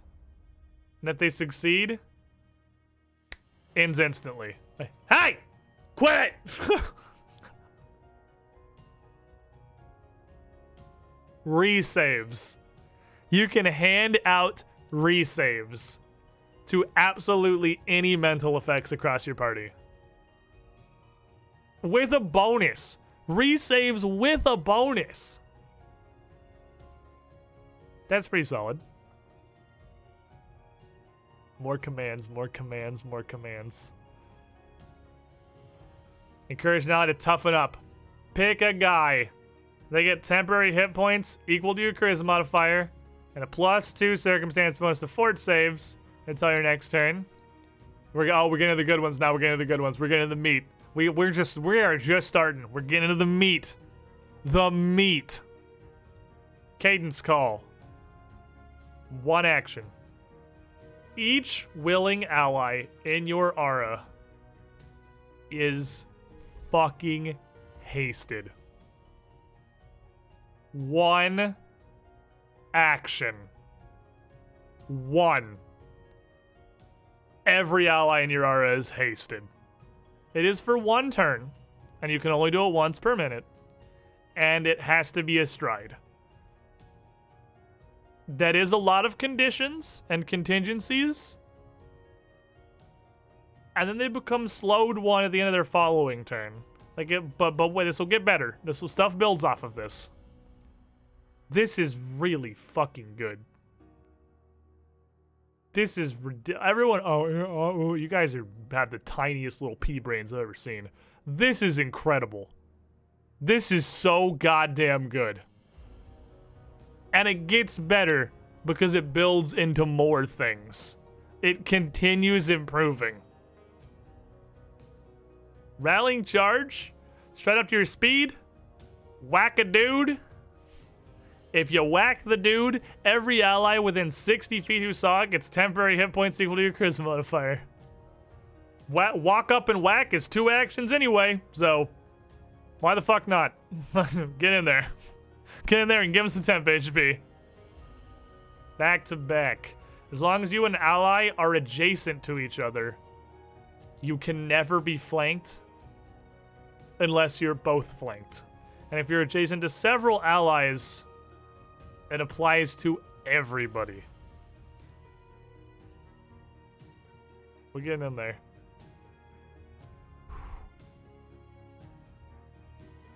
To battle. The handouts. The handouts begin. Whenever you see 1 or 2 action, you know good stuff's coming. Pick a guy in your aura. Pick a guy in your aura. If you spend 1 action, you hand it to them, and they immediately use it to stride. If you use 2 actions, they whack.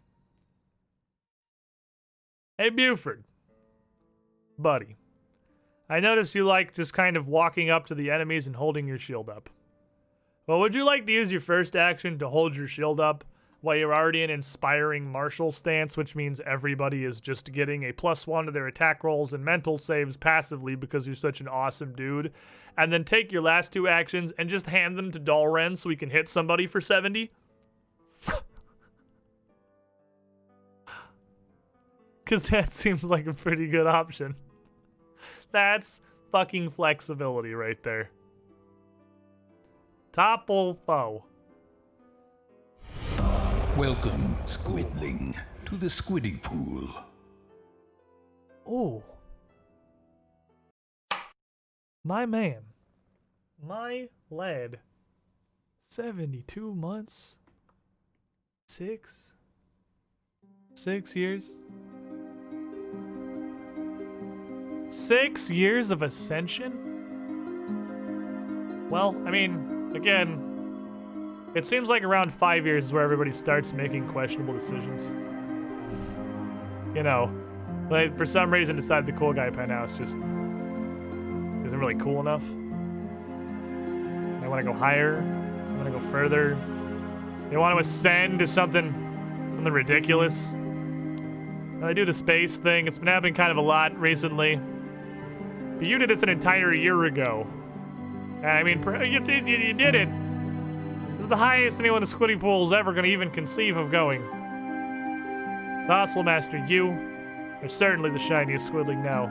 With your 6 years of the pool. And you have gone further beyond than anyone thought possible or also probably reasonable. Thank you for your support, my friend. I hope it's worth. I mean, you got a cool hat out of it. Got that going for you. Anyway. Press F, another Squidling died. Never forget he. Topple foe. Ally whacks a dude you're both adjacent to. It's pretty easy condition. You trip them as a reaction. Pretty easy condition to get to trip people as a reaction.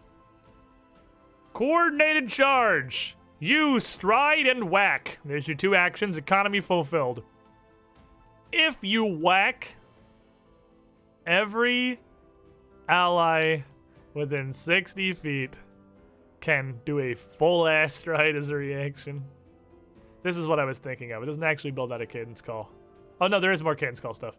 They can use their reaction to do a whole ass stride, but they have to end closer to where the enemy than where they started. But dude, everyone goes. Everyone goes. The marshal goes and everyone goes. Tactical cadence. You remember that? Oh. From the pea brains? Well, now it's just haste. Now it is literally just 1 action haste. They can stride or strike, and they're not slowed.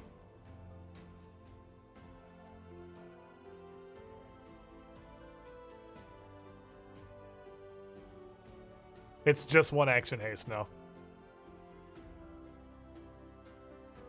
Do you see the power of the fucking marshal?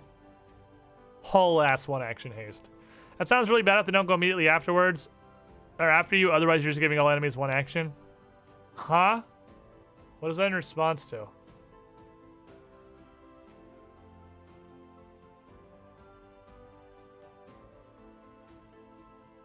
What is that a response to? What is giving an enemy 1 action? Coordinated charge? How? Explain how. Show your work. Oh, you mean like if they walk up? I mean, I definitely would not use this stride to stride up fucking adjacent to an enemy if you're not going next. Like, don't be stupid with it, but it's free Alright, so I'm gonna introduce you. Hold on, I need paint. Because this... I need paint. So I play a little game called Warhammer 40k. I haven't played it in a while.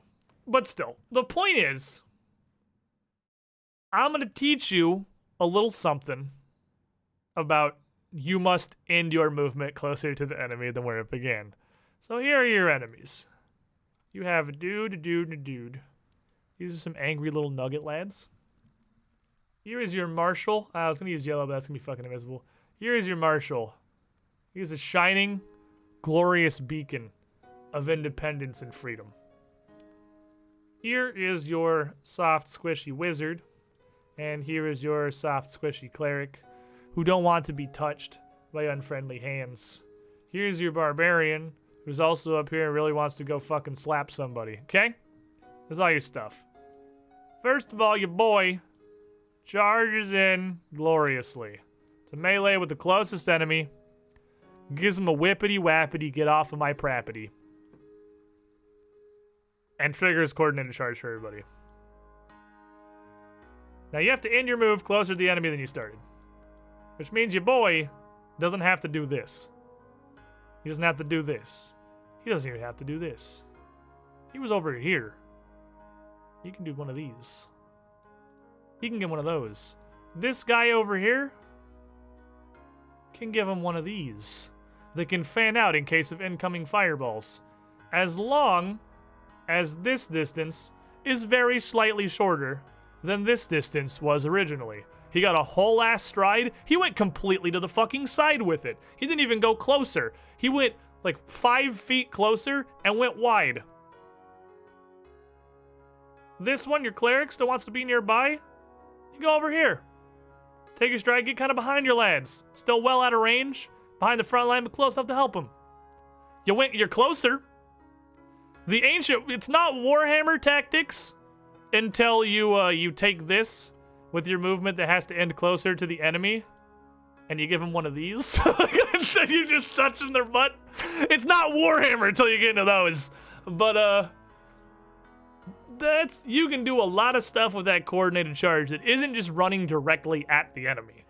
It is largely just they get a whole stride. This condition, you have to end closer than where you started, is an incredibly loose condition. And my entire table is Warhammer players. My entire Age of Ashes table is Warhammer players, so they know exactly what this text means. I don't know about the Extinction Curse so much. But this is very, very, very flexible. Really the only thing you can't do with it is run directly away. It stops you from running directly away. That's about it. Anyway, target of opportunity lets you start doing some of your martial stuff even if you're ranged. An ally shoots a dude within your first range increment, which implies you also have a range thingy. And you also shoot. Like, it's an attack of opportunity that triggers. It's a ranged AOO that triggers when your ally shoots them. And it's also a better ranged AOO because it combines with their attack for overcoming resistance and weaknesses. We got that going for it, which is nice. Wah. Marshall's fucking amazing. I think Marshall might be my favorite new archetype in the book so far. Marshall and Bastion are the two I immediately showed Bryn and said, hey, you may want to consider these for Buddy. Because they're so good. Martial Artist. Notice this gives you literally all of the monk stances. All of the monk stances. And pretty much all of the monk stance upgrades as well. Damage die for your fist becomes D6 instead of D4. You get the monk, you can do lethal or non-lethal. This is kind of monk, but just the punching part. Follow-up strike. If your last action whiffed. So I might have missed this. But do have you take the archetype you want at its require level or can be at its required level or above? Oh, all of these are just level requirements. You don't have to take these specifically at the level. All of these are that level or above. These are just requirements. But thanks for the dollar theme fact. If you said that in chat and I missed it, I'm sorry. I am trying to read chat well, but I'm just getting very absorbed in how cool this is. Follow-up strike is solid. If you miss, then basically if you miss, your multiple attack penalty doesn't increase. Pretty cool. Grievous Blow. 2-action Paunch. If it hits, you deal 2 extra weapon damage dice, 3 at 18. It also ignores resistance equal to your level. Punch a guy. Path of Iron. Stride. Doesn't trigger any reactions. You can strike up to 3 times while you're moving, each against a different enemy. Your multiple attack penalty does not increase until you've done all of them. Pretty simple little archetype. The Mauler dedication very largely just lets you use a big two-handed weapon without being a fighter or a barbarian. It gives you a bunch of two-handed weapon stuff. I think most of these feats, like Avalanche Strike, is literally just Whirlwind Strike. Most of these feats are renamed Barbarian and Fighter feats. It just lets you become apparently Grommash Hellscream while you're playing a wizard or something. Hey Derp. Medic. When you succeed with Battle Medicine or Treat Wounds, add 5. Add 5 at Expert, add 10 at Master, add 15 at Legendary. Once per day, you can do a second Battle Medicine. Once you're on somebody you've already hit. If you're a Master in Medicine, once per hour, you can slap a Battle Medicine on someone who's immune. So, this is already fucking phenomenal. This is already amazing. Square one, amazing. Amazing archetype. Instantly, like almost an auto take for a mundane healer. Instantaneously. I think Derp left. God damn it, Derp's not here for the archetype he really needs to be, I don't think. He's probably actually doing his job, stupid idiot. Doctor's visitation. Move. Stridu. Stride. Battle Medicine. 1 action. Stride. Treat Poison. 1 action. Stride. Administer First Aid. 2 action. When you Battle Medicine, you just get a free stride. You just get a free stride. Yeah, this on a Forensic Medicine Investigator would be in... I honestly think a medic dedication Forensic Medicine Investigator might be a stronger healer than a Life Cursed Oracle. That's how crazy this dedication is. Because also the Forensic Medicine Investigator means that when you Battle Medicine people, they're only immune for an hour.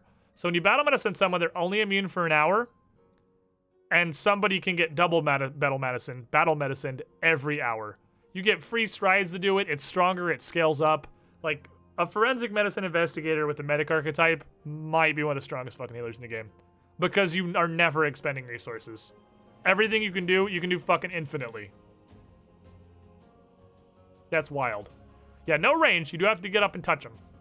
But you have no resources either. This is all infinite. Man, I'm so sad this is the part Derp's not here for. Treat. Condition. You can use a medicine check to decrease clumsy, enfeebled, and sickened. Pretty good. That's pretty good. Sickened is really bad. Enfeebled on your melee frontliners is really, really bad. Being able to take those out in combat can literally be game changers. Holistic Care. You can also do it to frightened, stupefied, and stunned.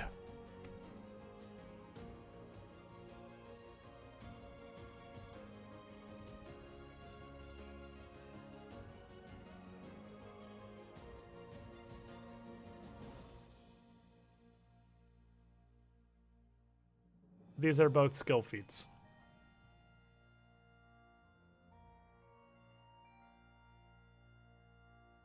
These are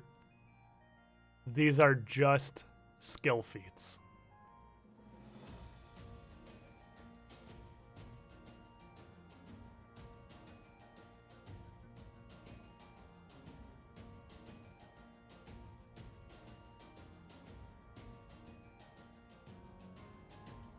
It is exactly what you think it is. It is exactly what you think it is.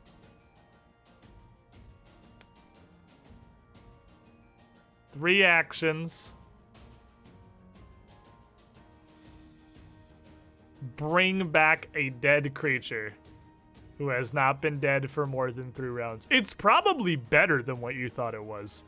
Because you probably thought it was 1 round. You probably thought it was Breath of Life. It's better. It's 3 rounds.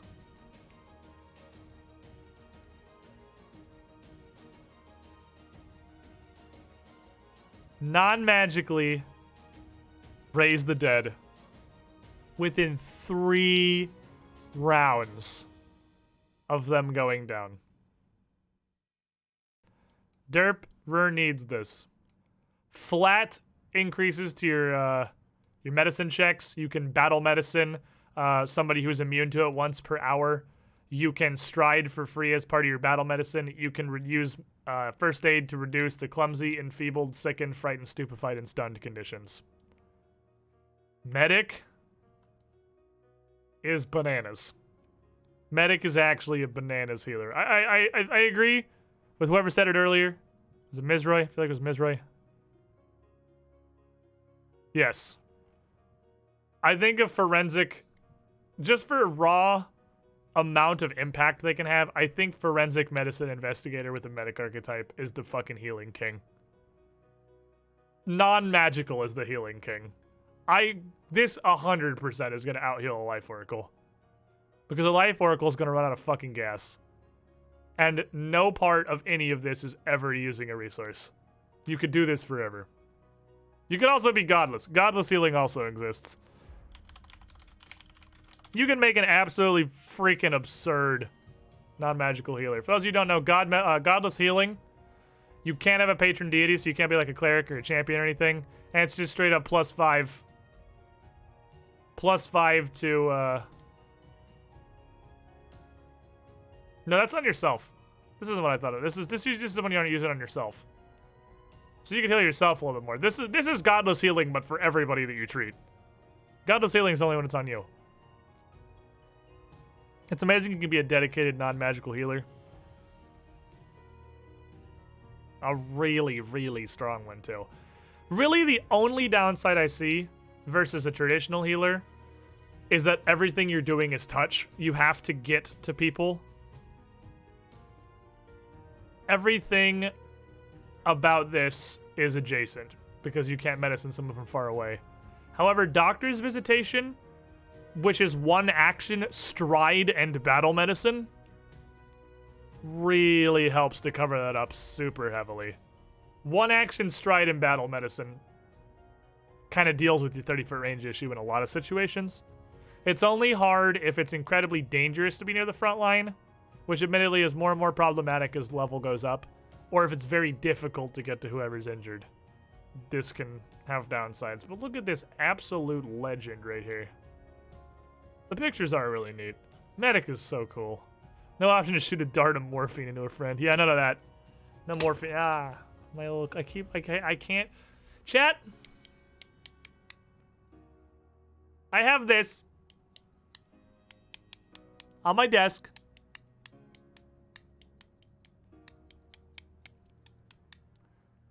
From the bag of chips I ate yesterday. I also have this fancy fidget cube thingy. Guess what I'm playing with? Guess what I'm playing with? Is it the cool fidget cube that I accidentally bought in my sleep? Or is it the bag clip? Guess which of these I'm fucking playing with, chat? It's the bag clip. God damn it. Why am I so dumb? How'd you buy in your sleep? I don't know. Apparently incredibly easy to buy things from Facebook ads, and I did that while I was sleeping. Pirate!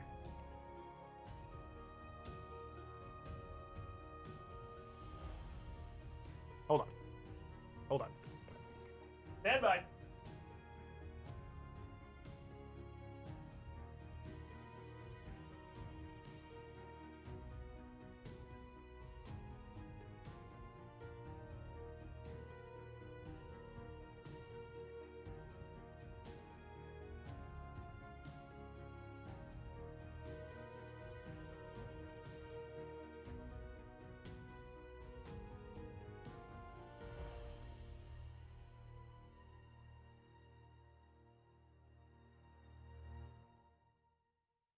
Gotta plug back in. It. I gotta plug my thing back in so I can hear. I guess I don't, because it's literally just the music.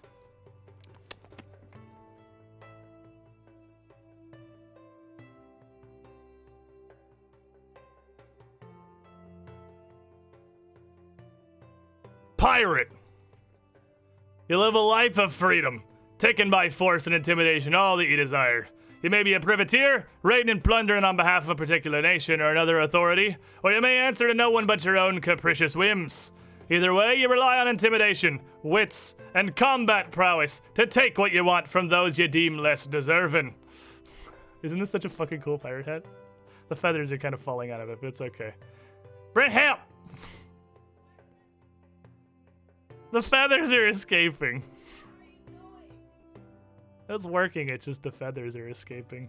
Well, yeah, because you have. Did you even put them tucked in? I thought they were how they were supposed to be. I just picked up the hat. Look at these feathers, by the way. Look. It was very fancy, yes. It's got very high-grade feathers. So put them in the hat so the chat can see. Please. Who's the girlfriend? Oh, she help. Oh, she help. Oh. She's helping. Fishing, sticking. There's this thing It's hard! That's why I couldn't do it. It's really surprisingly hard to get the feathers in there. Yeah. Because it has to go in the cocking, and it's super hard to get to the back of the cocking. You have it too low. No! No, stop. It's too high! It's That's on my what it's ears. supposed to be. Okay, fine. It's not supposed to be that low. But I like having it down on my brow. Yes, angry pirate. Thank you, Miss Girlfriend. Yes. Okay.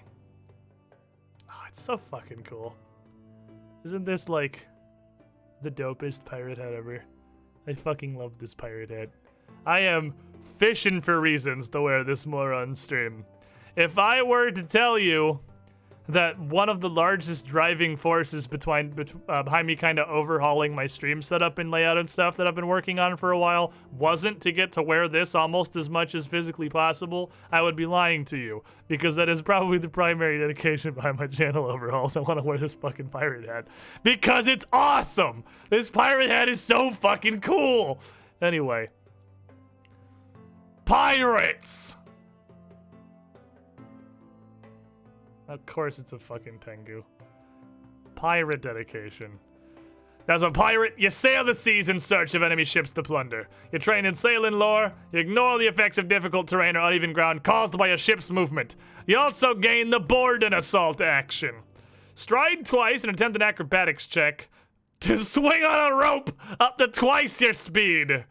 If you boarded or disembarked from a boat or similar vehicle during this movement, you can make a strike that deals 1 additional weapon damage die.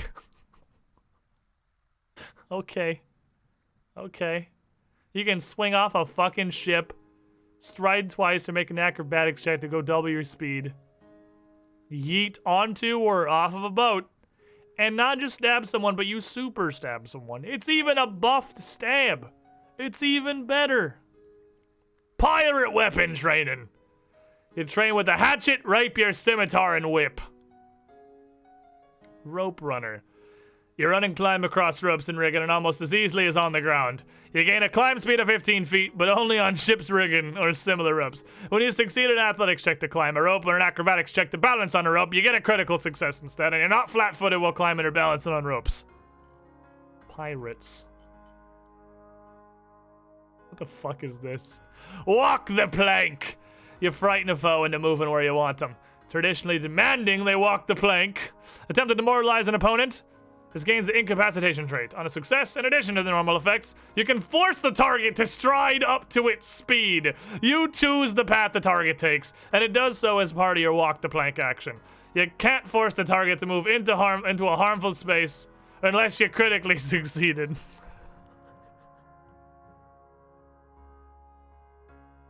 Okay. That's pretty dope. I'll take that. All right, that's pretty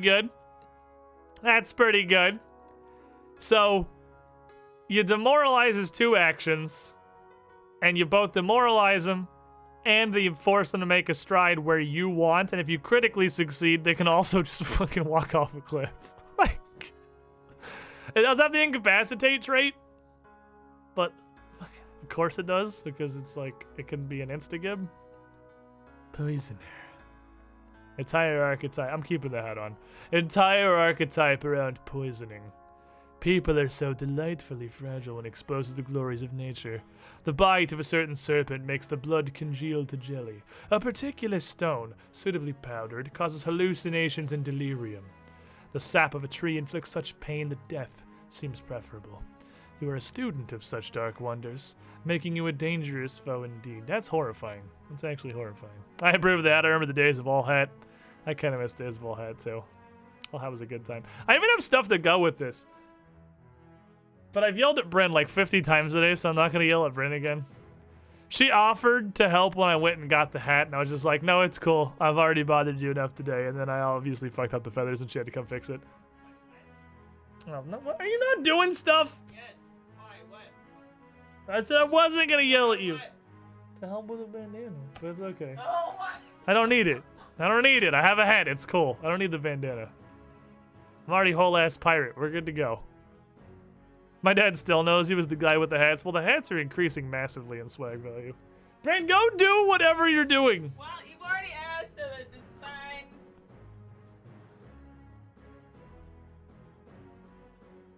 This. I am. But look at this fucking hat. Look how neat this is. It's such a fancy little tricorn. Okay. Do you know what you're doing? Hey, are you judging me already? I No, just got here. I'm asking a question. Shush. This is sized to fit over the bandana. This is actually I have a sized pirate hat. This is it's fitted. It's fitted and fully custom. It's not She went like this. trying to remember what she did when she was showing us how to use this. You're doing your best. Shush. I'm pretty sure it's gotta be tighter. Well, yes, I haven't tried it yet. Why? But why though? Why not? Because I'm an adult and I can make stupid decisions with my money, like getting a fucking pirate hat. And also for this exact reason. It exists for this this channel setup thing. Alright. Gusta? Oh. Yeah, she's doing it. This is not a stupid decision. No, this is a fucking fantastic decision. This is a was a- stupid decision. Don't let him make decisions. It was my decision, but it's okay. I was gonna say, this was your idea. You had the pirate idea for the new channel setup. Did she double knot it, or did she just do one knot? I can't see the back of my head. I don't know how she tied the bandana. Why can't you see the back of your head? What good are you anyway? If it stays on my head, it's fine. The point is just that it's supposed to fit under this because that's what it's sized I for. did it once, but I did it twice anyways. Okay, cool. I'm putting the hat back on then. Thank you, Miss Girlfriend. Perfect. Oh, that's so much that better. better? Yeah, now it's like perfectly snug. Okay. Ah, great. And I got the cool little bandana tassets now. Now they're in the back. Oh, perfect pirate. Pirate style. We're doing it. We're doing it. You're doing it wrong, Brandon. You're supposed to tie it as a gag on him because he keeps being critical. Don't give her ideas. Okay, I have a pirate hat now. Anyway. No, seriously, I went and got this because the idea was this for this to be a part of the like stream overhaul setup thing. Probably not something I would wear 100% of the time, but it could potentially be something I wear 100% of the time because with the bandana, it's actually really fucking comfortable. Like it's a surprisingly comfortable pirate hat. It's honestly, this is weird. It doesn't make a whole lot of sense ostensibly, but it's more comfortable than this. Like it actually just because this is big and floppy and top heavy and it shifts around constantly, and this fits on real snug. It's great. It's super comfortable on my bandana actually. Turns out having a sized hat is pretty neat. When you stream yourself going to Walmart or something with the hat. I mean, if it becomes a thing, if this becomes like an actual channel thing, it's regular and recognizable, it's absolutely something I'd bring to conventions. Assuming that like, you know, Corona literally ever stops and we can get to live life again. That's your excuse for I needed a pirate hat for the stream. Okay, I believe you. No pirate hat. It's almost like a hat style that served a purpose historically. Yeah, that's the thing. That's the thing about this. This This is a bosun's hat. It's not actually a captain's hat. Fun fact, we're gonna have a minor pirate hat lesson. Well, it is a tricorn. It has the rolled back instead of having all three up. A captain's hat would have all three of these straight up. This rolled back on this means it's a bosun's hat. But it does have a purpose. It's not meant to be super uncomfortable. It's meant to be something you literally wear all day, both as a symbol of status and because it keeps the sun off of your fucking neck, which is why it's angled the way it is, so there's a flat end at the back of it. The flat end at the back is to cover your neck from the suns, which is also part of the purpose of the bandana. So it's, there's actually, this was a fun side adventure that I can share with chat. Hold on, I'm thinking. I'll find it. What's it called? What was it fucking called? I don't know what it was called. But there's a whole ass pirate store. Which is very surprisingly a thing that exists. And B, it's very fucking in-depth. It's very in-depth. It's how we got this hat straight up made. Like, everything about this hat was chosen. You may notice that the colors of this hat very closely match the colors of my logo because it's a completely fucking custom pirate hat. It's sized for my head. Like, they sized it there. Every part of this was selected by me. They did a lot of the costuming for the Pirates of the Caribbean movies, actually. So they have a bunch of the stuff there that is the same style as some of the Pirates of the Caribbean stuff. Like, or by the hats, they actually have, like, Captain Jack Sparrow's hat and whatnot because they were the ones that, like, made a lot of this. Because most of that was, you know, filmed not that far. So but it's a whole-ass pirate store. Like, you walk in the store, and they have a way more pirate-themed shit than you ever could have imagined exists. It's like a full-size clothes, like, outlet store with pirate stuff. And, all the worker that was there is fully fucking dressed head to toe like a pirate, talks like a pirate the entire time, knows all of the shit about the pirate stuff, like the various types of hat and the status they mean and all that. I thought the gunner's hat was my favorite style, but Bryn thought it was stupid and thought I should get the more traditionally recognizable, at least something that was a tricorn, and that's not wrong, and also I really like this hat also. But the gunner hat was like one side of it is a full flat brim, and the other side where they would shoulder their rifle is just straight up. So the right side of it where the rifle would be, the brim is straight up flat against that side of the hat, and it's a completely open brim on the other side. It's interesting why a lot of these things exist in the form that they do, because it all has reasons, because like these weren't invented to be costumes, they existed for a fucking reason. So they all have a different purpose. But it's neat. It's neat.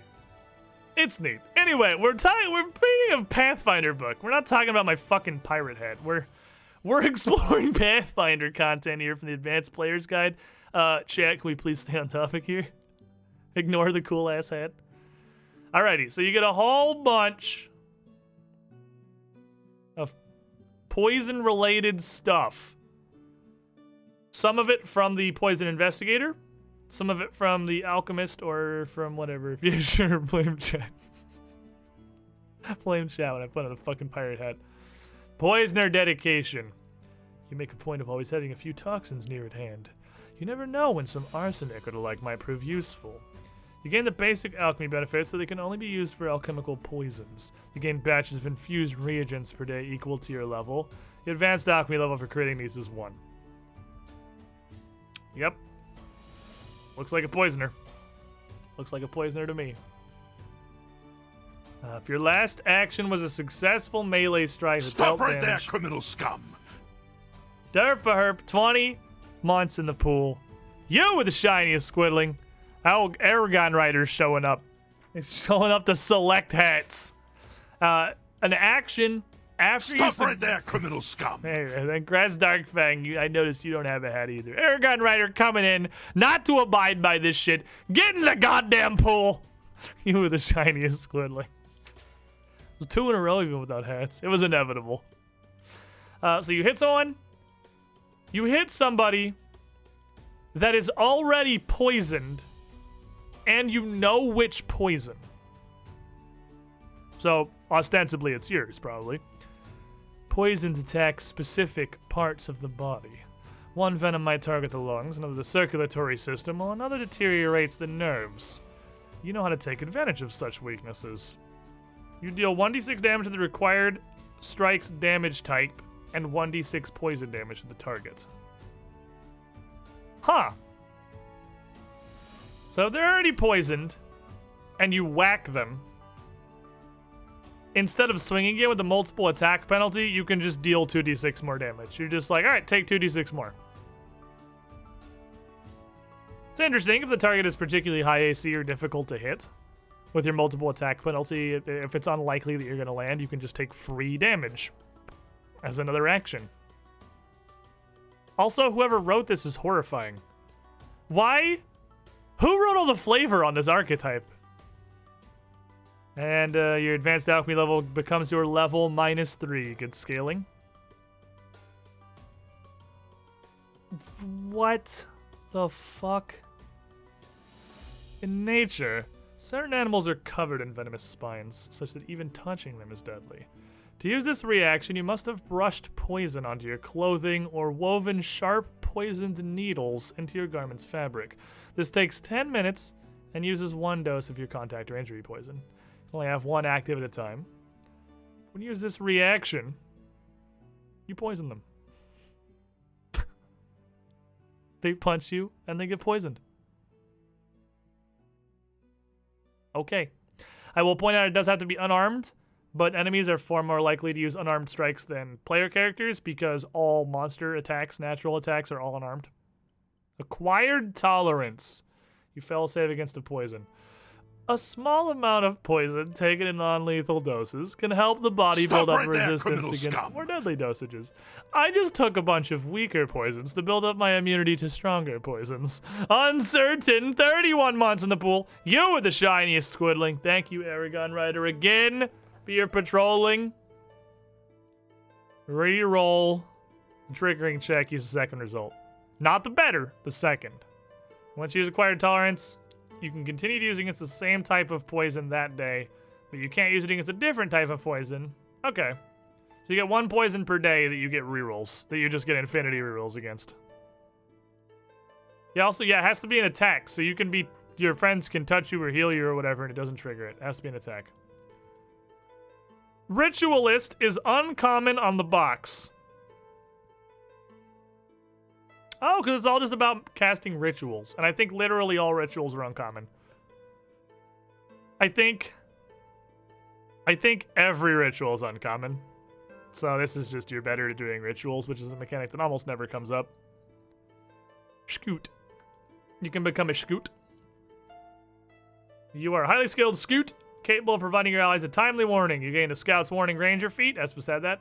When using the Scoot exploration activity, you give +2 to your entire team on initial initiative instead of +1. That's pretty fucking good. That's pretty good right up front. +2 to initiative to all your allies in every fight if you're ever scouting. Pretty hot. I dig it. Scouts charge. You meander around unpredictably and then ambush your opponents without warning. Choose 1 enemy. Stride, feint, and then strike.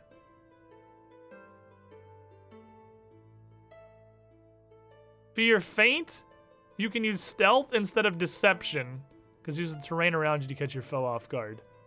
2 actions, stride, feint, and strike, with an option to substitute a skill. That's pretty fucking good. Great economy. You gain Terrain Stalker twice. You pick 2 terrains, and you're good at them. If you avoid notice while exploring and any allies who's follow the expert, you can choose one of those allies to gain the benefit of 1 Terrain Stalker feat you have. Fleeting Shadow. You're able to quickly disappear, then move about. Hide and then sneak twice. So you get to hide for free. Hide for free and then sneak away twice. You get a 10-foot, and then there's just this is just double fleet. 10-foot status bonus to your speed. 20 when it's your travel speed.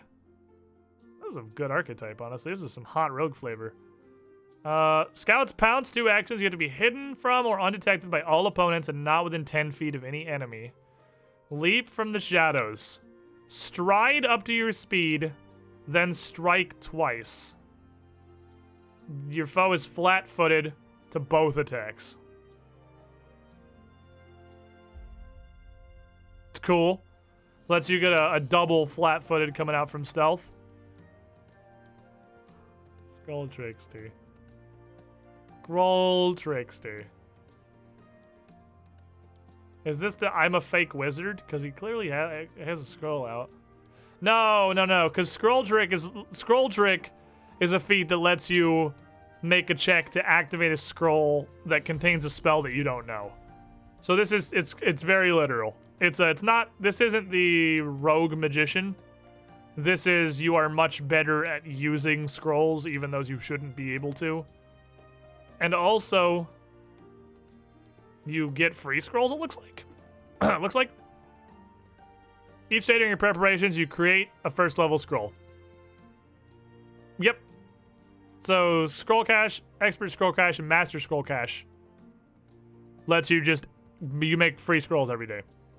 Free scrolls every single day that can go all the way up to 7th level. And you can also draw and activate a scroll as a single action, which is pretty good. So this is neat. This is actually a really neat one. Very flexible, very neat. Not what it sounded like on the box. Scrounger. I'm a scrounger. You can craft items even without the appropriate tools or a workshop. You can take a -2. You also don't need a formula book. You just remember everything with your giant brain, I guess. You can craft temporary items out of anything, anywhere, with whatever materials happen to be on hand. Do what you can with what you have where you are. The temporary item must be common, non-magical, first level or lower. It must be a weapon, armor, or a non-consumable piece of adventuring gear. Instead of a single item, you can create 10 pieces of ammunition. It's a shoddy item, but you don't take the penalty when using shoddy items you made during this feat. Your temporary item lasts for 1d4 hours before it fucking falls apart. Okay. And your GM rolls the number of hours secretly. You can create only the physical item, not any information or magic. So for example, you create a blank journal or a page, you couldn't use it as a colored journal religious text, right? You can incorporate any materials or items you have on hand, even if they're not outside materials that would ordinarily be used to craft a given item, though you must have enough volume of the material to make the item you want. There's a lot of stuff. So basically, you can just craft anything without a kit or any items. Anything mundane, non-magical, common first level. So basic tools and weapons you can just throw together from any situation. I'm never unarmed. I can always make my prison cutlass. Of course it's a fucking goblin. Reverse engineering. Get a +2 circumstance bonus to reverse engineer formula. Reverse engineering is a mechanic in second edition that almost never comes up. It's where you can take an item that you have and destroy it to gain the formula for making more. If you get a critical success, you can not only create the formula, but also reassemble the original item, leaving it with a formula and the item.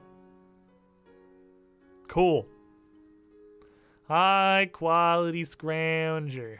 When you craft a temporary item, it can be up to 3rd level, and you can craft it for someone else's use so they won't take the shoddy penalty. Expert disassembly. You can use crafting instead of thievery to disable a device or pick a lock. God damn it. Who would you...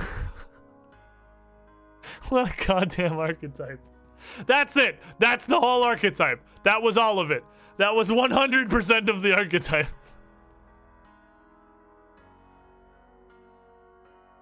Neat. How about instead I dismantle the entire lock system? What are they gonna do?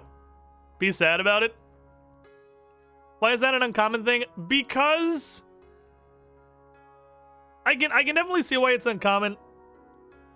There are definitely, like, it's a common tropey situation that's completely disabled by the existence of the Scrounger archetype.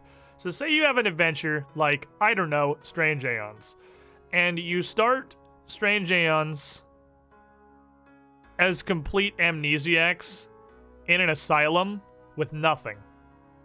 And you are literally fighting with like boards and bits of pipe until you can get your hands on real weapons.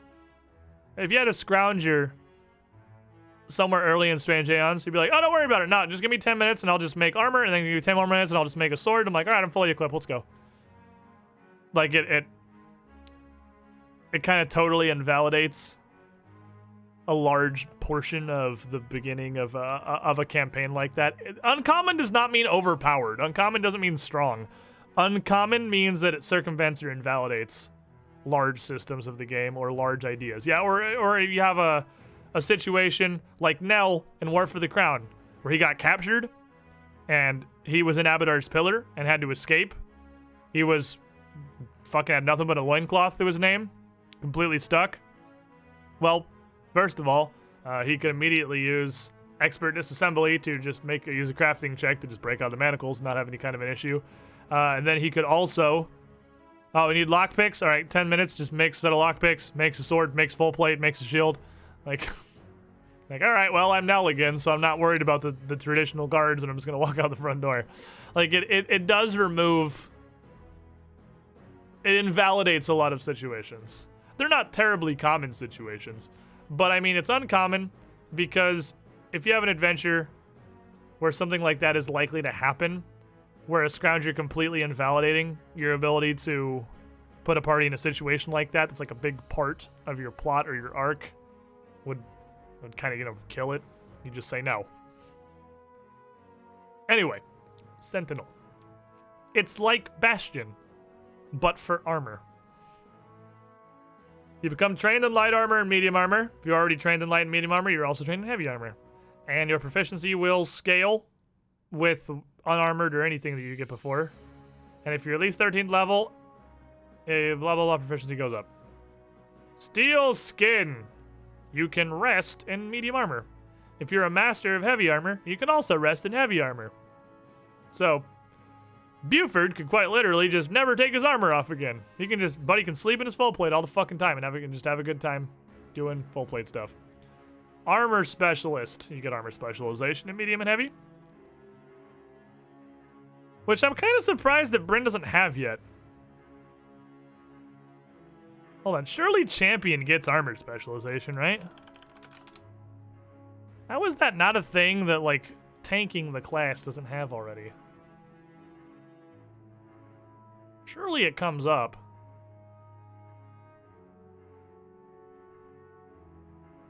Oh. Oh, she's had it for a level. And it's physically possible it never came up? But I feel like it's more likely that it was forgotten, vis-a-vis Selwyn being an expert in melee and didn't know. Full plate. Full plate. You know what my favorite part about Archives of Nethys? I literally think it's faster to just Google it in a different window than it is to search it using their own site system. So what does armor specialization give you? Slashing. The level 7. Oh, I just put it on my sheet yesterday. Oh, fair enough. Fair enough. So, yeah, you didn't. Yep, there we go. So we just didn't know. Yeah, to be fair, I actually don't know if it would have come up yet. I don't know if it would have had an opportunity to...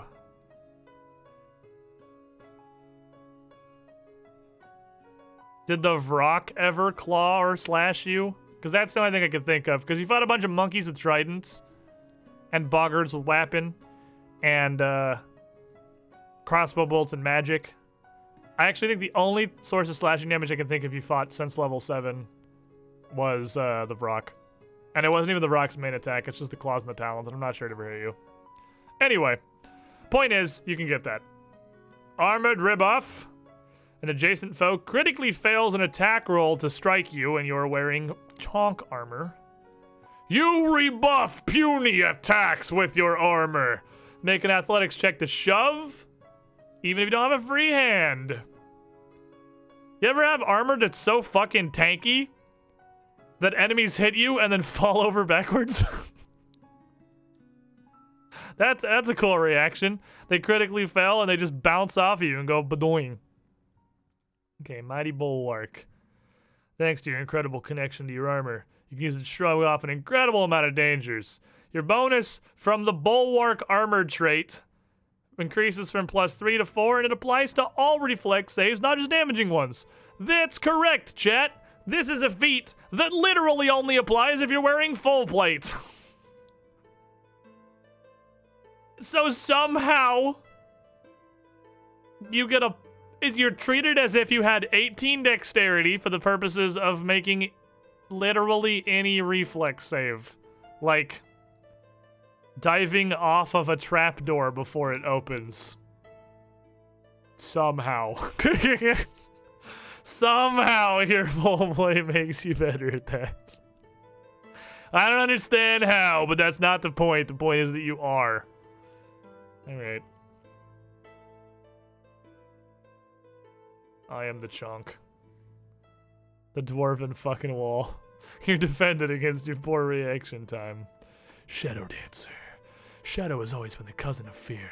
Within the darkness, the monsters dwell. Plans are hatched, and enemies strike with fang and dagger and dark magic. But some embrace the shadow, gain power from it, and dance within its shifting dark. A true shadow dancer is a creature who flits on the edge of light and darkness. Moving amid the inky blackness, shadow dancers are spies, assassins, infiltrators, and emissaries. Some shadow dancers use their relationship with the dark for good, while others embrace the primordial night, its terror, and its betrayal. Okay. So as shadow dancer, you dedicate yourself to the shadows. Your coloring becomes gray and gloomy. Your senses adjust to the darkness, and you can sneak through darkness with ease. You gain greater dark vision immediately. You also gain a +2 circumstance bonus to stealth checks when you're within dim light or darkness.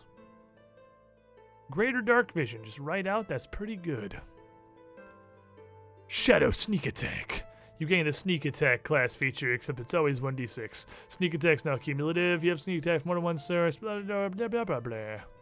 Shadow magic. You gain the ability to fuse and play with shadows by using focus spells specific to the shadow dancers. You learn a shadow dancer focus spell of your choice. Dance of Darkness or Shadow Jump. If you don't already have one, you get a focus pool.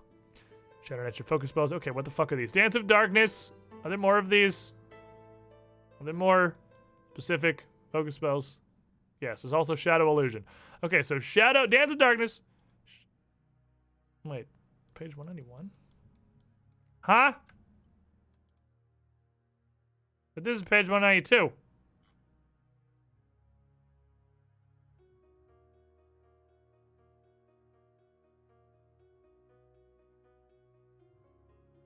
But this is page 191. Page 191 is the Sentinel.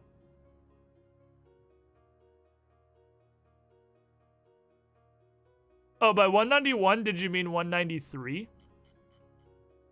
Is 193 what you meant to say? That's okay. We got there. We got there. Alright, so we'll look at their stuff in a sec. Additional shadow magic, you get the other focus spell. With an artful eye, you shape shadows into illusory forms. You gain the Shadow Illusion focus spell, and you get an extra focus point. You become an expert in shadow spell attack rolls and DCs. You can focus the shadows into a powerful blast. You can cast Shadow Blast once per day. This level is always one lower than your focus spells. Shadow Master. The shadows protect you better than any armor, and they give you power to plunge others into darkness.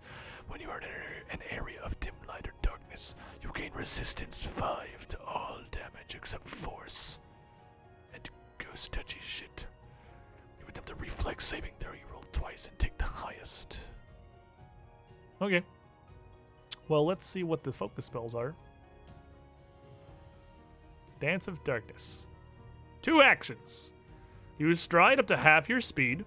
At the start or the end of your stride, you create an area of magical darkness in a 10-foot burst centered on your location. The area is filled with magical darkness that works the same way as the darkness spell. And you make a performance check to dance edgily with a standard DC for your level to determine the duration. It's always at least 1 round. So this is 2 actions, but it's really... This is almost casting darkness as 1 action. You have... Jesus.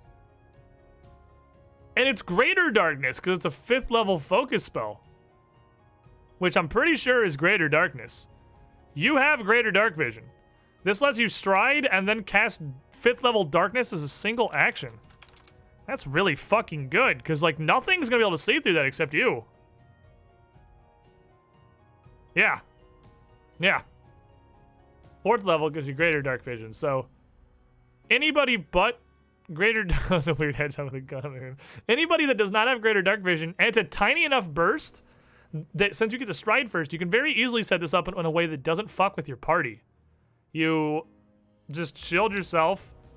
I mean, it might fuck with your party in that you drop it on the enemy, but you can take some enemies out of the fight with this by just plunging them into fuck off darkness. That's really strong, actually. Shadow illusion. You create a shadowy illusion of a creature or stationary object, but the illusion only exists in an area of dim light or darkness. 500 feet. Must fit within a 20-foot burst. It appears to animate naturally, even generates the appropriate sounds and smells, and feels believable to the touch, although its coloring is always muted. And it can illusory creature, it can fight, and it does some damage. Theoretically, you can do this every turn. I mean, yeah, until you run out of focus points, so every turn for 2 of them. And 3 if you have a pool of 3 points. Okay. That's pretty neat. You can summon this up to 500 fucking feet away, and it can be up to a gargantuan 20 by 20 creature. Interesting. Shadow jump. Is this the thing where you teleport from one area of dim light to another? It sure is, Jimmy. You instantly transport yourself from one shadow to another. Teleport yourself and any items you're wearing and holding from your current space to a clear space you can see in dim light or darkness within range. You can transport you're familiar with the spell, but if Shadow Jump would bring any other creature with you, the spell is disrupted. It just fucking fails. And when it becomes an 8th level spell, you also you just fucking disappear. You become invisible wherever it is you arrive. Neat. 3 turns in eternity in Pathfinder 2? Yes. Yes, it is. And the Shadow Dancer actually looks sick. I mean, that cape is hilariously impractical, but if we ignore the incredible impracticality of the cape, the Shadow Dancer, I fucking love there's like a shadowy illusion of her knives coming out from them. She's actually really cool looking. You should maybe not have a cape that's 15 feet long, but you know, this is actually, it's a really cool and it's a really strong archetype. It's a really strong archetype. Just Dance of Darkness and the fact that you have greater dark vision is incredibly powerful. Alone, immediately. So you take the dedication, you take shadow magic with Dance of Darkness, or even take a fucking additional shadow magic and take shadow jump too, because they're both really good.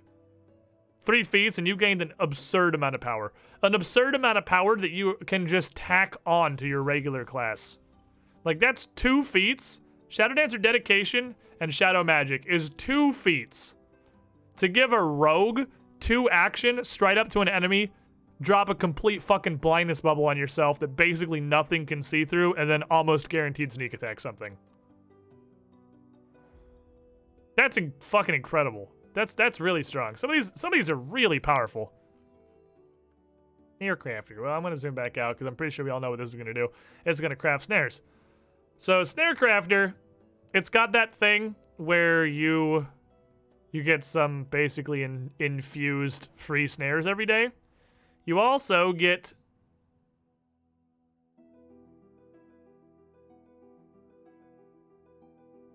you install a snare into a space that's occupied by an opponent. You just... I didn't think we were gonna get that. You just throw the fucking bear trap at them. What?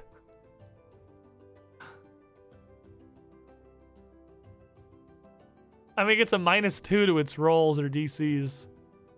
But you just punch them with your bear trap. Remote trigger. You can trigger your snares from afar. You can strike a snare to trigger it prematurely. If you craft the snare, you automatically hit. Okay, what the fuck is this thing? Giant snare. When you prepare snares for quick deployment, you can make some of them giant snares. A giant snare is a 2x2 area, and its effects apply over the full area. Holy crap, that's actually a really interesting archetype. Does snare stuff. Talisman Dabbler. Wow, I hate you. Talisman Dabbler, which is built around you getting to use the talismans, the martial scrolls that they introduced we thought was cool, that nobody ever used them ever. Give you a moment to pay your respects here, chat.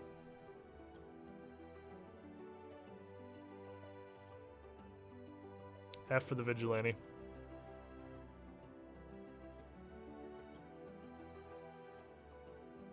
They didn't deserve this. Unlike the Cavalier, Vigilante was a cool class. And now it's an archetype. Is it poo-poo? It just got demoted to an archetype. Like, it got Omega demoted. It's from a full-blooded class with tons of features to an archetype is a massive demotion. It's also uncommon, so it's disallowed by default. So that's big F. But let's take a look at it. You have 2 identities, each with its own name, alignment, and abilities. Your social identity is an upstanding member of society, while your vigilante identity is a skilled and cunning warrior. Neither of these is a false front. You are both of these people. And as such, your 2 identities can be at most 1 alignment step from each other. If someone attempts to discern your other identity, the message is a seek action to attempt a perception check against your deception DC. And your deception DC, you take 20 on it. It's 20 plus your proficiency modifier, so you just fucking take 20 on it. Okay. Changing identities takes 1 minute and a phone booth.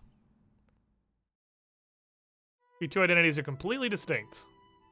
You literally change your alignment when you change identities. And you're eligible for abilities that require a certain alignment only if both your identities qualify. Why is there a naked? It's 7:30 p.m. But I didn't take my. Why even bother taking a shower at this point? Like, You still have like half a day. you're gonna go to bed in like 3 hours. I want to be stinky girlfriends. Okay. I'll take you a shower. Manga TOS. Only if she walks on the stream. It's okay. She can be naked over there. That's legal. Checks to recall knowledge about one of your identities don't reveal information about the other unless they know they're both the same person. Effects to detect you based on your alignments, or they based on your current identity, yada yada yada. Maintain the separation between your identities. Some of your abilities have one of 2 traits, social or vigilante. You can use social feats while in your social identity and vigilante feats only in your vigilante identity. Oh, no, you can't use them while you're in your social identity, but they risk exposing you as a vigilante. Okay. Your vigilante identity is exposed to the public. You use you lose the benefits of vigilante dedication to disguising yourself. But you can otherwise use both abilities in either identity that rely on your identity being a secret. Unless they rely on your identity being a secret. Alright, that was a lot of words. That was a lot of fucking words. Wonder how does that interact with champion if you're neutral, good, and chaotic good? Well, you would not be a champion in one of your guises. One of your guises wouldn't be a champion. It wouldn't have any of your champion powers. It's definitely how I'd do it. So, hidden magic. During your daily preparations, you tweak any or all of your magical items to appear non-magical. A spellcaster using detect magic or read aura must succeed a perception check against your deception DC to see through your obfuscations. All? Because it is literally treating it like you're 2 different people. So yeah, Secret Paladin. So, all of your magical items appear non-magical. Interesting. When you're in your social identity, you can grant a social identity to an animal companion.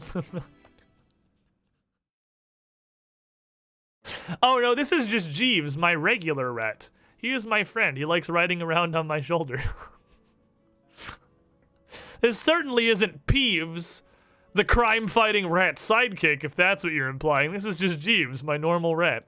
He doesn't know any magic. What are you talking about? When changing to your social identity, you also change your minion's appearance to be that of a socially acceptable creature, grooming a wolf to appear as a large dog, or disguising a familiar to appear as an exotic pet. You just tape shitty wings onto your imp that look like they're feathered over its regular wings. Socially acceptable rat. You just put a little top hat on your rat.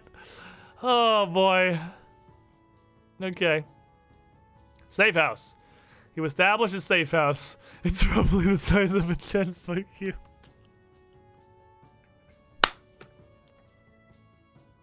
It's literally a phone booth. Or like a particularly large cardboard box. Okay. It's in a location you have access to. It can be part of a larger building or structure. The safe house protects objects and people inside it from magical detection as the effects of non-detection. Moving your safe house takes a week of downtime. It becomes 4 phone booths if you're an expert in deception, a normal room if you're a master, or perhaps a small apartment if you're legendary. A 10-foot cube is like a box you'd buy a sofa from IKEA in. That's... It's literally a phone booth. Okay. Oh, that's really depressing. Come to the Bat Cave. Just step inside my fucking phone booth. Oh, it's not that small, but it's like 2 phone booths. Maybe 4 phone booths. Alright, social purview. You built a reputation for yourself and your social identity. Choose an archetype you meet the prerequisites for. You gain that archetype's dedication feat and can select feats from that archetype, but they're part of your social identity and gain the social trait. Huh. Interesting. Startling appearance! What the fuck is this dude? You are the shittiest Batman I've ever seen. You startle foes who are unaware of your presence. Make a strike against your target that... Wait. You're completely unnoticed by the target creature. You are completely unnoticed. So you have to sneak up on them. Fair enough. I guess it's a vigilante thing. It's not startling appearance like you change forms. It's startling appearance like you appear out of nowhere. The creature is flat-footed if it hits. They remain flat-footed for the rest of your turn and is frightened 1 or 2. Alright, that's solid. That's pretty solid. Quick change! Instead of spending 1 minute, you can change forms as 3 actions. If your legendary is Deception, you change forms as a single action. Behold, as Jeeves instantly becomes Peeves, the crime-fighting magic rat. Subjective truth. Your disparate identities allow you to defeat magic that detects lies. As long as what you say is true from the point of view of your current identity, you can say it even under effects like Zone of Truth that force you to speak the truth. Interesting. Frightening appearance. When you make a startling appearance, you can also attempt to demoralize everyone within 10 feet who didn't notice you before your strike. Stunning appearance. If your foe's level is equal or lower than yours, you can also stun them when you show up. And that's the whole archetype. Well, neat. It's neat. It's neat.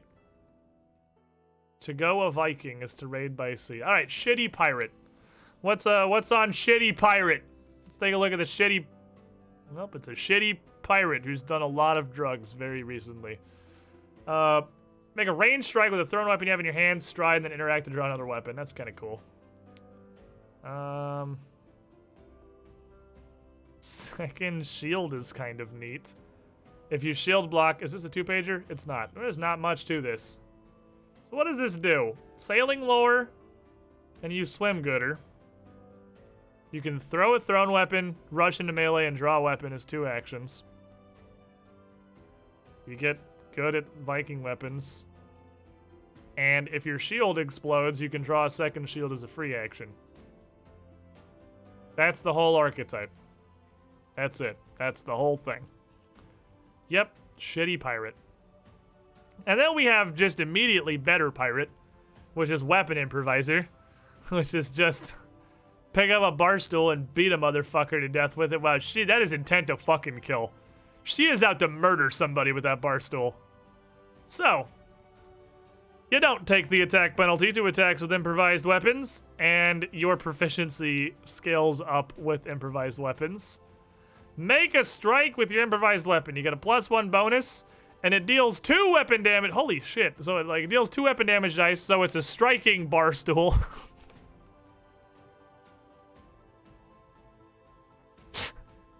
Okay.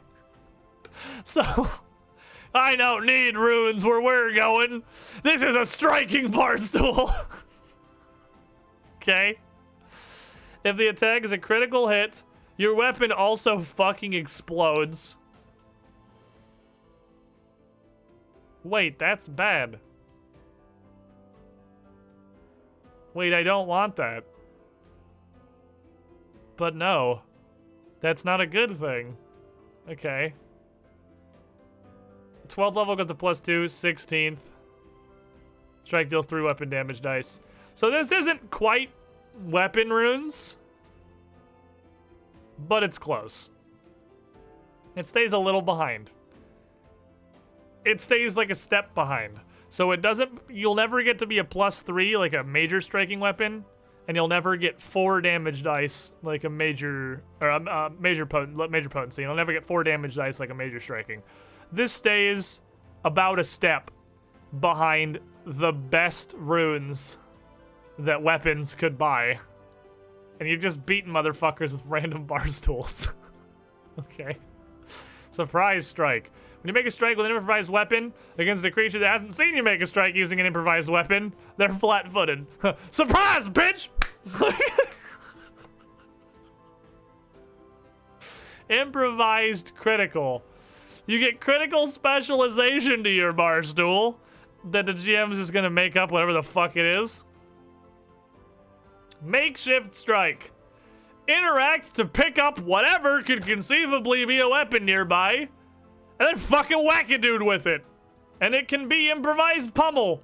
So now you can pick up new bar stools for free. When your previous bar stool explodes, as part of hitting with the next one, you can also grab it. Shattering strike. Reaction? Oh, reaction. Your previous weapon fucking exploded as part of a critical hit. Deals an additional 3d6 piercing damage. Because, you know, you blew it up over their heads. And as a reaction, you can do more stuff. Improvised weapon ideas. Here with a nice pile of small things nearby that you could grab onto to beat your friends with. Noble court! A gavel! You grab the fucking lectern! A big ass mushroom!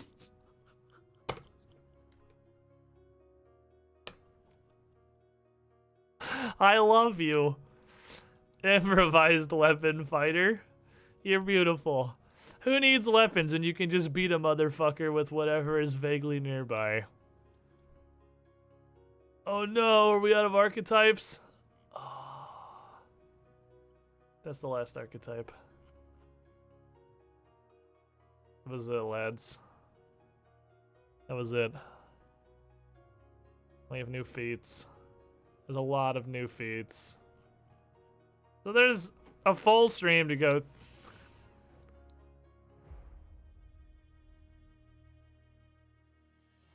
Beautiful.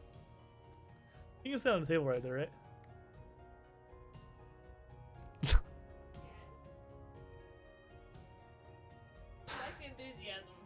She's literally asleep. She is. I think she's literally unconscious. I don't think Mauricio's awake. Lem is ridiculously excited about whatever it is that he has put together with a bunch of actual colored string on a wall. Mary Seal's unconscious. I feel like Monolith will take us after learning his fist is non-lethal. What else we got? Yeah, there's a bunch.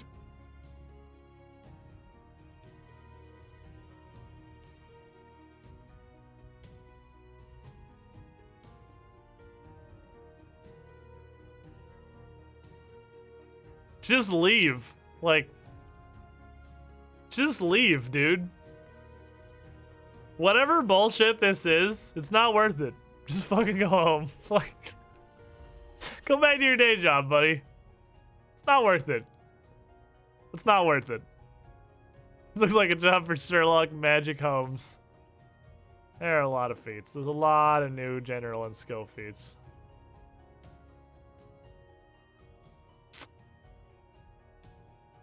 That is a witch breathing spiders and an Angus egg. That is a witch breathing spiders and an Angus egg. On the list of things we've seen today.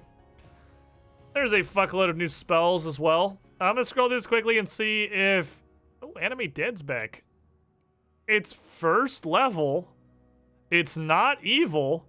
And it's not even uncommon.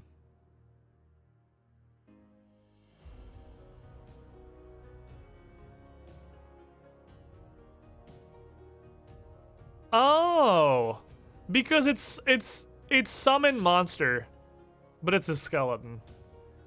You don't even actually. Anime Dead is core. It's a ritual. This is not that. This is summon monster, but undead flavored. You aren't. You're just. It's just summon monster, but undead flavored.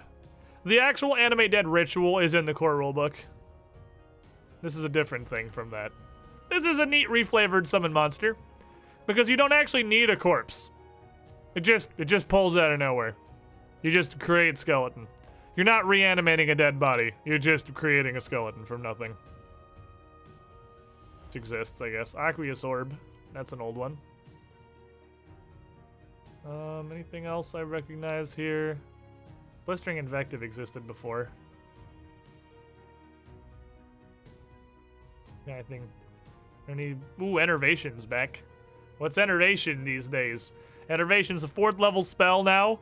You point a finger, and it puts a fuckload of persistent negative damage, and also drained 1 on a failure, drained 2, and doomed 1 on a critical failure. It's not negative levels anymore. Oh, it's also a 30-foot line. It's not a single target. This is a totally different spell. It's just called the same thing. This is yeah, Necromancy Lightning Bolt. It's a 30-foot line that just deals a bunch of persistent damage and can drain and doom. Dooming enemies will almost never be relevant. So it's just there to fuck player characters. Force Cage, boys. Force Cage.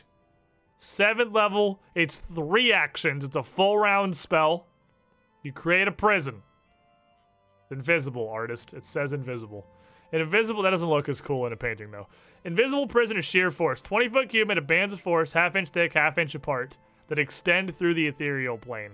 Every creature in the area gets a reflex save. If they fail, they're trapped. If they succeed, they dive out to a square of their choice. AC 10, hardness 20, and 40. That's really low. For a 7th level spell? That's what, 13? Hardness 20 and 40 health?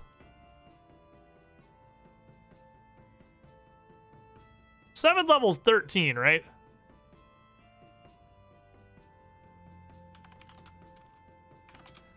Hold on. Hold up. What level are you? That's way too high. What level are you? Way too low. What level are you? 13. There we go. Okay, here's a 13th level creature. He's a 13th level creature. An iron golem. It does... okay, alright, never mind. That's not... No, I guess damage doesn't scale... Damage doesn't scale that severely.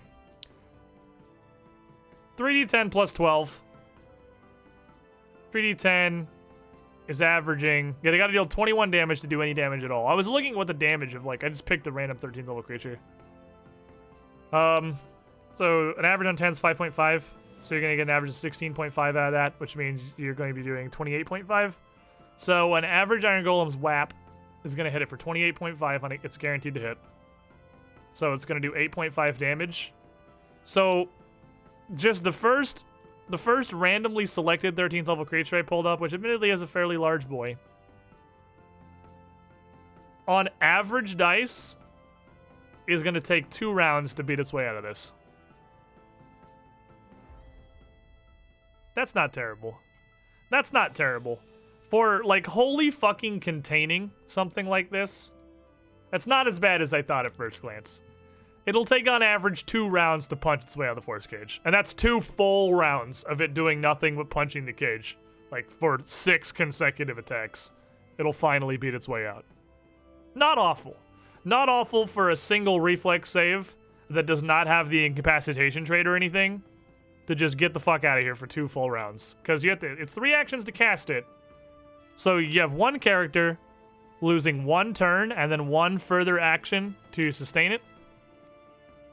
Well, that creature, if they fail, to be losing 6 actions. So it's pretty solid. It's pretty solid, actually.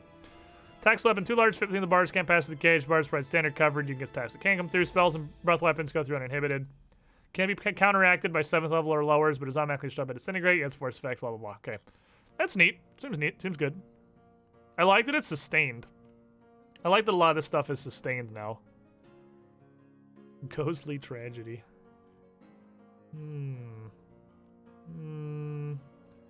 Mad Monkeys. Mad Monkeys is back. What are we looking for? Quench. I don't recognize a lot of these names. I don't know if they were just kind of uncommons, but hey. What are the fucking odds? What are the odds? What are the actual odds? That's the creature I just pulled up to look at Force Cage. 1 out of all of the creatures that exist in Pathfinder 2nd Edition for the next splash art to be the single creature I just looked up as a barometer. I'm going to file it under relatively unlikely. Secret chest. Transmute rock and mud. Vomit swarm. You create a swarm. The vermin swarm over anyone in the area. Bites and stings deal 2d8 piercing damage. Creature. Oh, it's just a counterattack. Oh. Oh, it doesn't actually create a swarm. It's just a counterattack. It's like, it's a really flavorful counterattack, but it's just a counterattack. Wall of flesh. Still gross. Bunch of new focus spells for everybody. Bunch of new focus spells. Fucking Tengu. Focus spells for everyone. Focus spells for our new classes. Ranger got some spells. New sorcerer bloodlines. All the witch business. Some new rituals. Astral projection. Clone returns. It's a ritual now. It's also rare. It's 9th level. I think it was 9th level before. Much to the sadness of many, many people. Create Demiplane is a rare 8th level 9-day ritual that requires 3 secondary casters. Every 6th level cleric on the face of the earth can no longer just shit out their own pocket dimension. Non-stop 9 days? Yes. You can take an 8-hour rest and you can stop to, like, do basic activities like eat and shit, but that's it. 9 consecutive days of casting all day. That's a big ol' F for Create Demiplane. That's a big ol' F for Create Demiplane. But you know what? I'm completely on board with that. As cool as Baylor's Demiplane was in War for the Crown, The fact that literally any caster with 6 level spells or higher can just crap out demiplanes at will. That's fucking stupid. That's such that was really dumb flavor. It was really dumb flavor, and it was really dumb mechanics. It was stupid, and it shouldn't have existed. This is much more in line with creating your own fucking dimension. Much more in line. Exactly. Demiplanes deserve this level of bravado. It was dumb before. This is better. Reincarnate. They have Heart Bond. Heart Bond is a actual magic marriage. They put out a big short story about this. There was a whole write-up about this. Heart Bond is magic married. It's actual magic married. They had the whole story. It was Mauricio and Kyra getting heart bonded. That is Galarian fantasy high magic wedding. It's a ritual that exists now. That's pretty neat, honestly. I'm on board with that. It's also super fucking adorable art. So we got that going for you, which is nice.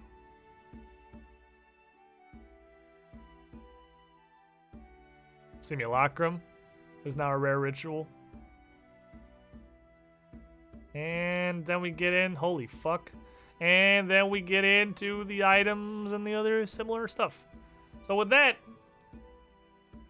of course, there's all the feats. There's all of the spells, all the new items and stuff that are added. But we have been through the majority of the high interest in the advanced player's guide. We've seen the new classes. We've seen what the old classes got. We've seen the ancestries and the archetypes. We've kind of glazed through a lot of the rest of this. It's a hell of a book.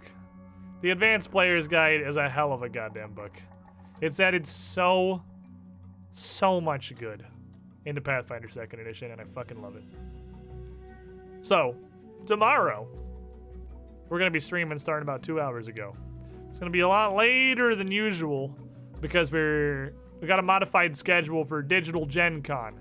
So you're going to find our Age of Ashes adventures. It's still going to be Age of Ashes.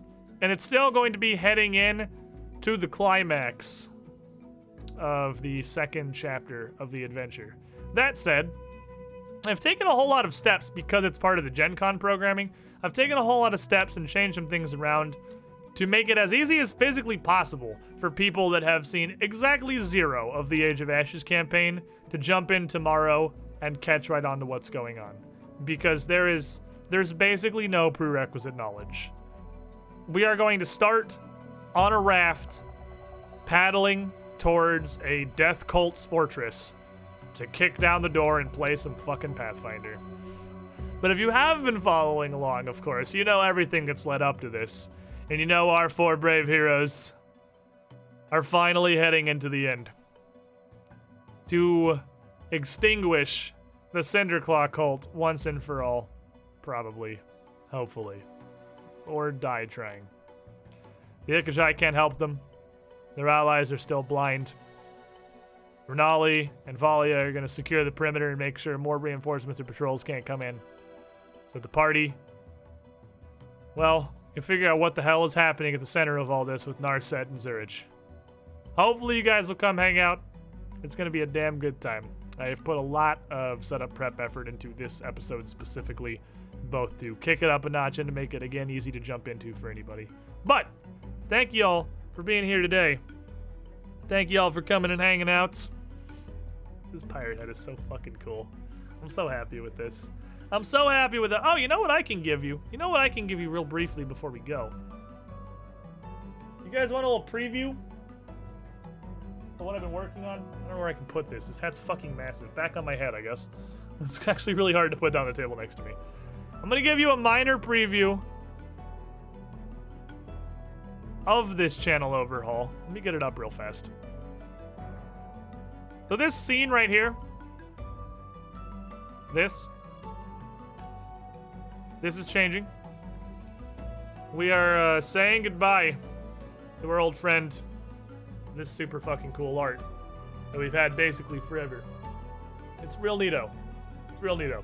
But it's lived its time. Every character that's on this is entire years in the past. I mean, this is Naki and Steven, for fuck's sake.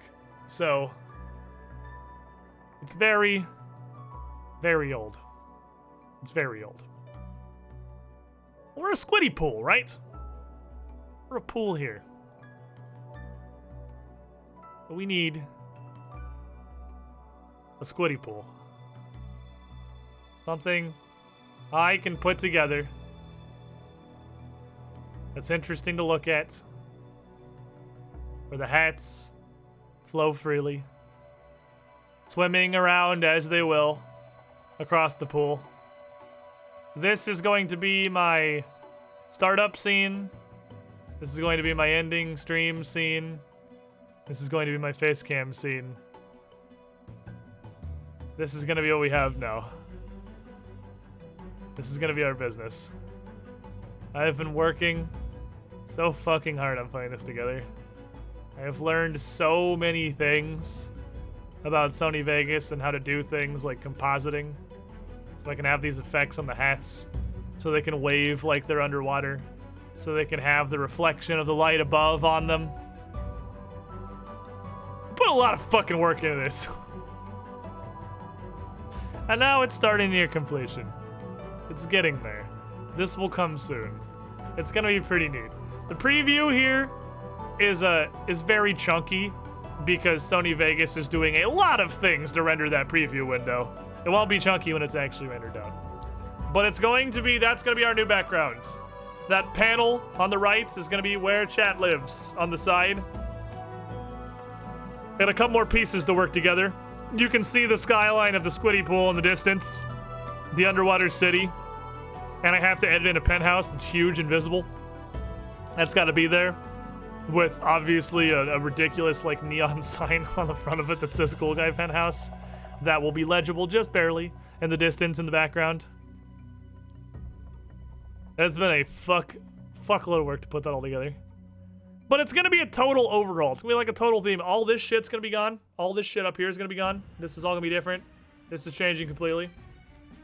All this is changing completely. All this is changing completely. And even when we're actually streaming, like all that stuff up there is gonna be gone. We'll find Tiny Deuce at home. I can't get rid of Tiny Deuce.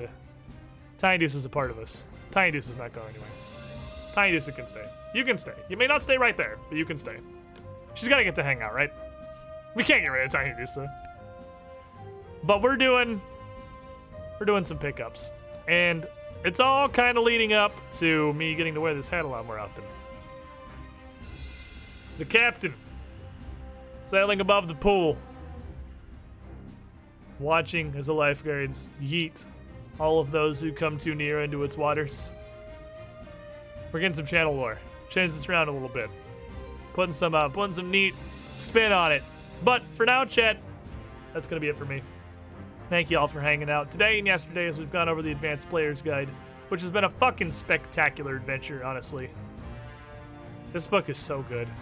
There's so many new options that may start showing up in the Age of Ashes and the Extinction Curse. I know at least several choices from that book are showing up immediately, as both parties leveled up last week. Age of Ashes at 8 and Extinction Curse at 7. Both parties are immediately taking new options in the Advanced Player's Guide. Tomorrow, 6 p.m. Eastern, 3 Pacific, twitch.tv/official Paizo. Same place we always are on Saturdays. Bit of a different time. If you haven't seen any of our Age of Ashes live play, it's a fantastic time to jump in. We use this table right over here. It's not Roll20. It's a live fucking campaign. But it still has all the stream amenities of doing it online, like a digital field that I can stream very easily. It's easy to watch the tactical battle and keep up with things. It's gonna be a good time. I gotta make sure all my shit's ready for that. So, I'll see you all later. Good night.